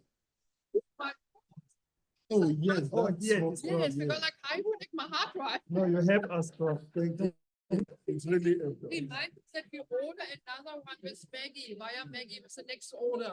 Yes, Prof, perhaps this terminal should be the port C, because people that come with computers that have port C, we could also assist them. Whenever you have time, Yes, but Prof. she needs to order exactly and two of it. Yeah.